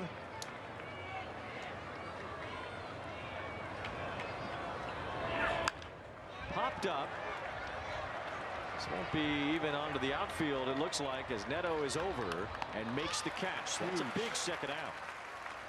I gotta believe they might walk Naylor on deck. Julio Rodriguez due up. We'll see if that is indeed what the Angels want, although Suter's retired both of the righties so far. Now Naylor's joining Rodriguez at home plate, so he got the memo before Julio did that the walk was coming. And 2 guys in the box there. I would say that's unfair for a pitcher. Maybe they just cancel each other out. Boy, if you can escape this with just the 1 run allowed, you feel pretty good about your chances, at the very least, getting that other one and tie it up, if not walk it off. And the Angels would have Trout. A lot of speed at second. This is huge here for Suter. Strike 1. They're challenging that one. No, they got that challenge back. I think they might lose it. It's going to be close. This is real close, borderline pitch.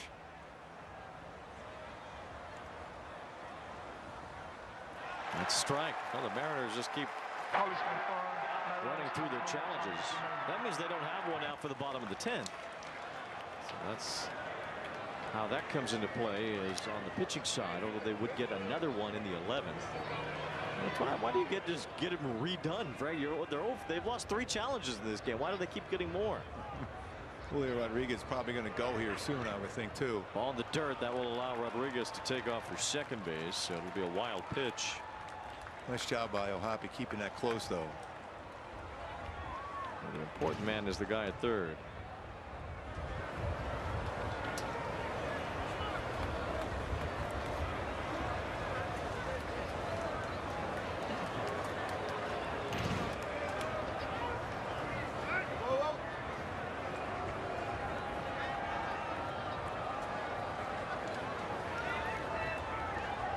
Overall solid defensive game for Logan O'Hoppe. His challenges were right on.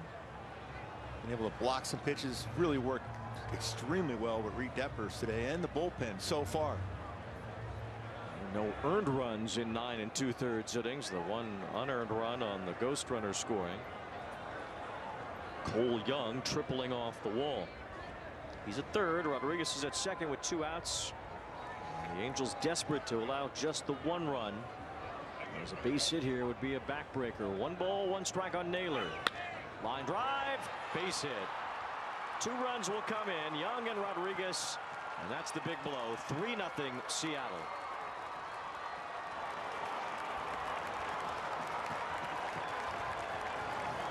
A lot of those big hits throughout his career against the Angels, and that's a huge one there.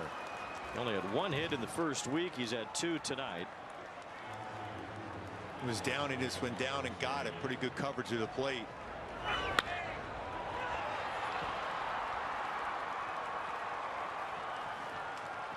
And again, it's the 2 lefties in this inning that have had the 2 hits. The righties made 2 outs.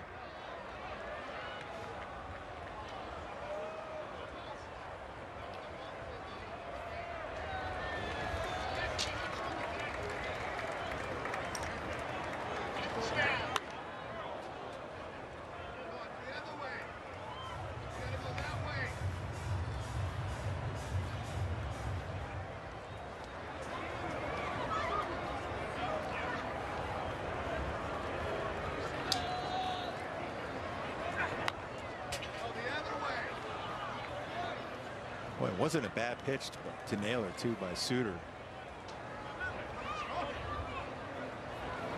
That wild pitch, though, allowed that other run to come across there. Julio Rodriguez able to move up. Rosarena lays off that one. 1 ball, 2 strikes. So 3 runs here in the top of the 10th. Angels will still get their automatic runner at second base, and they'll try to make the best of it in the bottom of the 10th inning against Spire. Another one of those real good arms out of the bullpen for Seattle. 93-97. I'll throw a curveball, slider, changeup.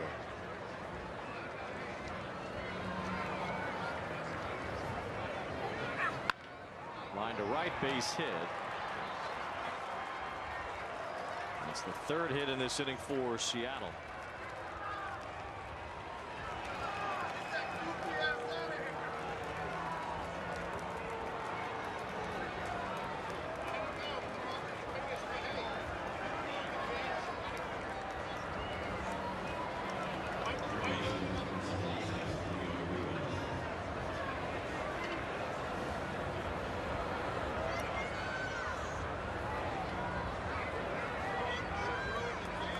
Seen Zephyr John up a few different times tonight. He has not entered the game as Leo Rivas turns around to bat right-handed and takes ball one.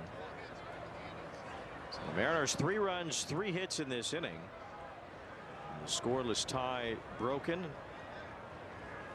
Naylor waving to Suter out there at second base as Rosarena takes strike 2, or rather Rivas does. Naylor with a 2-out, 2-run single. That was the big hit of the inning. You often see that with Naylor looking in and he moves back and forth just to make him think that maybe he's going in there and looking and tipping location. 1 ball, 2 strikes on Rivas. Naylor traded from Arizona to Seattle in the middle of last season. Made a huge impression on the Mariners. See Naylor waving again out there. Oh, looked like I got Crawford. He's pointing the other way. The field's the other way. Crawford got clipped by that one.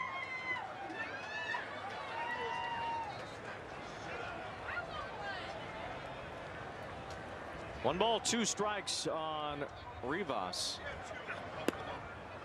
It's downstairs 2-2. Suter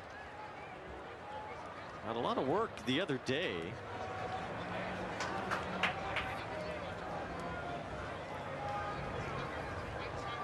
Pitched 2 innings in that game on Wednesday against the Cubs.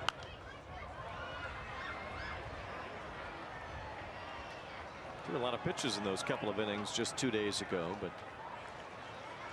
Kurt Suzuki felt he was the right choice for this 10th inning in a scoreless game, sticking with the veterans after Pomeranz and Romano pitched in the 8th and 9th respectively. 2 balls, 2 strikes. Rivas continues to spoil some of these pitchers.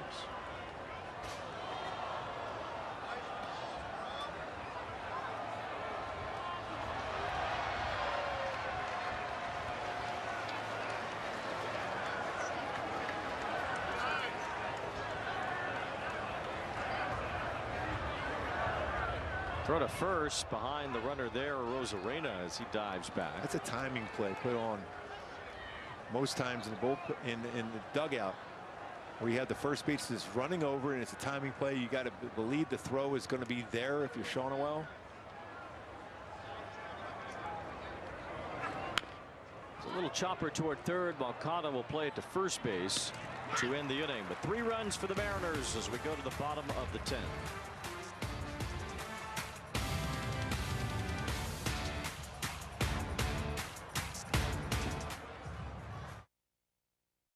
Here we go. 5, 4.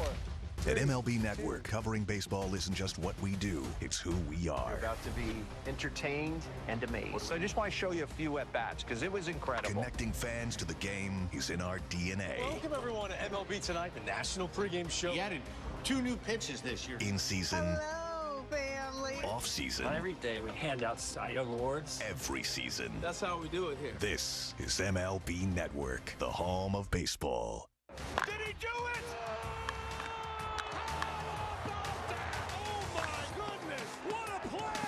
Relive the biggest plays from every game with Abby LeVar on Quick Pitch, late nights and early mornings on MLB Network. Since its inception, the Boys and Girls Clubs have been more than a fun place for kids to go after school. For some, it's been a second home where they can learn, play, and grow. Thanks to the partnership between Major League Baseball and Boys and Girls Clubs, children of all backgrounds have access to safe spaces. All right, let's go take a selfie. MLB Together and the Boys and Girls Clubs of America, empowering children and building futures. Bring it in.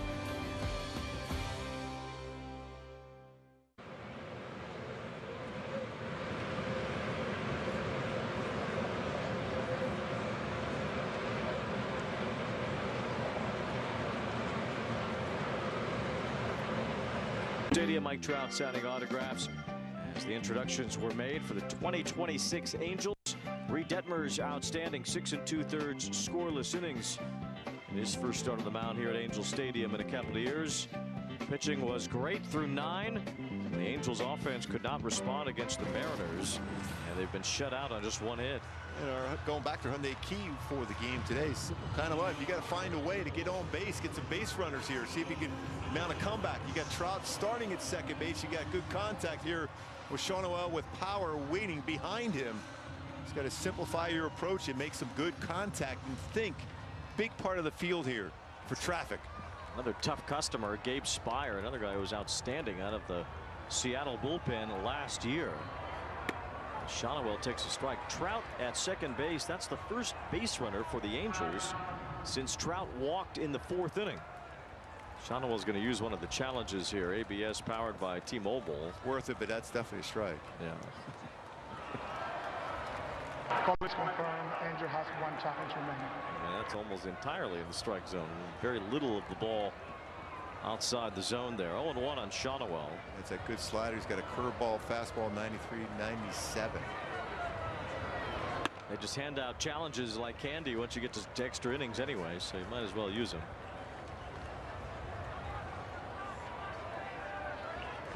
With this placed runner at second base, it's the first man in scoring position for the Angels all night. And now Trout will move to third base, although the outs are what's important here, and that's 1. That's why that big hit by Naylor was so huge. Now all of a sudden you would have the man at third, a tying run at third base here.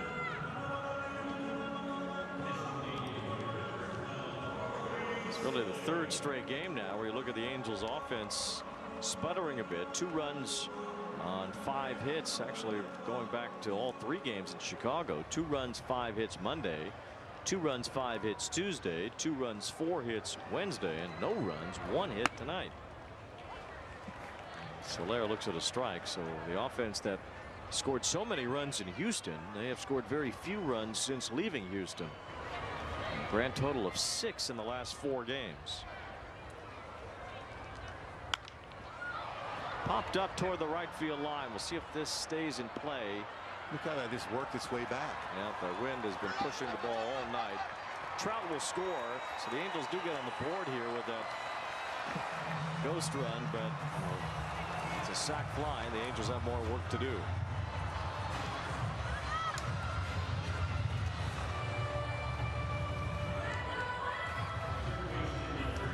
Well, if you get on base, you got Joe Adell a chance. He's got some career home runs against Seattle. He sure does, beyond just what he's done against Bryan Wu. Got 9 career home runs, so you just got to get on base if you're Moncada somehow, some way. They cut at the first pitch, fouled it back. Angels' only hit was Peraza's bloop single in the 3rd. They've scratched home a run here thanks to the automatic runner with a ground out and a sac fly.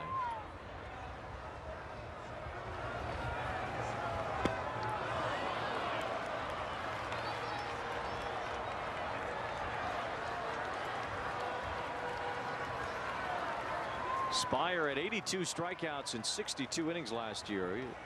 So many good arms, as you said, out of that bullpen. 0-2. 1-2. They all got power arms, but they got tremendous secondary pitches to go with it. Well, they pitched a lot last year. Now, Spire was in 83 games if you count the playoffs. So it's a lot, especially when you have to face 3 batters. Yeah. We'll see how that holds up for them as they go along here. Angels in danger of falling to 3-5 in this young season.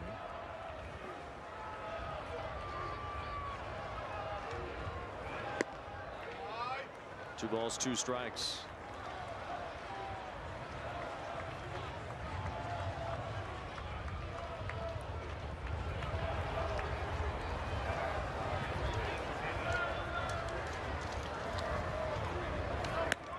That's upstairs, ball 3. So Adell could have a chance here. Moncada can find his way on base. Moncada's got a good idea of the strike zone, so probably have to try to get him out with a strike here.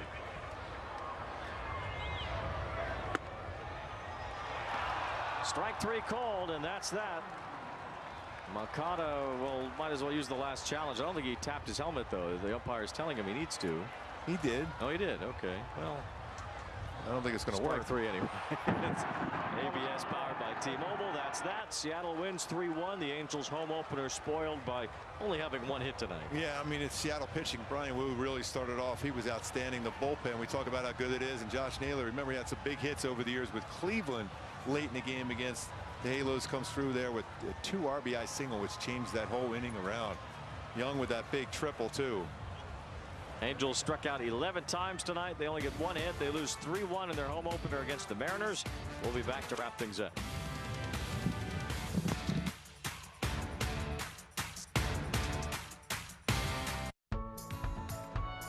It has been far too long, and it is officially baseball season again. It's the best day of the year. It's showtime.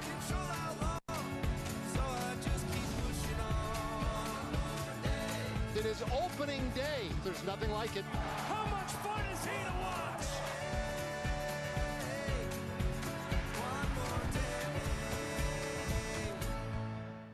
Did he do it? Oh my goodness, what a play! Relive the biggest plays from every game with Abby LeVar on Quick Pitch, late nights and early mornings on MLB Network. We're here. The place we run to every spring, where the love of the game calls us back. And in the shine of diamonds, home runs, and heroes, we're exactly where we're meant to be. No place like home. Baseball is something else.